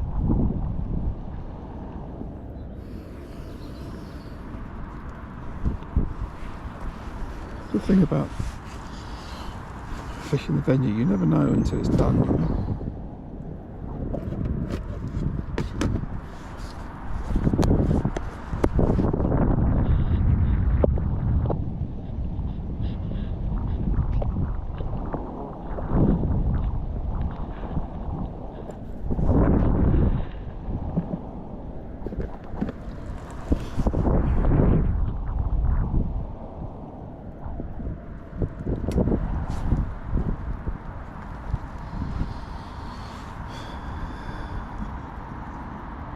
Well, you missed nothing, Michael, unfortunately.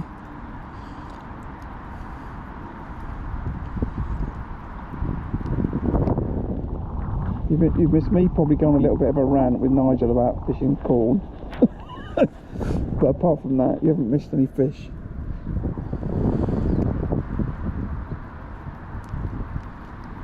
Unfortunately.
So what we're doing now for the last hour, I'm just going to chuck a wafter around, and I've effectively divided the peg in front of me up into 9 boxes, and I'm just searching. So I've chucked it into middle left, and now I'm chucking it in top left.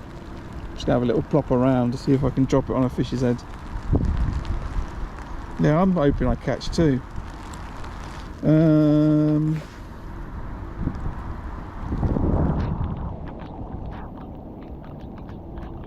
I don't know, Dave. I'm not sure in the winter. Certainly in the summer, no. I think in the depths of winter, when it goes super clear, I've definitely fished bread on the hook here before, but the rules change. But I'm not fishing any bread, so I don't need to worry about it. But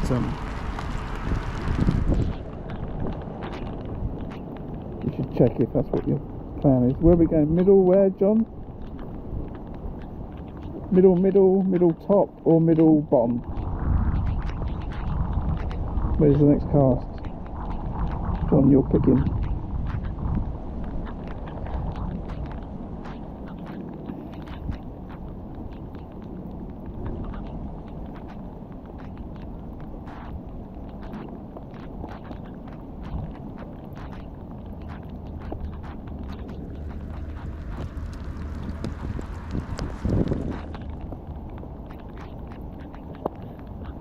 Middle bottom, right, okay.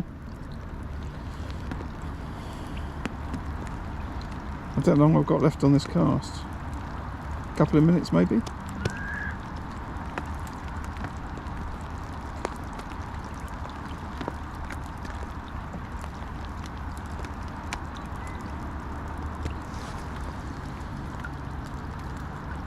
Yeah, exactly.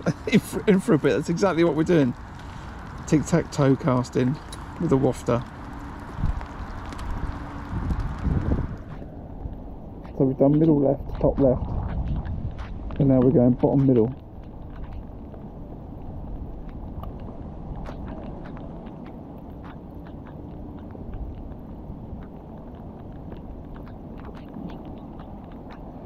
So I'll give it till 1/4 past.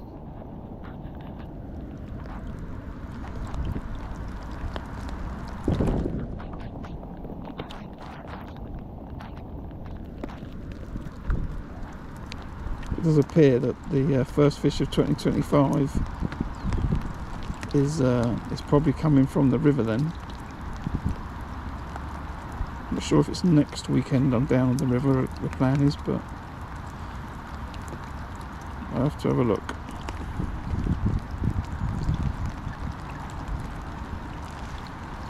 Right, that's top left done.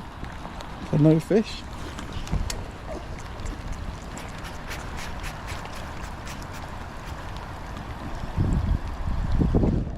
And by the way, it doesn't start like right in front of me, it starts, you know, just pretty much towards halfway.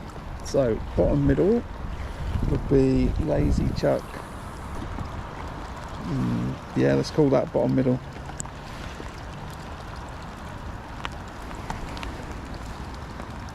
Maybe a little bit to the right, but you can fish halfway to the next peg, so it's alright.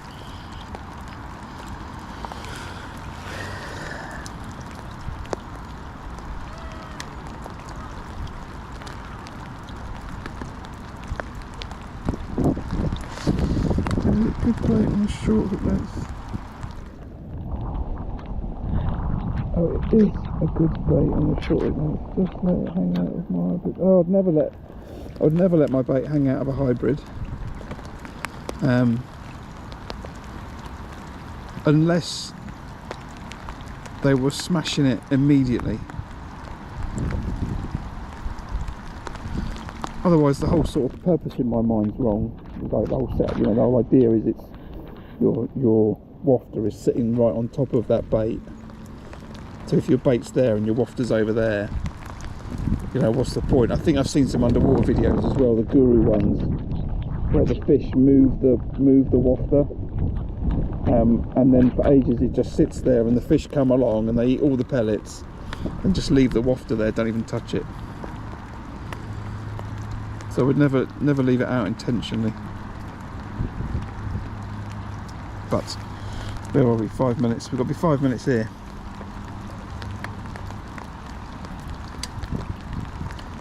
I'm on to a wafter now, Neil. My change bait off of pinkies and maggots is chuckle wafter around.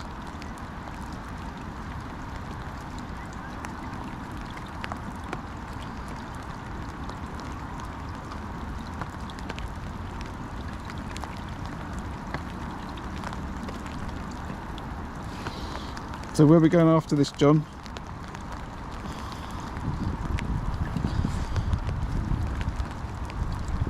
Where's the next location?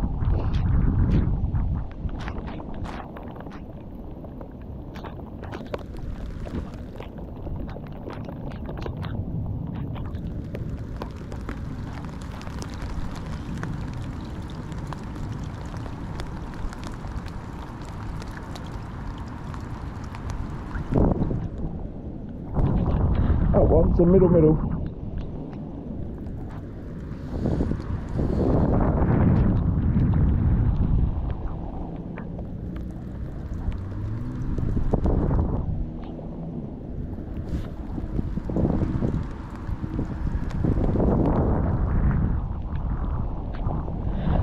The guy to my right's fished at the back of the island. He's not caught. I think the fish are on. I think the majority of the fish are congregated around the island and they don't want to feed. And whether that's caused because of the cold water, the snow and the rain that would have gone in yesterday, I don't know, but you know, I've proved that there's fish there by the liners that I've had, you know, so there's no fish off the back of it. Different day it would have been completely different, you know. A rod would have been dragged in from cast one, but unfortunately not today.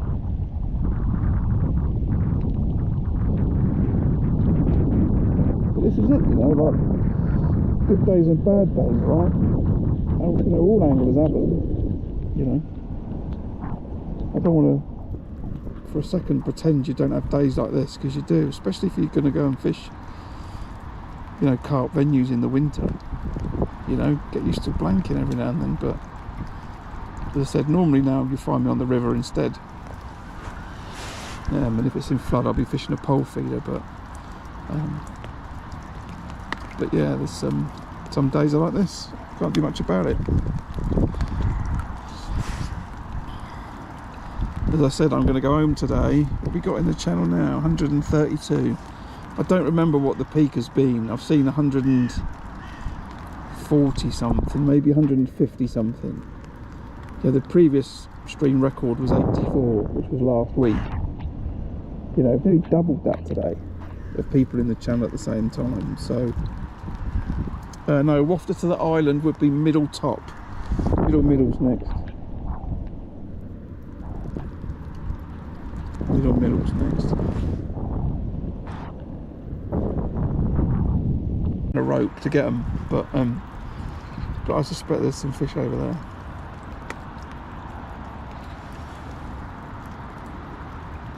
Right, how are we doing for time? 21.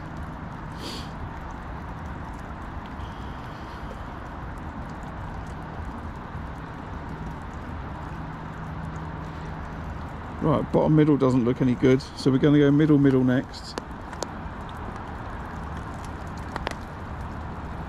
Yeah, the temperature's dropped overnight. The temperature's dropped the last couple of days overnight, and then we had snow last night. And I don't know if they had snow here, but I had snow an hour away.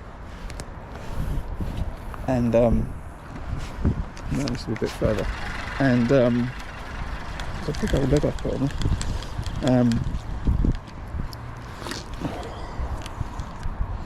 So yeah, I think the water temperature is taking a nosedive. Okay. I still think that's a bit short, you know.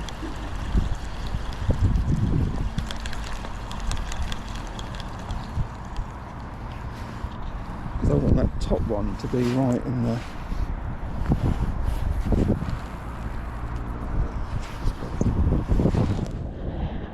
middle.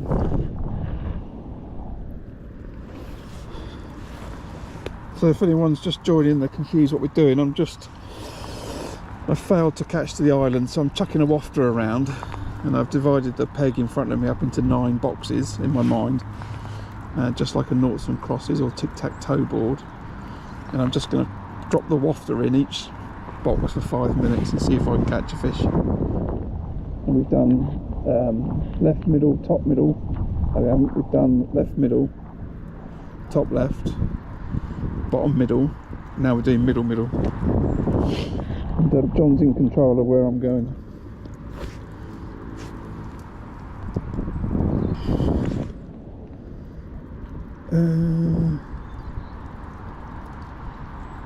I think there's what's today. Yeah, there's definitely fish around the island. You mean like a sloppy ground bait? I can't chuck it far enough with a 10-foot rod. How are you going to get sloppy ground bait out there? Enlighten me. No, Neil, I've not seen a fish caught on the far bank. He's not caught to my right. I think he's caught a couple of fish maybe to his right. I've not heard of anything to my left. I don't know at all. But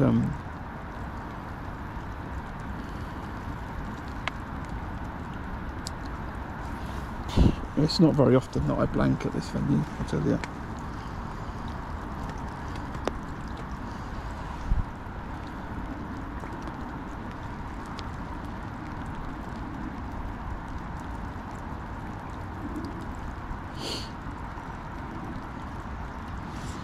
Right, Mr. John, where are we going next, John?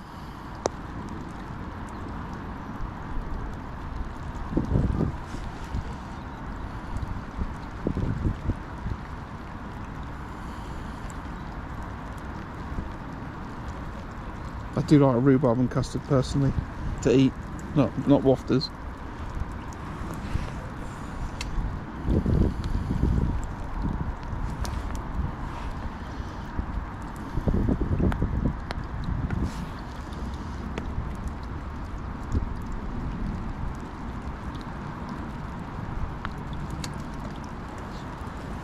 We're going top middle next.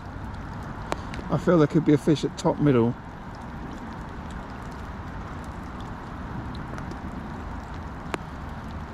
I think we need to chuck it there.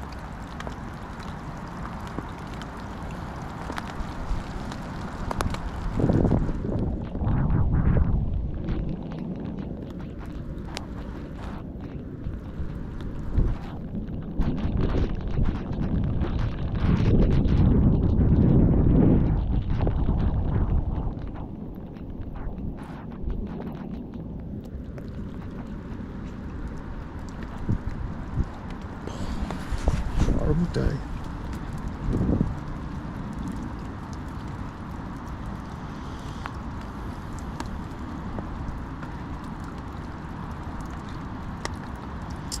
Ron, yeah, hello mate. I'm fishing at a venue called Gold Valley Lakes in Aldershot in the UK. If you Google it, you will find the venue. If you look at the videos on my channel, I mark up which venue it is I'm fishing. But yeah, welcome to the channel.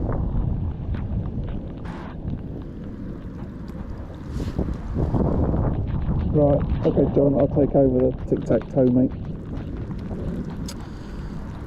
Right, what's the time?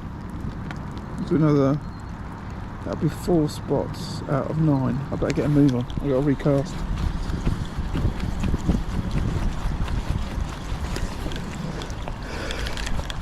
Right, top middle then.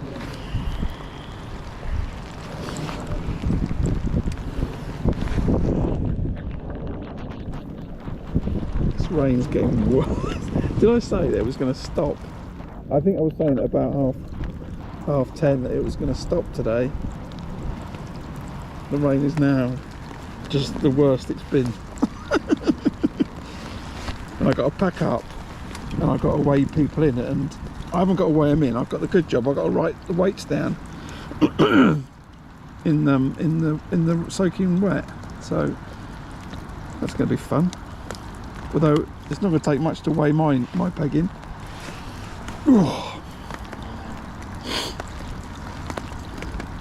Right, we're here for 5 minutes. Let's go.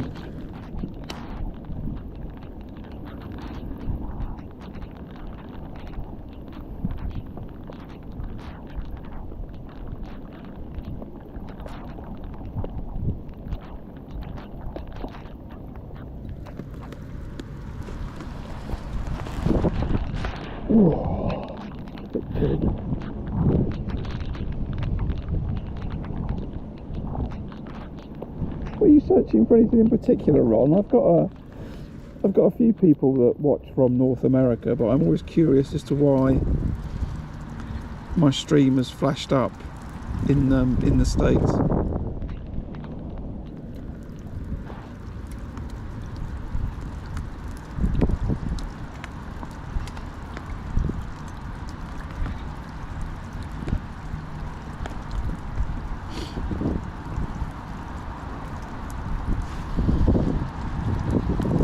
Certainly a completely different style of fishing for different fish that we have in the UK from North America, that's for sure.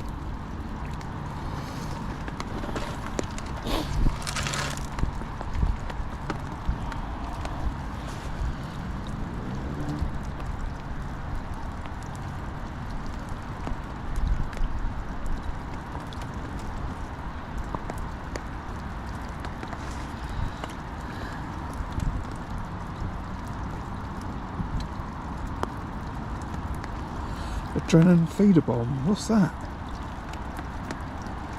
What's the adrenaline feeder bomb? I have to Google that.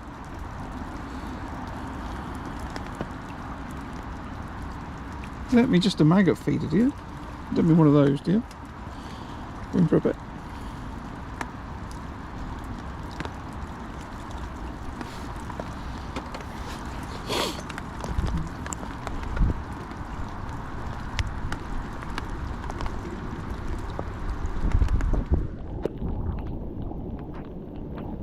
Right, Google it when I get home then.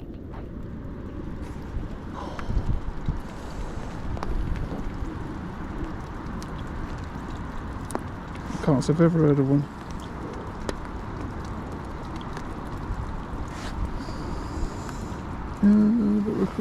Oh, okay, right, yeah. Well, welcome to the channel, Ron. Don't forget to hit that subscribe button and you can find your way back easily enough. I'm live streaming pretty regularly nowadays, and if for some reason I can't live stream at the venue, then I'll record it and make a video of it anyway, which you'll see on the channel. Welcome to the channel.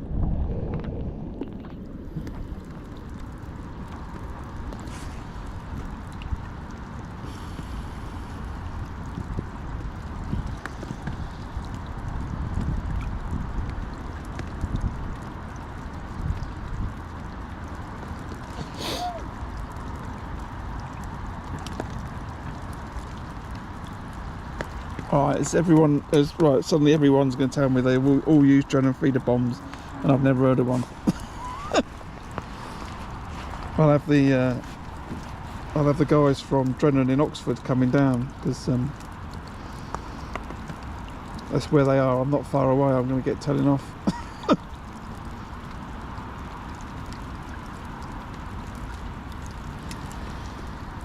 Well, top middle doesn't look any good, does it?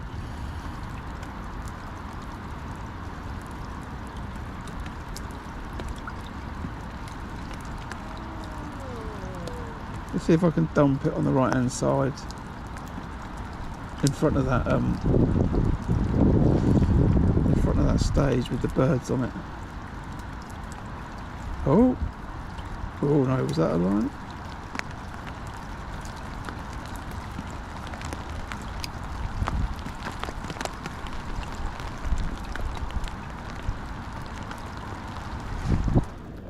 This one, 32. Give it another minute.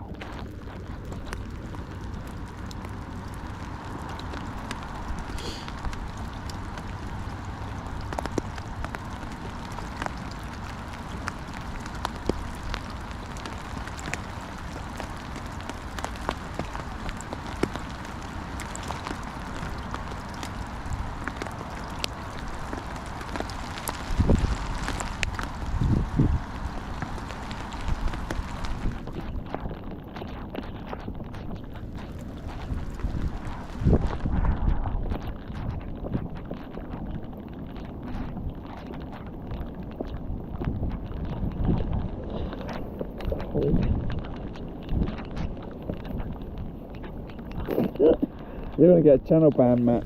That's what's going to happen. Right, we're going on the right. No, not. We're going there.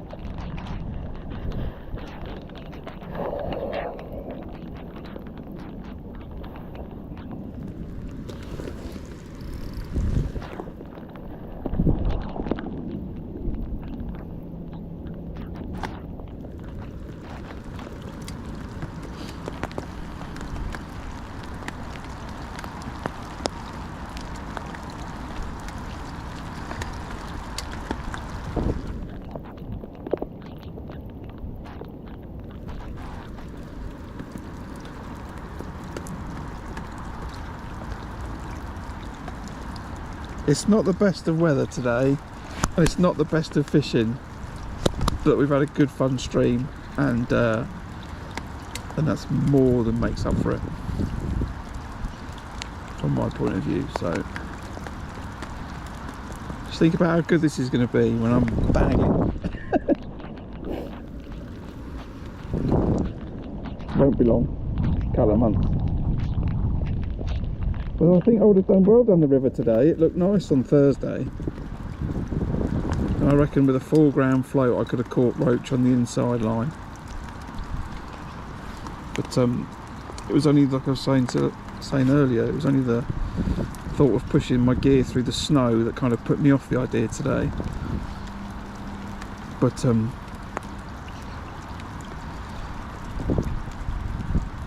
think I'll be alright there next week, week after.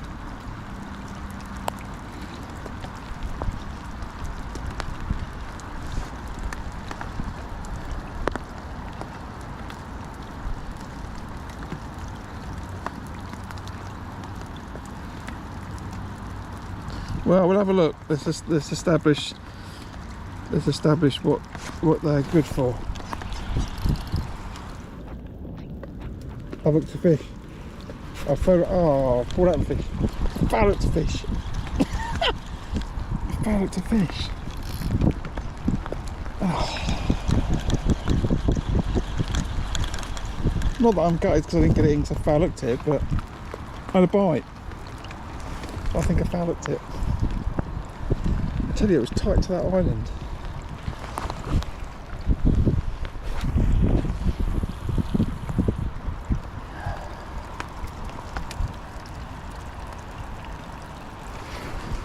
How long have we got? 24 minutes. So it went round, looked like a bite, struck it, felt the fish, and then the hook pulled out. So whether it just the line got round its fin or something, but I thought I got all excited then.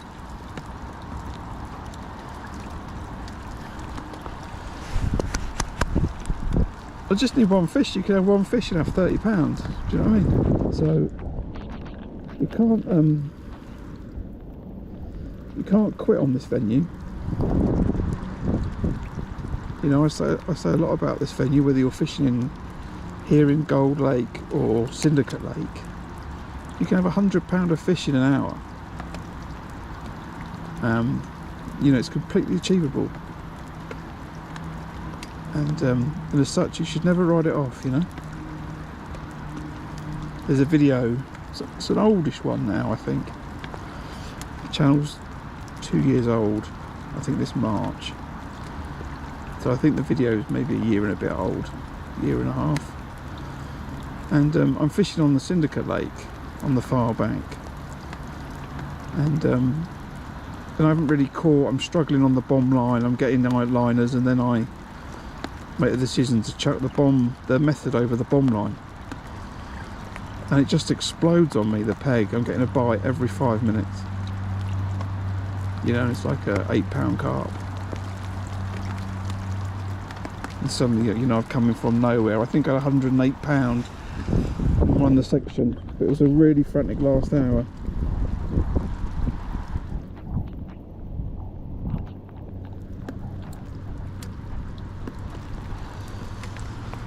Yeah, I think we've had a temperature drop on the lake overnight in these last couple of days, you know.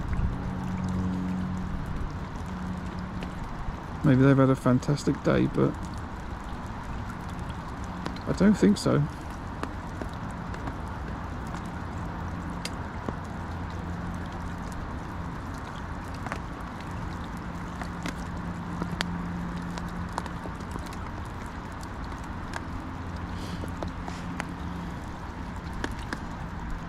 Right, 20 minutes to go.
Come on.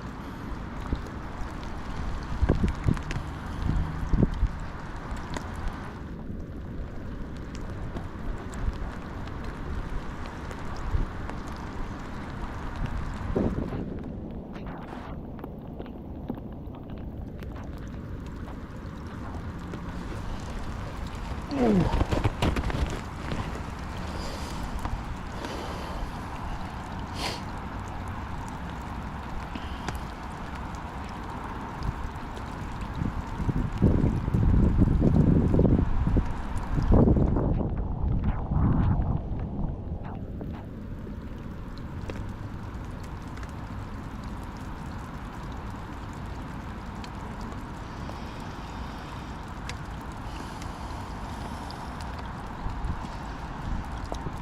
I think we've probably averaged close to 100 people for the whole stream today. It's phenomenal numbers from.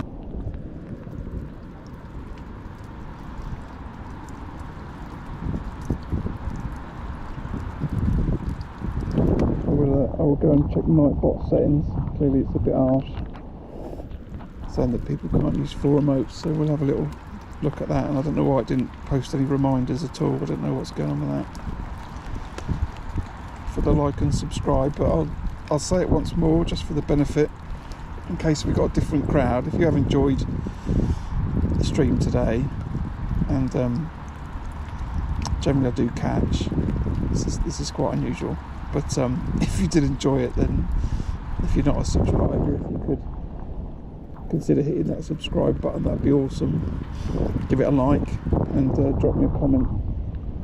That'd be great too. It's a free way to support the channel, and really helps with visibility to take some live fishing in front of other anglers, right?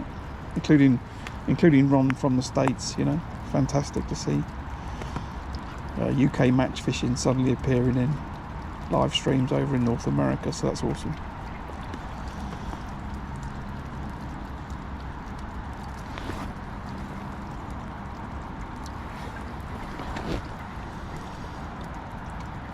No, Darren, I would never fish with a burst maggot.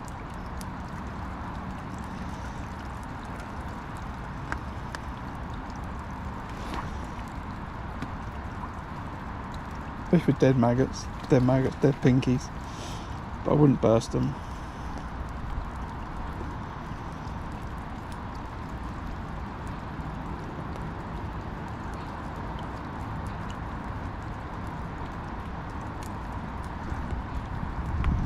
The whole thing about the maggots currently is the movement.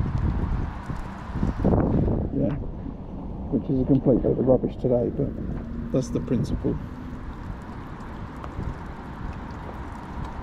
Relaxing, Noodles. Yeah, kind of. Kind of relaxing.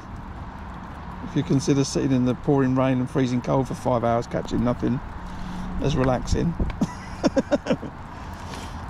But sitting here chatting about fishing for 5 hours and keeping ourselves entertained while it's a day of not very good action, then yeah, you can say it's relaxing.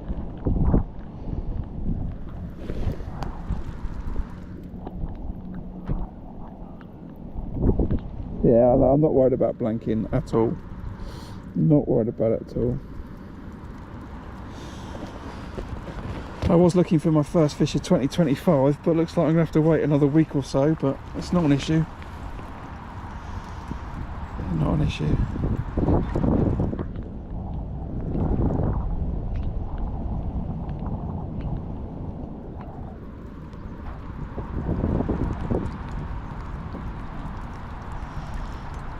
Right, I'm going another chuck. I'll have another chuck and try and chuck it as close to the island as I can with this wafter.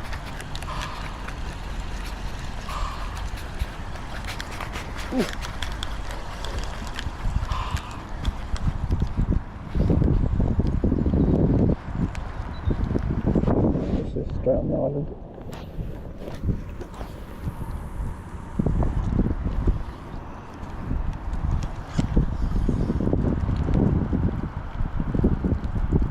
Confidence that I can catch by watching a couple of my other videos. And the next time I pop up live, you'll be like, this fella can catch, he's just had a bad day.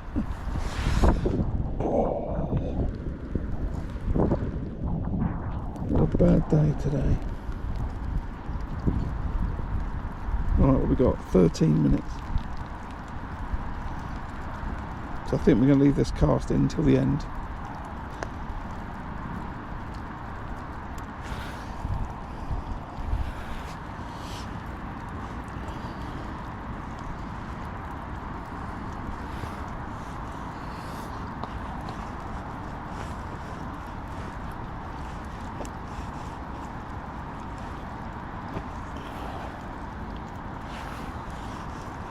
I am convinced the most likely place to catch is near the island. So we'll leave it here for the rest of the day. You missed... I assume I'd foul hooked a fish and I had it on for a little bit. Just because the hook came out, and you know, I'm fishing a size 12 QM1 and they don't really come out of fish, you know. Not unless I'm pulling them out.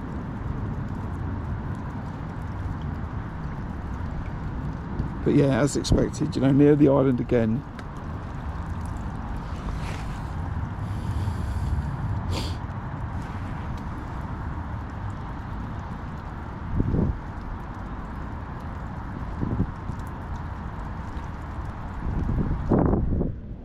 There you go, perfect, isn't it?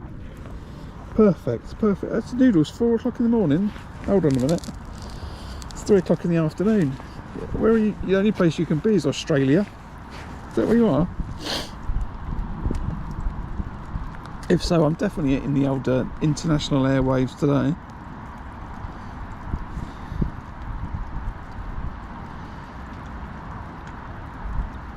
Okay, I was close. I was close. I'll give myself an award for being pretty close.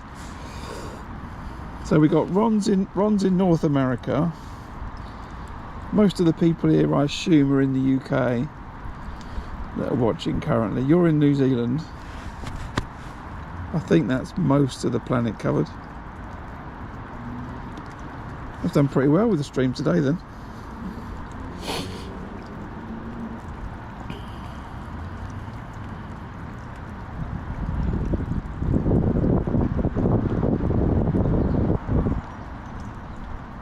Oh, that's an indication. See, they're there. They're definitely near that island. They're just all turned moody. They've all turned moody and don't want to feed.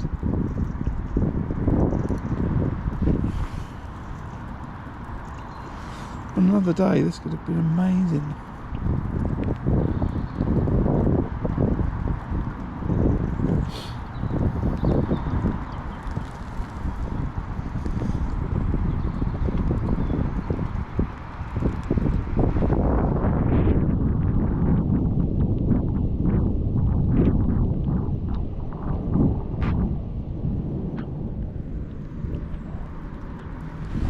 Right, what was it? 10 minutes. Come on. Still 10 minutes. Let's be positive. Tip can still go around.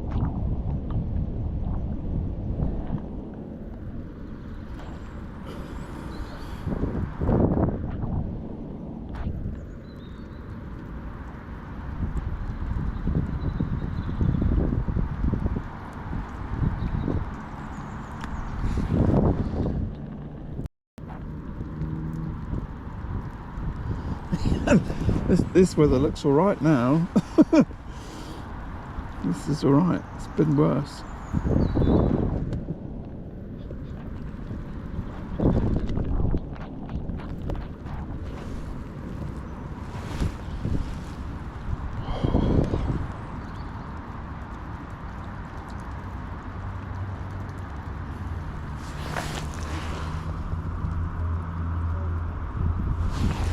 I know the camera's packed in for some reason, but as I was saying, I don't think there's a highlight video to be made of today. I think I'll just make an appropriate thumbnail for the video.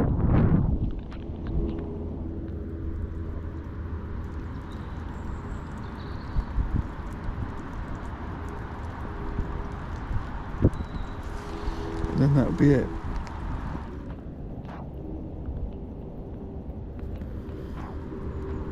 Yeah, it's all possible, Gary. It's all possible. So you can never lose. If you ever fish Gold Valley, and you ever fish a match, and you're on Gold Lake, especially Gold, never lose the faith. As I said, 30-pound carp do exist in this lake. They do come out in matches. So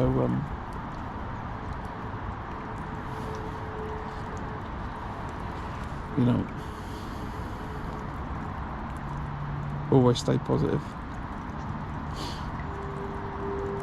But as I was getting a bit ranty earlier, I think, you know, I don't think the issue is anything other than the fish have just gone a bit moody because the water temperature's dropped. Simple as that. In a week's time, it'll be back to normal. It's always the same. The temperature takes a step down drop, and then the fish just go, not interested, and then they start to think about feeding again. Yeah, cool, Steve. Yeah, I think we're going to go on the river next. That's where you should see me live next, is on the river. I'll have to check the things, but I'll put it on the community page. If you're new to the channel, I post some stuff on the community tab, you know, every now and then.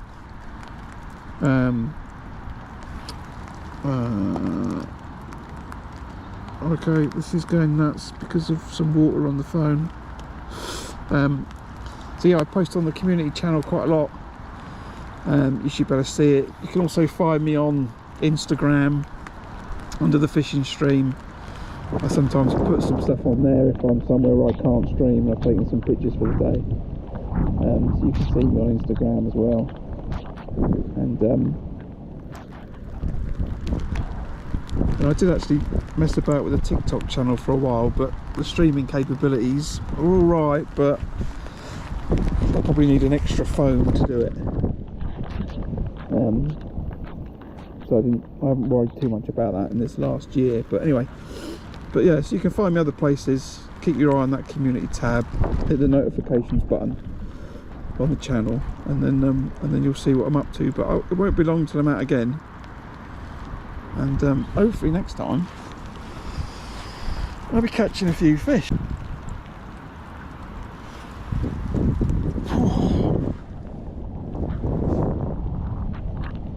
Insta is Steve, yeah, Instagrams.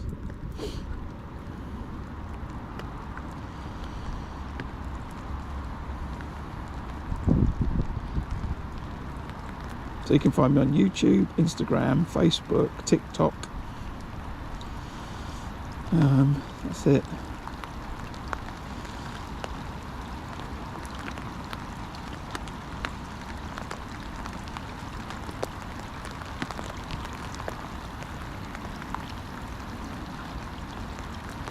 Tell you what we want for the end of the day is more rain.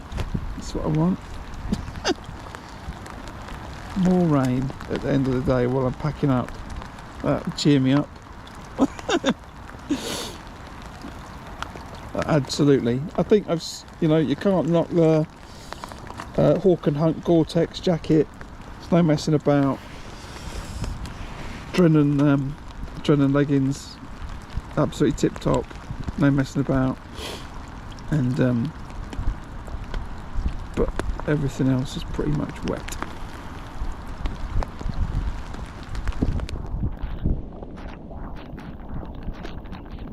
As I said, I've got the joy of weighing other people in this section and writing down their weights and seeing what they caught.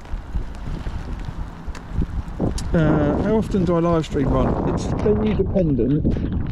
I'm fishing generally every weekend and on a Sunday. But in the summer months you'll also find me streaming like midweek after work. I live very close to the River Thames, so you'll catch me. I'll do like a midweek stream on the Thames quite often actually. I'll do more of it this year, so pretty regularly, and then I'll make a video of the match, because generally I'm match fishing, and put it up afterwards. This is not going to get a highlight video because I haven't caught a thing. So I'm not going to put the time and effort into a highlight video for today. Right, what we got now? In theory, I started early, right? Because I started before that second hooter. So I'm going to pull out of this. It sounds terrible. I'm going to stop fishing in a minute. So then it's my 5 hours, right? Because I'm as fair can be. So I've got to hook this fish before it goes 58. Which is gone now. So I'll pull out. Well, I'm stopping now because that's my 5 hours, right? In case there's a steward's inquiry.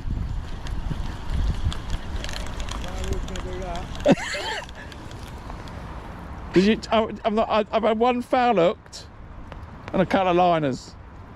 No, I've got one fish, that's it. You caught fish? Yeah. Okay, now. I'll give up the maggot feeder when the net which back round. Really? Yeah. And then nothing. Hey? And then nothing. Nah. F1 or carp? F1. Damn me. Right. So that's it for me. Gentleman next door, he's had an F1. So he's bashed me right up. I'm gonna fight to get that hook length off. Let's do that. Right, so everyone, thanks for coming. I really appreciate it. I'm gonna get packed up and then get everyone weighed in on this section, and then get in the car and get home. Thanks for coming, I really appreciate it. We've had an amazing stream today. I've had a great laugh, even if I sounded a bit stressy at one point. It was all good. So thanks for coming. I hope you hit the subscribe button. I hope to see you again, and thank you for helping contribute to the biggest live stream on the channel to date. It's been absolutely awesome, and you've all been fantastic. So all the